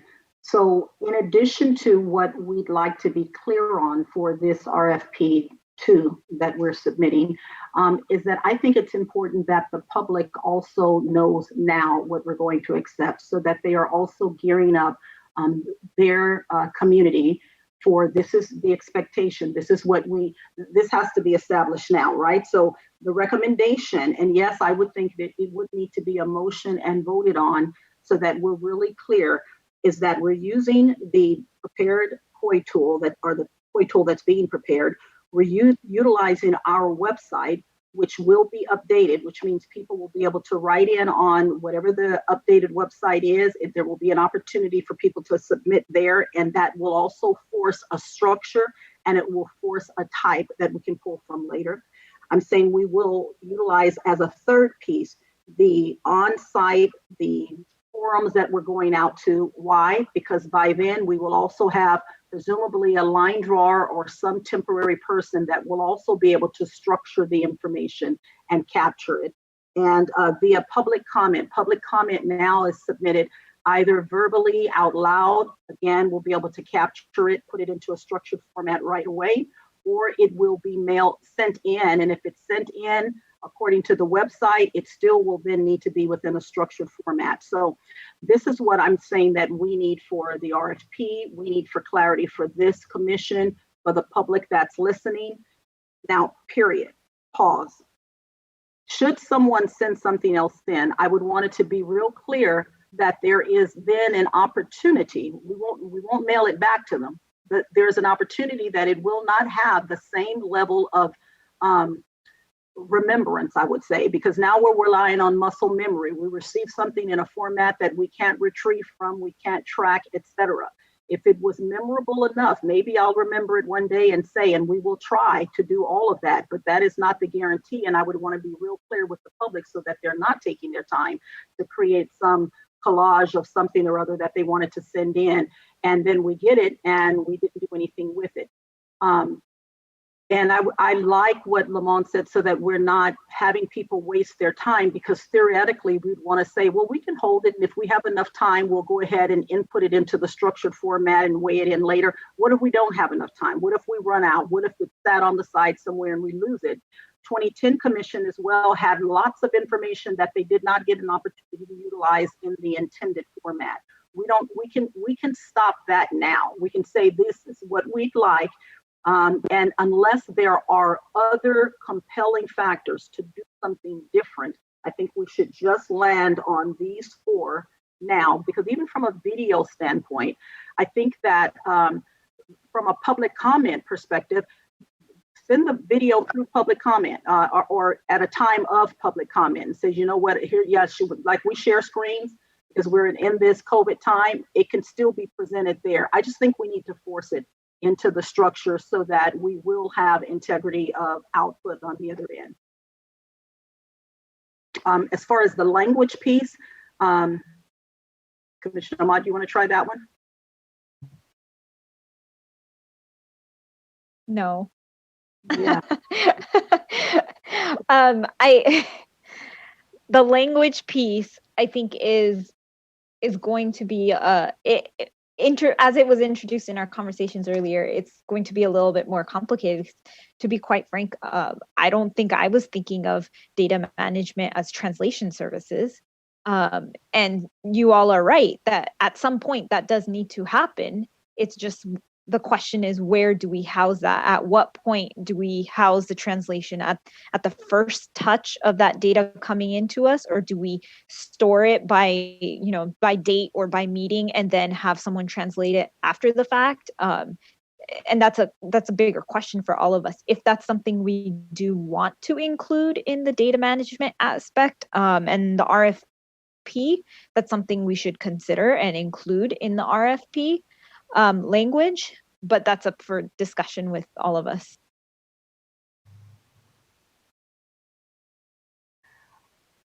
Before we go to break, I will just say that if we are thinking in theoretical terms, theoretically, we could receive 10 or 100 times the amount of input that the 2010 Commission received.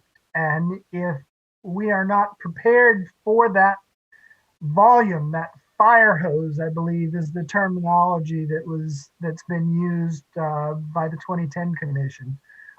If we're not prepared for that, even if it's in the format we want, through the channels we want, we're not going to be able to handle that fire hose.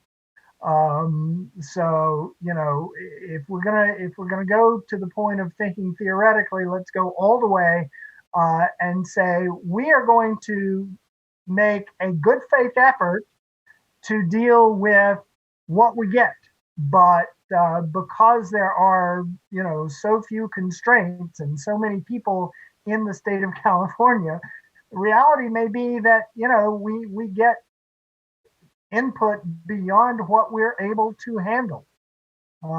So just let's think about that while we're on break, and let's come back at 3:30. Welcome back from the break, everyone. We have been discussing the procurement documents related to data management.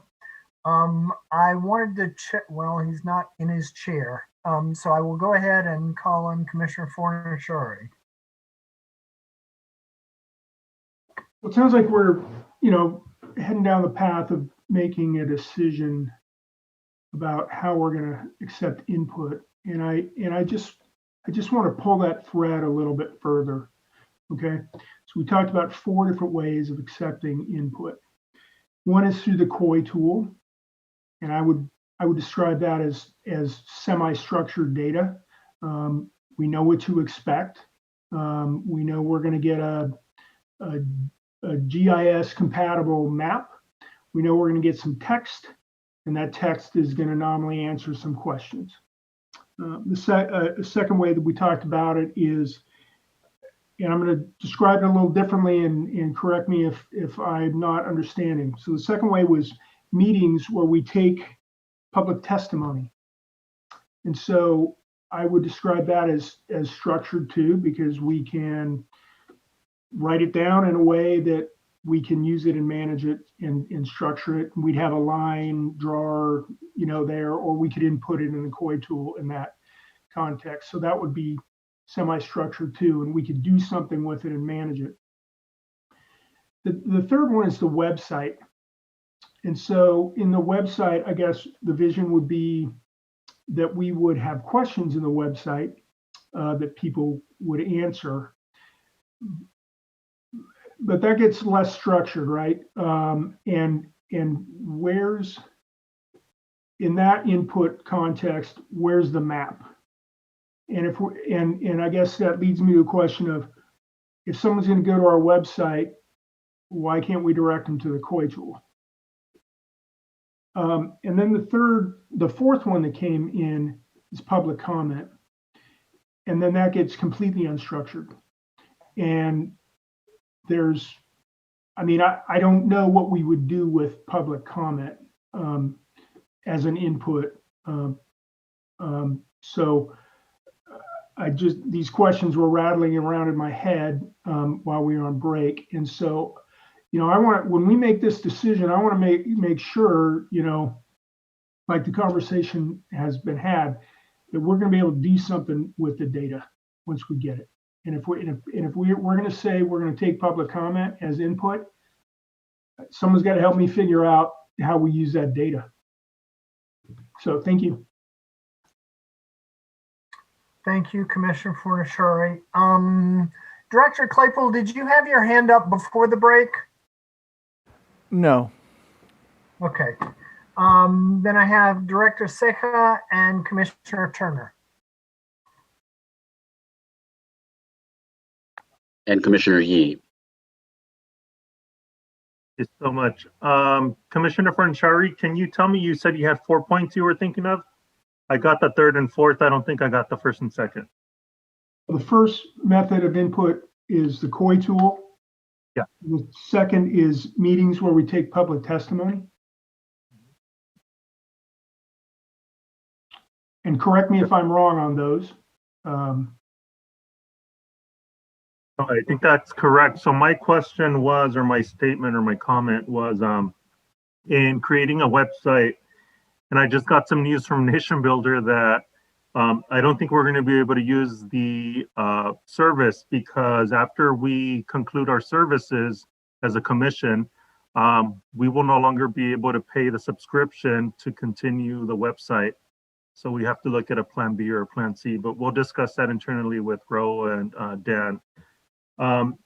As far as having the COI tool on the actual website, I think that's been one of the biggest asks when I've talked to commissioners, is that we actually have that on the website to, one, get people to visit the site, and two, to engage them while they're there. And then lastly, to get input and have that valuable input at our disposal when we're making decisions. So I think that's the plan, is to have the COI tool on the website.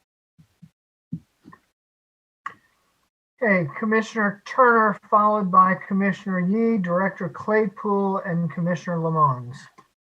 Thank you. In response to Commissioner Fornashari, the website as a recommendation is there because it is something that people are somewhat familiar with. It was already there, already existing and using. And when I say submissions through the website, I'm thinking in terms of right now, the website asks for email, asks for certain information, and then it also says if you'd like to submit something, you can submit it via, and we mentioned to Director Ceja that if that link is connected, people will be able to actually submit in that manner, which can be then, we can direct that. So whatever format we ultimately determine we need, we can say and submit, and it'll be via this structure, right?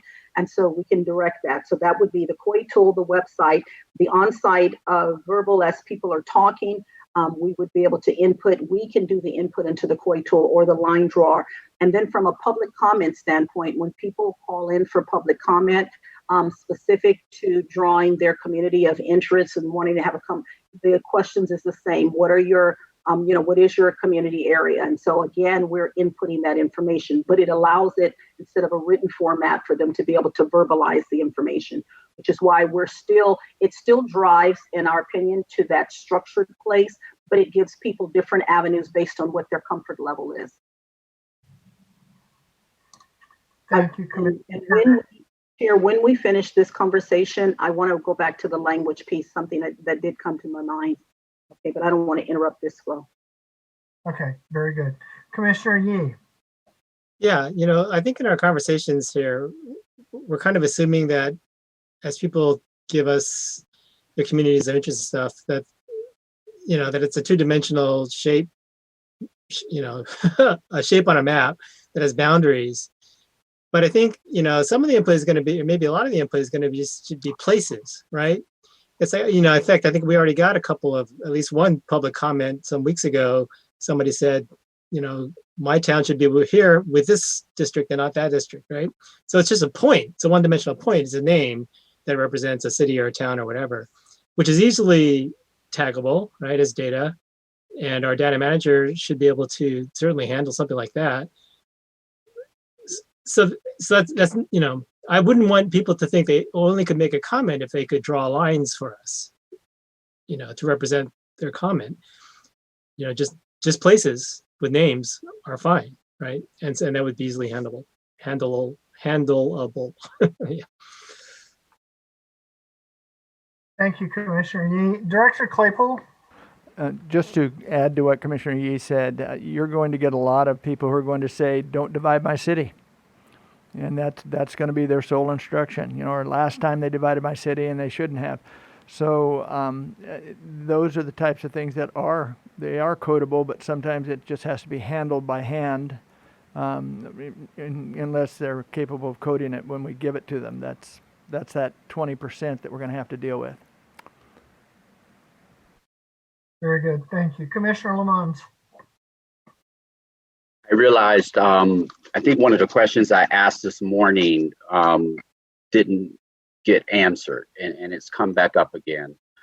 And that is, one of my questions was, how are we going to use the input? So we talked about the maps, having a GIS shape map as one piece. And I asked about the narrative part. Like, what is it that we want to glean from the narrative? And I think that hasn't been answered. I also think that, at least as I've been listening to these community of interest conversations over the months, we've been thinking about it as from a community perspective. Often we hear people know their community, they can describe their community, but I don't know that we are just asking them to describe their community. We're asking them to describe their community in the context of a geography. And that part we don't talk about. We've not really explicitly put that out there. So, because I know if you were to just stop me like man on the street and stick a microphone in my face and ask me about my community with no context, I wouldn't know what you were talking about, number one. But number two, it's going to be very specific to the geography. My concerns about my community of interest is going to be where the choices that we make may have a negative impact on it. But if I don't have that context and that distinction to make, I wouldn't necessarily know how to tell you that. So if I understand correct, the community of interest is only of interest as it relates to the map or to a geography, right? Not that us drawing the line, that's the last step, but to a geography. So if someone says, I live in this particular neighborhood and I don't want to separate it, that's a great example, Commissioner Yee, because that's the context right there. So I understand, but I could be a part of all kinds of communities of interest. But the one I'm concerned about is this one specifically, that it doesn't get dissected for the reasons that we all know. And I think that, I don't know that we are talking about that. To me, that narrows things automatically. I know we've been kind of trying to avoid this idea of shrinking. We want to have the most expansive, most open mechanisms for getting information as possible. But when I talk about the contraction piece, it's only about contracting it to its usability. So we have got to provide the community with a significant amount of context to give us the information. And I think depending upon the usability of the information that we want for a very specific context, will begin to dictate some of the channels in which that makes sense with all the stuff that the subcommittee that just talked about. And then I think we have the language piece, which we're still grappling with as well. What I kind of envision is that we have sort of like a redistricting boot camp that is for community-based organizations, by and large, groups, civic groups, we'll just call them CBOs, but those kinds of people, right? Because they're going to be the ones for all of our hard to read. So let's say somebody doesn't speak, doesn't read, but drums, right? We're not going to have a mechanism for drum translation or drum interpretation, but the local community would. And so they'll understand fully what it is that the context we needed. And so the bridge between the drumming and the interpretation and translation is going to happen there, and they're going to plug it into one of the channels that we've identified to get it to us. We are not going to have omnipotent channels for people to be able to get information to us. So I'm glad that we're at least starting to entertain the idea that there are some finite channels, whatever that number ends up being, whether it's 4, 6, because I don't think that we have one in there for paper yet. You know, like where someone draws something, and like in the 4 that Commissioner Fornashari described, we don't have that one, like you scan it in or whatever you do with it. But so there's some more channels I think that exist. And then we can have a conversation about the bridges from our channels to the community. And that's where a significant amount of our outreach effort is going to be necessary, particularly for the hard to reach, the bridges to the hard to reach, right? So that's just sort of a high flyby of how I'm trying to frame this stuff, you know, in my mind as we actually move forward. Because at the end of the day, the one thing that I've always learned with community, and particularly when you represent the government, many communities don't trust the government. And the communities are told things all the time about what government's going to do or what the people who represent the government is going to do. Politicians know about this. And then they do whatever we ask them to do. And then there's some misunderstanding. Oh, we couldn't really do that. Or, oh, we're so sorry, we got overwhelmed. Oh, well, we didn't have enough resources to do that. I think what we're trying to do is 2010 had a lot of data they couldn't use. They had a crunch timeline, et cetera. We're trying to open ourselves up to have the most input possible. I think the caveat should be that we can actually process, right? And we are being very diligent about planning for ways to take all of that content in so we can use it. So I think we're going to do markedly better because we have time and a different angle on our side, but we do have to accept that we're going to have some significant limits as well. Thank you. Thank you, Commissioner Lamons. Commissioner Sinai is next, and then I have a quick comment, and then I see Commissioner Turner.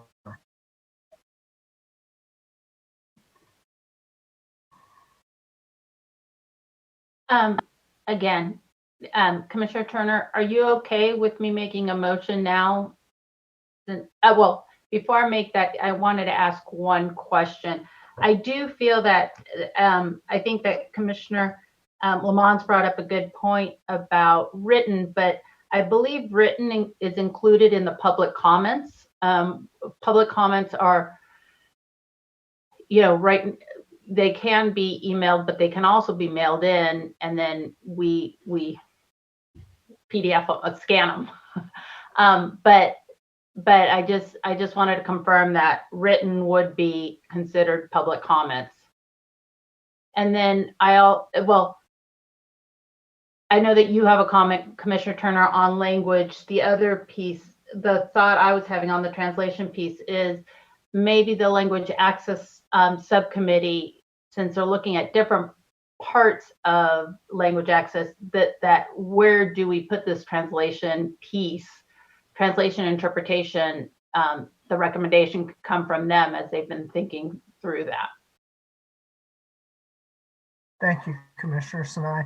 My brief comment is that when I was working on my very first computer programming project at the Library of Congress, one of the things that I learned from my IT counterpart was the importance of coming up with a data flow diagram. And I understand that computer programming is done differently these days than it was in the late 80s. But it seems to me that having a data flow diagram that would show all of the different sources of data, the processes that they would go through in order to reach their final resting place, if you will, might be useful. So I don't know if Commissioner Fornashari or anyone else has experience with data flow diagrams, but I think it might be a useful exercise for us to to engage in, and I'm willing to sit down and start working on one so that we can all visualize all of this. So I have Commissioner Turner, and then Commissioner Akutagawa, and then Commissioner Anderson. Thank you, Chair. 3 points. First of all, yes, my envisioning, I apologize if it's not clear, that any written documentation will come in either attached in the website, or it would be through public comment that it can be mailed into us. So I am thinking of written as well. And then also I want to be sure that, and have perhaps failed in this, that when we are thinking and stating structured, we for sure are not just intending maps and shape files. And so structured is even words. If people do, we talked about, this is important, why my community is, words will also be able to be captured as long as it's in a readable file. And so that we would later be able to retrieve anyone that was concerned because of, the concerns that Reading had. We'll be able to pull a file on that and see what all the concerns were for that area and how they spoke about their communities. That's outside of a shape file. So that, and this is where we'd be able to see how many times a certain thing was mentioned, where are the variations of the particular thing that was. So that is part of it. We won't lose that information. So I wanted to state that. And then as it relates to the language, the conversation we were having before break, and Commissioner Ahmad and I both were like, yeah, we remember that coming up, language, how do we handle that one way or the other? And then I flipped through my notes, and one of the challenges that was lifted up about languages when we try and outsource it or have someone else to handle the languages is that typically the default would be or could be to use something like a Chrome translation, right? When you're talking about giving someone else the task of trying to translate, and they're putting that as part of their larger, broader work. And we know, we've heard testimony today and over that we want translations done by a certified translator, which may not happen on that end of things. And so that might be something we need to hold on our end if we're wanting to, or since we're wanting to have the information translated. So I just wanted to lift that up from a translation standpoint. I don't think I'd be comfortable releasing it to some other group to do translation for the many languages that we're thinking of.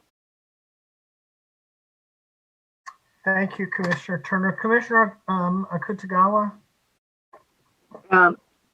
Yeah, so I think I want to just build upon what Commissioner Turner said. I think,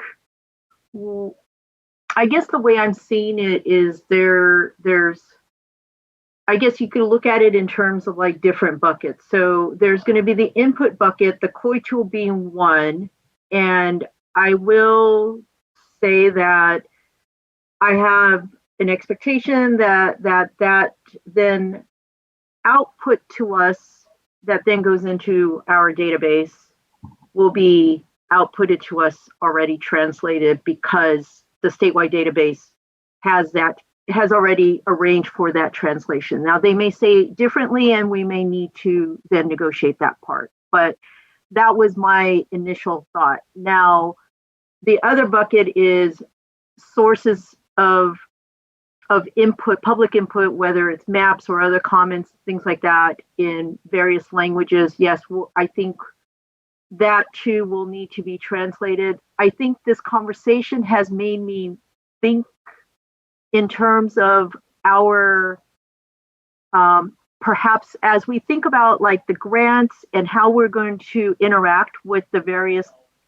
community-based organization partners who I think we were going to, at least in my mind, the idea based on their suggestions being the trusted partners to the communities, is we may need to also take into account either, and we'll just need to take into account, will they be providing translated input to us? If that's the case, then there's other different kinds of things that we'll need to think about in terms of whatever, grant parameters we'll give.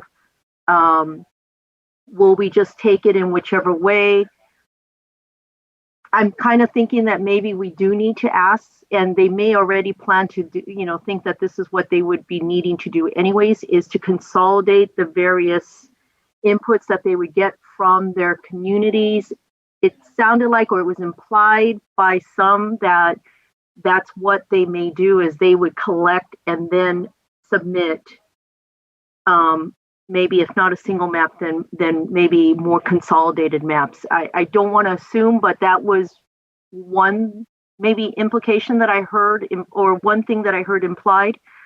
I think separately, Commissioner Kennedy, I think what you're talking about is kind of a architecture, I think is the word that they use in kind of like the tech field around architecting, and it makes sense. Wireframing, I think is the right word, is wireframing what this database is going to need to look like. And I think you're right on that. I think we'll need to, and that's something that would not necessarily be all done by us. I think that's what we would need to do with whatever vendor we get. But I think this discussion is going to be important, because we need to give direction to the vendor in terms of how we at least just on a very, very high level, how we envision that framework looking, and then they would take our inputs, create a wireframe that then shows the flow from inputs to outputs, and then get our approval. At least that's my thought in terms of how we would work with whatever vendor we end up also selecting too. So that's it for me. Great. Thank you, Commissioner Fujikawa. Commissioner Anderson? Thank you all for, I've tried to listen as much as I could, and a lot of work and effort went into this, and I really, really appreciate it. I have I have 3 items here. It's not clear to me reading this and everything is, there is the gathering of our information, which is, say, when we're at the public meeting and we have people coming to testify for it, who is helping us gather that information? Is that the data management? Is that the line drawer? Is that us? Is that our staff? My understanding was that was going to be part of the data management. And so we have to decide who exactly that is, because that has to go into either this RFP, the line drawer RFP, or we have to come up with it. Item 2 is, because the way it reads right now, I believe it's actually more for just strictly managing the information. In which case, it says under statement of work in the first paragraph, it says the qualified organization should be successful in organizing the data by indicators. And you go, for example, determined by the commission. We need to decide what those indicators are. And then 3 is, which is kind of not in here, is the output. Even if these guys are just strictly managing it and, and categorizing it as we give it to them, or the line drawer gives it to them, or whoever is helping to gather. And by gather, I mean coding the input, labeling it, etc. And these are indicators, so then it can all go into this information pool to be put together, to be part of a database. And then you can pull things out of. But the output, then, we need to have it relate to a geography with identifying factors with it, with the items we can. And I don't actually see in here that the output must be GSI. You have to have a map, or so you have to have some geographic connection. So, this could be my interpretation. I thought that the data management people were going to help us gather as well as. And in terms of our, I knowing a lot of tech people, I know quite a few of them would be pained to hear some of our conversations and realize how unsophisticated basically all of us are. This is not our field. I mean, it's certainly not my field. And they'll say, no, we can do that. We can do this. No, what you want to do is, you're missing the whole picture. I can hear them saying these things, what you really want to do is, so what I would propose is not propose yet. One is, who do we believe as a group is actually helping us gather this information? I'd like to have that discussion. the indicators, we need to have that discussion to fill out any of the RFPs. And I'd like to, which I believe I heard Commissioner Ahmad and Commissioner Turner say, they already have a meeting with the US Digital coming up. So to basically get advice from them on, this is exactly what we're trying to do. How should we do that? Because they might say, oh yeah, you'll have a person there to help you code it all in. And in which case, I understand we don't want to limit what people are giving us. We'd like to tell them, ideally, this is what we'd like. And then we'll get a lot more of that, but we will get other stuff as well. So if we could, I might have missed it maybe. We're saying, no, they're not helping us gather it. But if we could answer that one, please, I'd really appreciate it. Thank you. Okay, Commissioner Turner. Thank you, Commissioner Anderson. That is our belief. That is exactly what we are looking for them to do. And perhaps under Section 5, the statement of work, it can be just upgraded to say first sentence as after we add in the repeat information from the above. The Commission is seeking individuals, organizations, or firms to collect and manage large amounts of data in various formats with primary goal of information retrieval to the Commission. It goes on and then it actually says qualified individuals, organizations, or firms should be successful in organization of this data by indicators, for example, the zip code, the city, the neighborhoods, etc. And so if you're asking for us to also have ability to have it GIS coded, we can add that in somewhere. But the belief from the beginning of this is that indeed we are collecting and gathering, collecting, whatever, and managing, storing, being able to retrieve it later is part of this RFP. So we'll add in the collect there. And the other piece, if it's still, I guess, vague, just give us some language of what you're thinking about.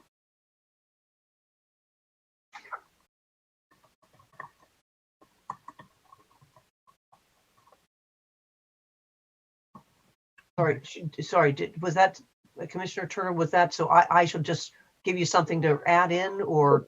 Yeah, because for what's not clear, because I said where we'll add in the collect and manage, because that's what we've been talking to people about as far as being able to capture the information for us and then have it collected, being able to analyze it, have it in a way where we're able to retrieve it later, etc. But if that was not standing out for you, I'm saying yes, then by all means, we want it to be very clear like you're indicating. So if there's a piece that is missing, I'm saying give us the exact words and I can put it in here somewhere as well. Okay, I will, I'll think of it and I'll send that to you directly as input. Is that okay? Yes, thank you. Commissioner Sadwani. This has been such a great conversation and one that's so necessary, right? Because this is all new and I think going to be a huge part of our overall processes. And I'm wondering if we're kind of at a point, you know, with the RFIs for the VRA attorney and outside litigation, the commission very generously got to a point and said, okay, now we give the subcommittee the authority to kind of move this forward and get it out the door. And I'm wondering if we are at a point to do that and to kind of, I know I am, to give the subcommittee the, you know, the seal of approval to continue to collect feedback, right? So if particular commissioners have feedback on the RFP, to get the feedback from staff, from the individual, I think was his name Waldo, who said that he was going to give feedback, and to really move this process forward. If so, I'm happy to make a motion to that effect. I think it sounds to me that would include, right, that the RFP would include the COI tool, the website, the on-site verbal public comments, and that the subcommittee can move forward with, you know, with continuing to gather feedback and advance the RFP so that this process can move forward. If folks are comfortable with that, I would be happy to make such a motion. I don't know if we still have a lot of additional pieces to cover.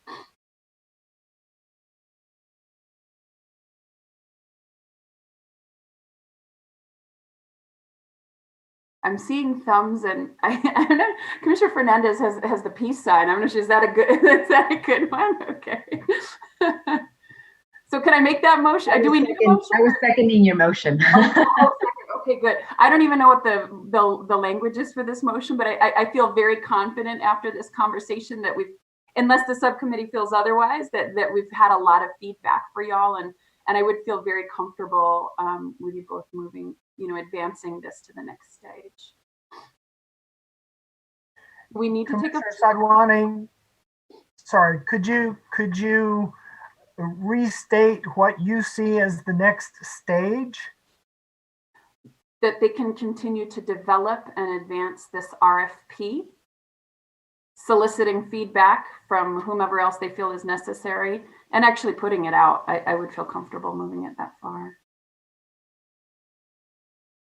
Okay, but do we want to put any sort of time frame around the continuing to solicit input or receiving input? I would for me personally, I'd leave that to the subcommittee. I don't know how long it's going to take to coordinate with either staff or Waldo or anywhere else that they need. So for me personally, I'd like to give them that flexibility. However they would want the motion structured, I suppose. But I feel like I feel prepared to, to allow them to advance this. Okay, Commissioner Ahmed. Thank you, Chair. In terms of timeline, I would actually want to make sure that whatever process we move forward with doesn't hinder our overall objective. So keeping in mind the length of time it takes for procurement processes with the state and working backwards from there. I don't know if racially polarized voting or legal or litigation counsel has a timeline for your RFPs that we can sort of mirror or potentially work around. If I please. Sorry, if I can respond, the VRA RFI, we actually do have a timeline that we are prepared to share in this meeting, but I can also share it with you if we don't get to it today. Yes. January, we're hoping to have VRA litigation identified by the end of February. Director Claypool. Just understanding that the council, both council RFIs are on a wholly different track than you'll be on. You'll be on the RFP track, and it'll take longer because there are different rules for attorneys. That will be part of the timelines that we'll finish up this evening. You'll be able to see what it looks like tomorrow.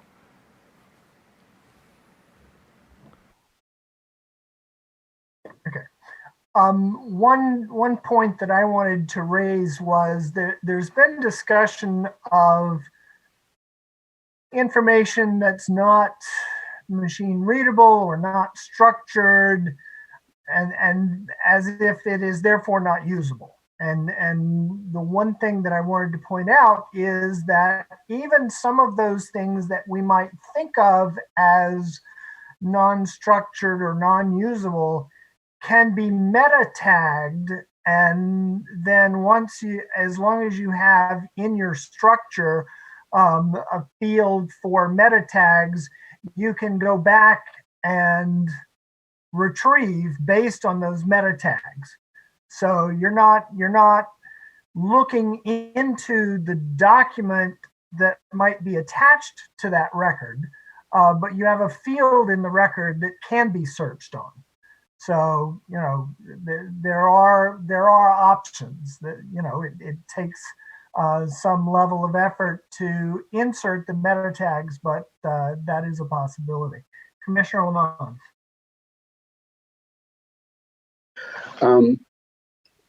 I concur with that.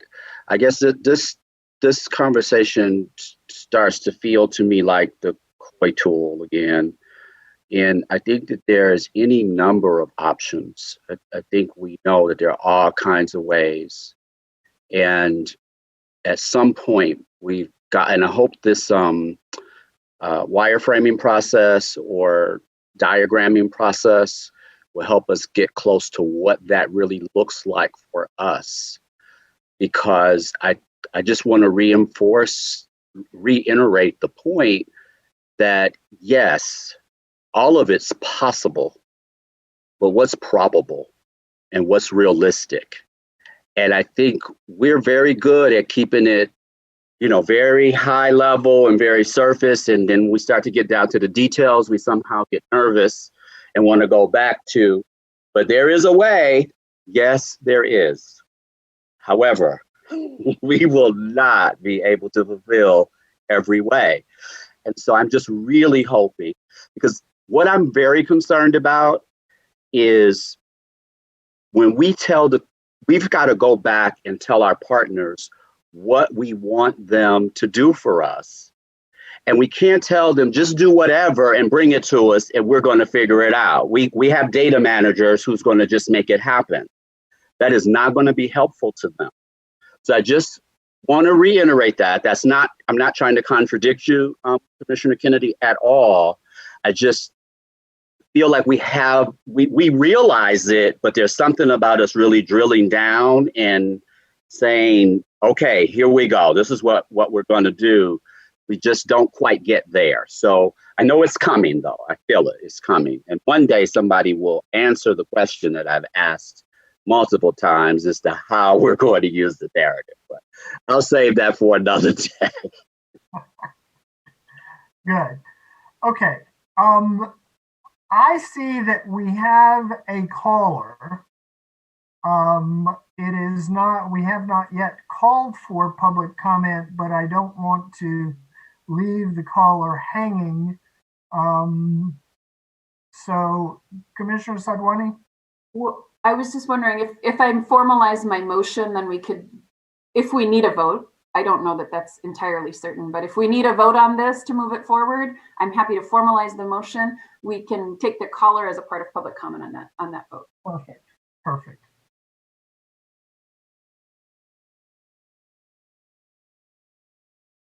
Do I need to formalize a motion? Yes, please.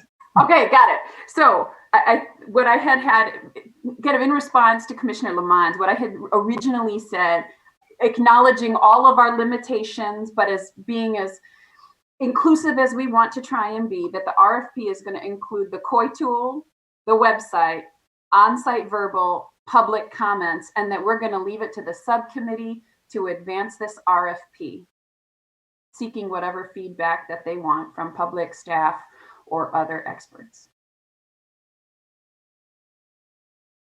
Okay, that is the motion. Second. Commissioner Sinai seconds. Discussion. Commissioner Fornaciari. You said move this forward. So what does move this forward mean? Does it mean take our input and publish turn it into an RFP and ship it? Yes. Okay. Send to DGS for approval. Okay. I assume that means with staff input and such. And I think we have a lot of experts on staff who can help make sure all of the pieces are put together well. Okay, Commissioner Ahmad. Thank you, Chair. And I'm in full support of this moving forward. Just one point of clarification that I need from you all is, and I'm the language access piece.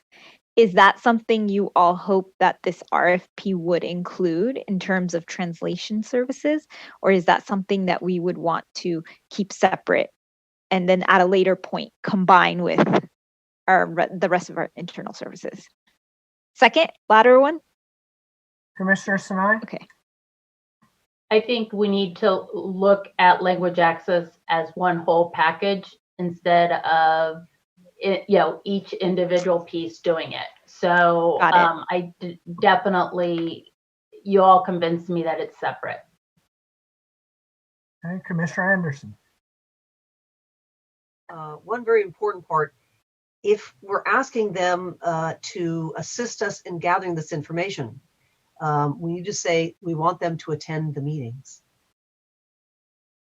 And is that what you had in mind or not? Or that, they would have to know that. Otherwise, they're at their own place, sorting through data. So I'm looking for that. That's a question. Commissioner Lamont? Is that something that maybe the subcommittee could get some guidance from Waldo or someone else on? Because I was under the impression this was more someone's going to manage the various mechanisms that we may come up with those four and maybe others, be the ones that have been clearly identified and possibly some others, to manage the inputs and be able to give us outputs in a particular way of some sort. Not that they're the people on the ground necessarily doing the data gathering, but I'm not. I guess that's worth clarifying. And Okay, Commissioner Anderson.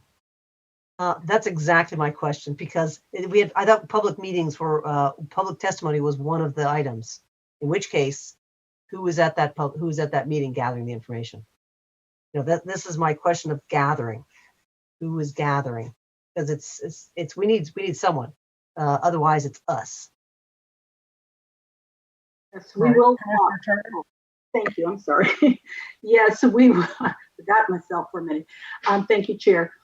Yes, this is one of the things that we can discuss as well, but we're not trying to hire dual roles. We've talked about hiring some sort of person that will be either our person for line drawn, a technician, etc. And in my mind, we're forcing the information to come in a structured format, a structured way. That could be them. It could be some other. We'll lift it up when we're having a conversation with Waldo and Robin and Alex on next week for the recommendation and move with what would work best for us, recognizing that we need someone there. So let's ask those questions and see. Very good. At this point, I would ask Katie to invite our caller to join us. Would you like me to do the full instructions and everything, or just? Yes, please. So do the instructions first? Okay. Yeah. In order to maximize transparency and public participation in our process, the commissioners will be taking public comment by phone. To call in, dial the telephone number provided on the live stream feed. The telephone number is 877-853-5247. When prompted, enter the meeting ID number provided on the live stream feed. It is 927-3806-8918 for this week's meeting. When prompted to enter a participant ID, simply press the pound key. Once you have dialed in, you will be placed in a queue from which the moderator will begin unmuting callers to submit their comment. You will also hear an automatic message to press star 9. Please do this to raise your hand, indicating you wish to comment. When it is your turn to speak, the moderator will unmute you, and you will hear an automatic message that says, "The host would like you to talk. Please press star 6 to speak." Please make sure to mute your computer or live stream audio to prevent any feedback or distortion during your call. Once you are waiting in the queue, be alert when it is your turn to speak, and again, please turn down the live stream volume. These instructions are also located on the website. The Commission is taking public comment on the motion made by Commissioner Sadwani at this time.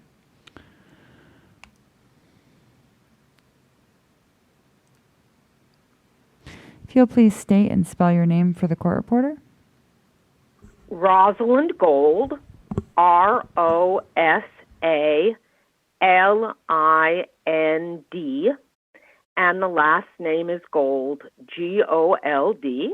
I'm the Chief Public Policy Officer with the NALEO Educational Fund, and I just wanted to make several comments about the very, very thoughtful discussion the Commission has been having about how to obtain, gather, and analyze community of interest information, because our organization 10 years ago actively mobilized the Latino community to provide testimony to the commission, as well as providing technical assistance to community members and helping them with their efforts in working with the commission. So first of all, I wanted to go and ask for some clarification on one aspect of translation services. And this has to do specifically with the capabilities of the COI tool, that COI platform that the statewide database is working with. You know, so far we have requested, and it looks like the statewide database is open and the commission has agreed to this, that there be translation into a certain number of languages for the interface between the public. In other words, when somebody from the public wants to go in to that tool and use that tool, or we want to work with a member of the public or a member of the community of using that tool, that the interface should be in a language that that person understands.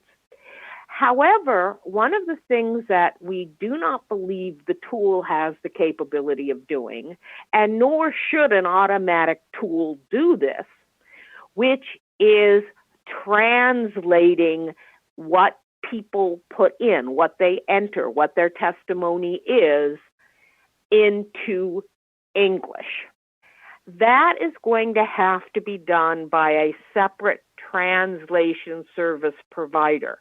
We don't think that should be the responsibility of the statewide database, just because they are not translators in that sense. They may be able to get translation to help them with the interface, because the interface may, be very uniform.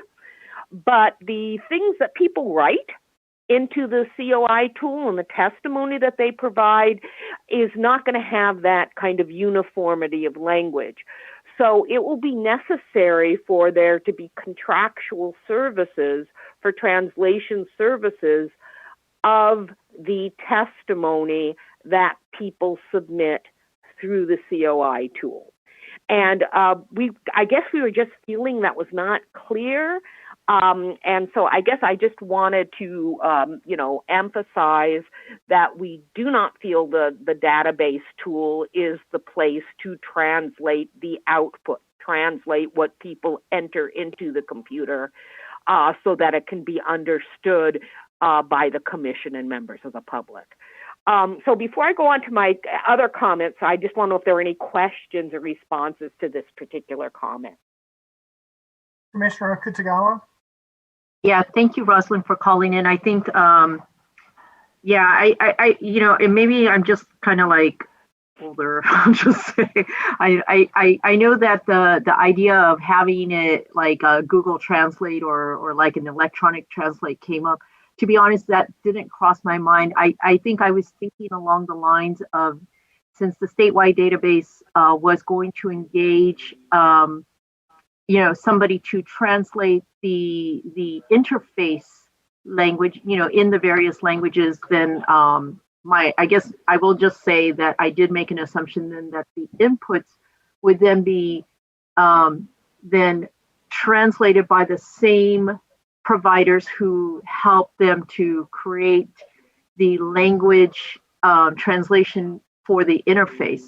However, based on what you're just saying, and this is more for clarification in terms of what you're suggesting, is the suggestion then that regardless, the commission should be the ones to take responsibility for that translation, hire our own separate translation service provider to translate the various languages that we'll be receiving, possibly in different languages. Is that what, versus just, asking statewide database? That is the suggestion, because again, it might, because the kind of search that the statewide database would have to do to get the translation services it needs for, like I said, a very relatively uniform set of instructions is going to be very different than the type of services that would be needed. And the types of for the output and the types of services that would be needed are more akin to what you might need for someone who's present at a meeting, translating oral testimony. In other words, people are going to be using a lot of different vocabulary, a lot of different words. So you may want to at least consider thinking of it in those kinds of translation services and contracts as opposed to something that the statewide database would do. Thank you. That was helpful. And then, I'm sorry, were there any other questions? Because like I said, there was a lot of really very robust and interesting dialogue about community of interest testimony and input. And I just wanted to make a few more comments on what's been discussed. Okay, Commissioner Lamont? Is your recommendation also that that is not an electronic process, but that is a manual process? Yes, because, and this is because, like I said, the diversity of things that people are going to be saying and talking about their communities of interest, right? Some people may be talking about communities of interest with respect to what are the transportation routes that they're near. Some people may be saying our kids go to these particular schools. Our kids, our families go to this particular cultural center. Our family goes one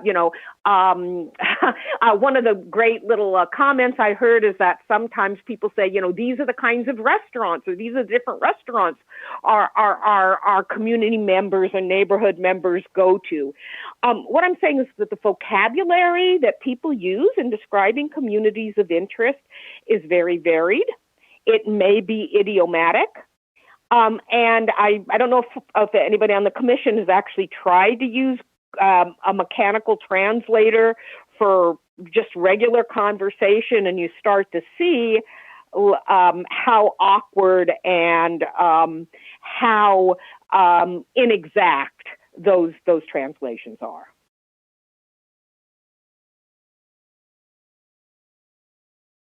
Very good. And Ms. Gold, you had another item to share with us? Yes, I wanted to talk about, the very, very robust discussion about what are the different ways that people can provide input to the commission with respect to testimony and communities of interest. Now, I think Commissioner Lamont, you are absolutely right about it needing to be very clear to the community. And the fact that it's a very, very broad term. And, from our perspectives of what we found during our work 10 years ago, that people really had a lot of different ways that they wanted to provide input depending on where they were located, when hearings were occurring. So in some cases, we were able to mobilize people to prepare testimony, using email, right? And sometimes even, this is in the day of faxes, right? People would hand draw a community of interest map and fax in testimony, both written testimony and fax in a map. People who had more computer literacy would email in testimony, or we would help them email testimony into a portal with PDFs. People wanted to come to a meeting, and I realize this may be different in the era of COVID, but we had people who wanted to appear before a meeting and hand over to the commission or show a hand-drawn map on a poster board.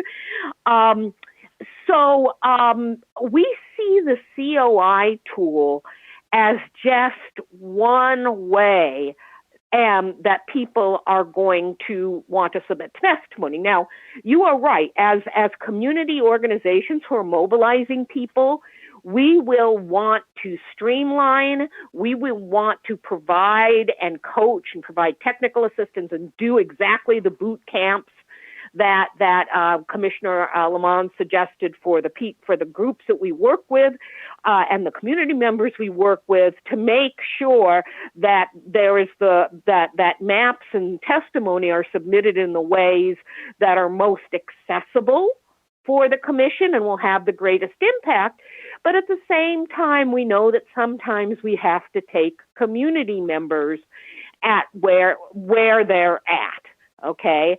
So, I just want to, again, agree, and that we would be happy to talk to the subcommittee about, how to ensure there are options that are flexible but clear at the same time, because again, we appreciate the need for that. I just wanted to again say that we would be very much happy to be part of this dialogue with you about this moving forward. Because if you ask, like, what will people do based on our experiences 10 years ago, people will do whatever seems to fit best with their ability to have access to the commission, their particular style of what they feel more comfortable with and how they communicate. So if we can kind of work together to find as many avenues for people to submit both, words, right, narrative, but also whether it's a hand-drawn map, whether it's something that's in a computer file, to submit visual information as well. Oh, I'm sorry, I had one other thing. In terms of the analysis of this, we would also say that as you think of the role of your data gatherer, that really this should really be something that constellation of activities does, and really not something that the line drawer, the mapper, should do. The mapper should take all this information and incorporate it into the maps, but the line drawer should not be responsible for gathering or soliciting this information. Very good. Thank you so much, Ms. Gold, for joining us this afternoon and sharing your insights. Great, and thank you again. And again, we very, very much appreciate the thoughtfulness and look forward to continuing our work together. Very good. Thank you so much. Katie, do we have any other callers? No, that was it. Okay. Then I would ask staff to call the vote.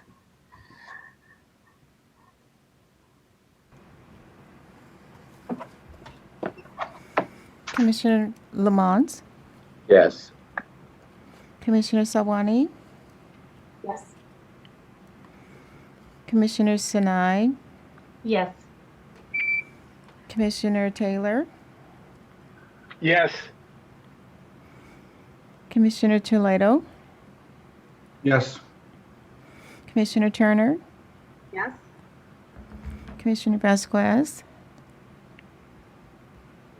She had to leave. She's okay. Commissioner Yee? Yes. Commissioner Ahmed? Yes. Commissioner Kutagawa? Yes. Commissioner Anderson? Yes. Commissioner Fernandez? Yes. Commissioner Fornashari? Yes. And Commissioner Kennedy? Yes. Yeah, motion passes. Thank you. Thank you very much. It is 4:30, so we have half an hour. Let me ask the VRA subcommittee if they would like to make use of that half an hour. Okay, the floor is yours. Thank you. Go ahead, Sarah. So, well, first of all, I would actually just really like to appreciate Commissioner Yee. These past 2 weeks have been very busy on my end, and I feel like he has just been a wonderful colleague, kind of picking up the slack where I wasn't able to during the holidays, as well as our staff. So I really wanted to thank you for that publicly. We do have some dates for you all to take a look at, but I think before that, I think just to say that from the last meeting, we took a lot of the feedback that was submitted from the public, from commissioners. We got a lot of input from staff to finalize the RFIs, and hopefully they are very nearing completion and ready to go out.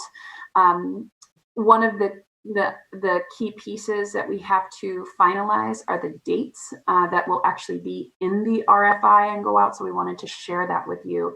But I have a screen share that I'll do. I'm going to pull that up. But in the meantime, Commissioner Yee, do you have anything in particular that you want to add while I look for that?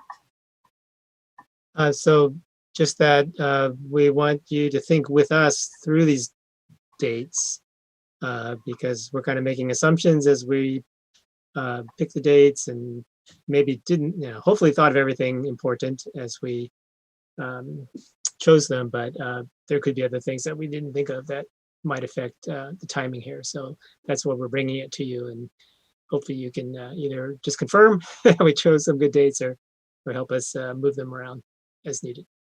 That's right. I'm going to begin. I found it. I'm going to begin sharing my screen. Again, this is not posted. I'm happy to have it posted. I will read through all of the dates that are on here as needed. Hang on, where is this screen share? Here we go. And one of the main reasons we want to share this, as Commissioner you kind of mentioned, is we do need your input. We have identified tentative dates for meetings in January, but we haven't done that for February. At our last meeting, we also identified, sorry, one second here. We had also given the recommendation of creating a public-facing legal subcommittee specifically to review the applications as they come in, so that the public can be a part of that process. I didn't hear any major reservations from the commission about that recommendation, but we also didn't finalize it. So that is something that I think that we would need from you all also, so that we can plan accordingly. Hang on one second. Okay, there we go. So these are some of the dates. And again, this will have to be in the RFI, right? So as soon as possible, the RFI will go out. So if there's any last changes, please let us know. It will require the review of the Department of OLS. I don't know what that stands for, but it's not ordinarily sparse regressions. But in any case, Office of Legal Services. Okay, thank you. Great, good. OLS in my world means something totally different. January 10th is the date that we've put on there for any applicants to submit questions. Those would go directly to Kari. If you recall from our previous conversation, the RFI is an attorney-to-attorney contract. It's why we can use a more expedited process than the RFP.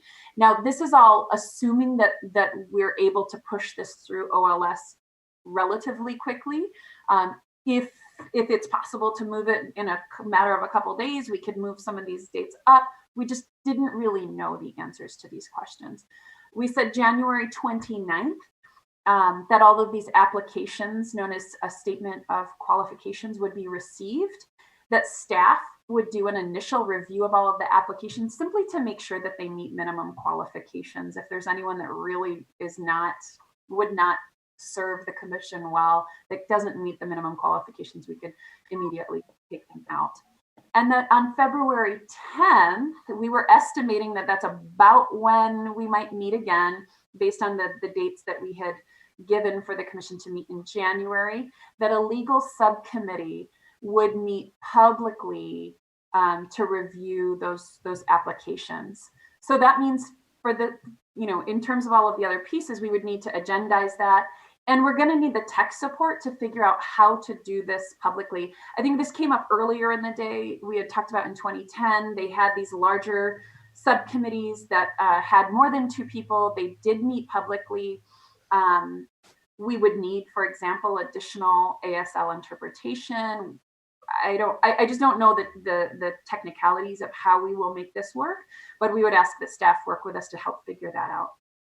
So that would be the Wednesday of a week that we're guessing the full commission will meet. If we keep meeting every other week, that would be the next meeting week in February. So that's how we came up with that date. Exactly. Thank you. February 16th, so the following week, the legal committee would conduct interviews publicly. We need the council, council's guidance on how to agendize this. We're assuming that those interviews are conducted publicly. That's our intention. But again, I don't know if there's any specifics to how we do that. And that by February 24th, the subcommittee would make a recommendation to the commission. Our final applicant that we're recommending would have to be present to answer any questions of the commission or the public. And so our goal then is that by March 1st, we hire VRA and outside litigation counsel, that those are in place. One of the things we talked about is the VRA needs to go first. Well, we need to make sure that we have VRA in place sooner rather than later. But we think because it's possible that one entity could fulfill both, we want to just run both of these processes at the same time. It of course adds an additional layer of work for us, but we think it's important to do it at the same time because ultimately it could be the same entity. It could also not be, but that would help us answer that question sooner rather than later. Some of the terms of the contract, we have a couple questions just based on the language that was put in the contract. These are more so questions for staff, but the contract for the VRA council is scheduled to end August 15th through December 15th. That's partially dependent on what date we ultimately use, but we have to have that flexibility in there. As of right now, the outside litigation contract timeline is a little bit curious to us. What is a reasonable end date for I apologize, this should say RFI. Is it June 2022? Is it December? We just didn't have a clear sense of how long we would need outside litigation to stay on board or how long these lawsuits might last. So I think we're looking for some guidance. We have some other activities, but I think perhaps we can stop there and talk about that. We've mentioned this already, that in December, we are continuing to explore, how to bring on an RPV analyst, probably using that interagency agreement for that quote unquote stage 1 analysis. If you recall from the memo we presented at the last meeting, this would be an overview of racially polarized voting in California. We would still need to find and figure out the plan for analysis at more localized levels. We'll have to figure out if we want that protected under attorney-client privilege. Our expectation is that our VRA counsel, whoever we select, will help us determine that. And they might decide if they have their own person that they want to use or recommend if we want to bring in the same person as the stage 1 analysis. We have also, later when we get to the line drawer RFP, I know we're also trying to keep that language flexible in case the line drawer could conduct that analysis if we wanted to go down that route. So I think we have a lot of options there, and kind of purposefully we're trying to keep that range of options open for us to decide. And again, we'll continue to work on additional trainings for the full commission. So that's what we have for you. The real piece, however, is, of course, are these tentative dates, and we do have to finalize this before an RFI can go out. So these dates are actually embedded in will be embedded in the RFI. So, if somebody considers applying, they would actually anticipate this is when I will interview, this is when, and so forth, the decision will be made. The other reason for doing both, the VRA Council and the Outside Litigation Council together now, even though the outside litigation, we anticipate doesn't kick in until after the maps are filed and we start getting sued, challenge, is simply to save time. Since our minds are on this right now and we're going to have plenty to do later, why not? And they're, similar types of hires, why not go ahead and pursue them both now? Very good. Director Claypool? So a couple of things. When it comes back from OLS, then, like you said, then we'll be able to really solidify the dates. The final date for the outside counsel will really just depend on the litigation. If it rolls, if we still have money in that account, and they're still fighting some type of litigation after June 30th, 2022, then it would just extend until it was over, or until the Department of Justice picked up, stepped into our place, which they did for one. Marion could probably be a better source for this, but they did step into our place for one suit that was still outstanding when the last commission kind of went into what I call the dormant period. And as far as the VRA Council, it's hard to say. You might need them. You might need them for part of your litigation later on, but then they would be picked up under the litigation contract. And then the last thing is, we will use outside counsel before we kick into that $4 million. So they're in that kind of rough budget that I put in. There was some money set aside to make sure that that they can be available for meetings to discuss what's going on. There'll be a lot of little things that you'll want to have them around for to get their opinion on, but we'll want to be judicious because they're very expensive. So that's it.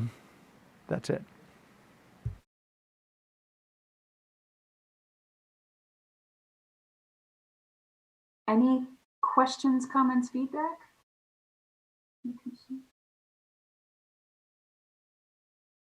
Commissioner Anderson. I do have a question. Is the VRA Council,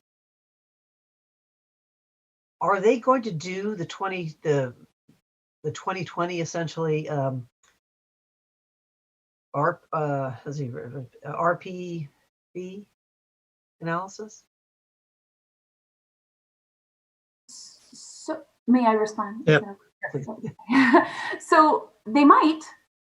I think that the idea is that we don't want to tie our hands any which way, right? So one of the questions, as we discussed last time when Justin Levitt was here, is that we'll have to decide whether or not we want to keep the VRA, the RPB, the racially polarized voting analysis that's done at the localized level, whether or not we'll want that to be kept as an attorney-client, as attorney work product, right? It would, whether or not it would be released publicly.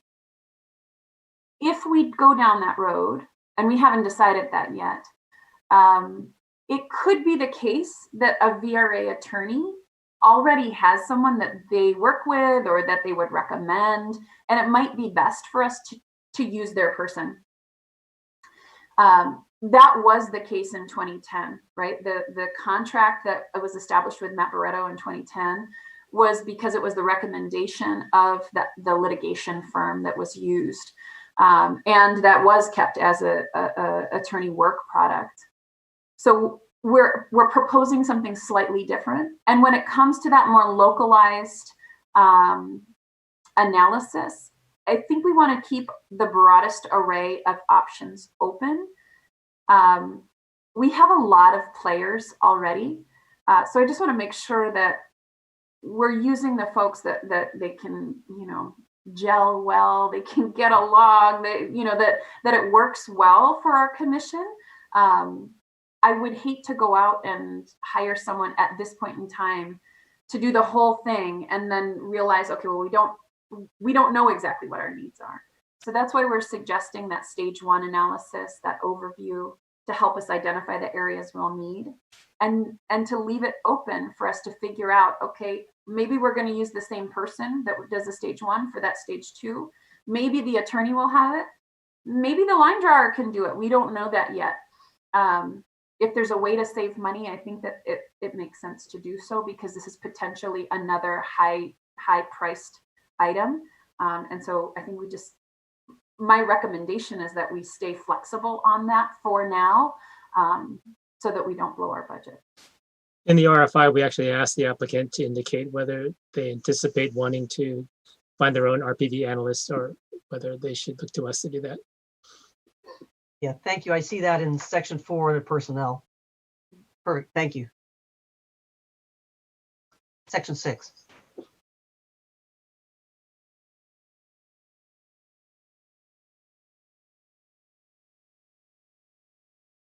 Okay, any further comments or questions?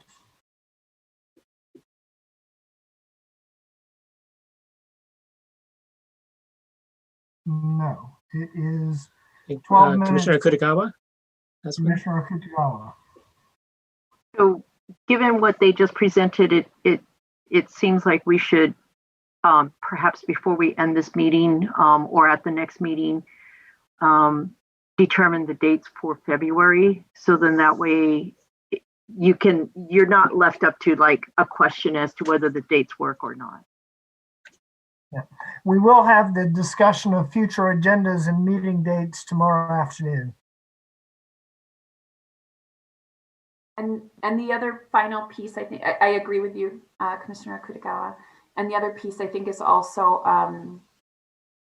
if there's agreement that there could be a broader legal subcommittee that we can review these publicly, and that everyone feels comfortable that if there is a broader legal subcommittee, we'll handle that first, the interviews and all of those things. It'll all be public, so anyone can be a part of it, really. But we want to also streamline the process to kind of make it easier. So I think we do need a little guidance from council, from Ms. Marshall, from Marion as well, about what that process looks like, and then also how we would do it, right? And and then this is even like a Christian question, right? Like, how do we set this up so that it's a public meeting, even if it's a smaller group, And I know I'll just put it out there. I know we have one attorney on the commission. I would love for that commissioner to consider joining this this broader subcommittee, just so that we can make sure that we have your input and advice.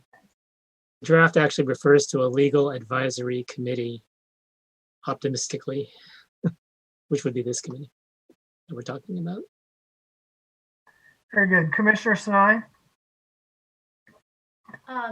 In section 5, and I noticed this in the other RFP as well, we asked them to discuss the cases. Do we care or not what the outcome of the case was? Or, yeah, we kind of asked. So I just wanted to bring that up. We didn't think of that. We mostly were concerned that they didn't cherry pick the cases. That's why we said last 10.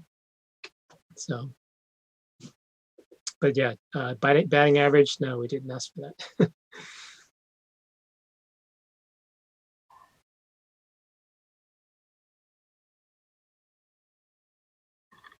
They would tell us. I mean, we would know. They would, that would be part of their application. Okay. Do we need a motion to accept the proposed timeline from the subcommittee? I don't think so, because we're already pre-approved to continue moving forward with this. We just wanted to check the dates mostly and to catch anything else that could be caught at this point. Okay, Commissioner Fernandez? I just had a quick question on the conflict of interest for both of them. And it goes down and it said, it's the second paragraph, it's A, second paragraph, second to last sentence. It says, the individual may be cleared to work on behalf of the commission until final approval. And I know why we put that in there, because we don't want to slow them down. But I guess on the flip side, I'm trying to be a little bit cautious of what if someone starts working on it and then we realize that they have a conflict and it's almost like too late at that point. And at this point in time, I'm thinking we might have weekly meetings, so we're talking about maybe a week in between meetings for them to wait. So I don't know. I was just going to throw that out there. So I But think other the situation, than that, it's good. yeah. So the conflict of interest section, which is identical for both. Right. So the situation here, I think, is that they decide they need an additional attorney to work on our work. And this is someone that we, was not part of the original application, did not provide background and so forth. And so we're saying, well, they could provisionally come on board, but we still need to approve them at some point. Right. So, I understand why you have it in there. I'm just wondering what the pitfall of us not being able to clear them first, or maybe we can put something in there in terms of they need to kind of do a vetting also before they. I mean, I would hope they would, but I don't want to have to. I mean, I would hope I wouldn't have to put that in the contract language, but maybe we do just to re-emphasize it. I don't know. I'm being like extra cautious. frankly, this is part of the draft that we inherited. So I actually don't know how deep the concern runs of, yeah. Miriam? The reasoning was that, again, if they're going to be hiring someone to their team, that it be someone that the commission is comfortable with, that you've given your approval to this one group of people and now they bring in someone else. You want to be sure it's someone not just that they're comfortable with, but that you're comfortable with. So that's why sort of to give yourselves a way out if you feel after spending time, a little bit of time, that it's just not going to work out. But I guess Commissioner Fernandez's concern is that we're letting them bring that person on board before we actually approve that person. Do we want to give them that leeway? Well, in litigation, sometimes you don't have much control over timing of what's happening, especially with this, since this is an appeal directly to the Supreme Court for a challenge to any of your maps. Time is usually pretty critical. And I think you're right that they're going to, as far as any actual conflict, they're going to make sure the person doesn't have that kind of a conflict because it would disqualify the whole firm. But as far as your comfort with them, it's a different kind of a conflict.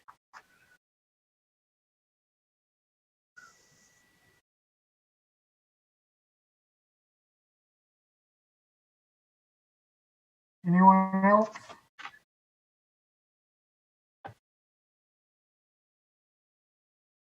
Okay, it's 6 minutes of 5. The previous public comment was unsolicited and not at the end of the day. So I will ask Katie to read the instructions one last time for public comment.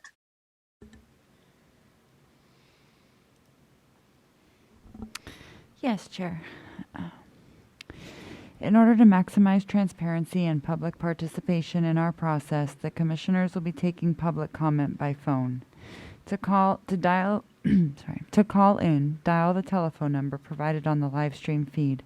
The telephone number is 877-853-5247. When prompted, enter the meeting ID number provided on the live stream feed. It is 927-3806-8918 for this week's meeting. When prompted to enter a participant ID, simply press the pound key.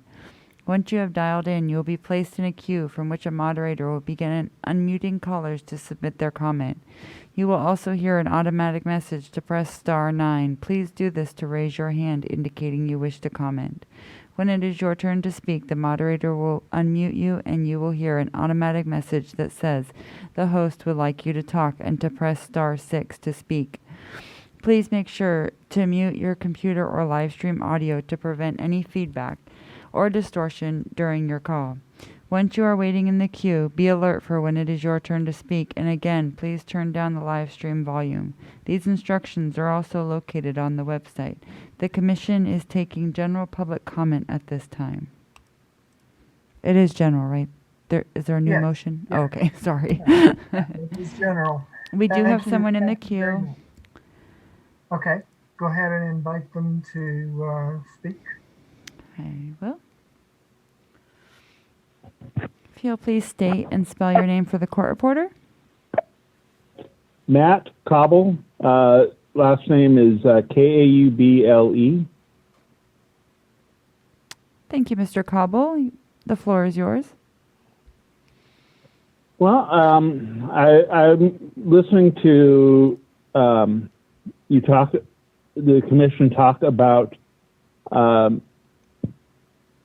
online submissions, and I'm thinking what you need is an online submission tool that you'd have through your website, and you'd probably have to put together a requirements document for whatever programmer or whatever company does the programming to create the tool. Now, this tool would have basically three components: a form where you'd have the submitter and their contact information, and maybe the city where they're submitting from. A map tool where you'd select, county precincts, counties, the submitter could just click on their community of interest, from existing divisions of counties, school districts, cities, city districts, etc. And then your third component would be kind of a Microsoft Word-like tool where they could explain the map that they are submitting. I think 75 to 90% of your online submissions would be through that tool, especially if it's easy to use. You're also going to have to do some error testing with regards to that tool to make sure that it's easy to use, where someone who isn't well versed in technology can get online and use the tool through the website. If there's any questions, I'd be happy to take them. Otherwise, I'll get off and let you continue your meeting. Thank you very much for calling with your comment. All righty. Katie, are there other callers? No, that was it. Okay, very good. Then just to review tomorrow, we have a presentation organized by the Global Access Subcommittee at 10 o'clock. We will be going back to item 10 on the agenda to finish up with that from the Outreach and Engagement Subcommittee. We have the line drawing procurement documentation to review and discuss. So hopefully get through all of that in the morning. And then afternoon, we have a scheduled discussion on the commission dynamics, working dynamics of the commission, and then our discussion of future agendas and meeting dates. And I may flip the discussion of future agenda items and meeting dates to fall just after lunch, so that we can get that out of the way and not running into any problems with that. So with that, thank you all very much. I think it was a very useful and productive day, and look forward to seeing you all tomorrow morning at 9:30.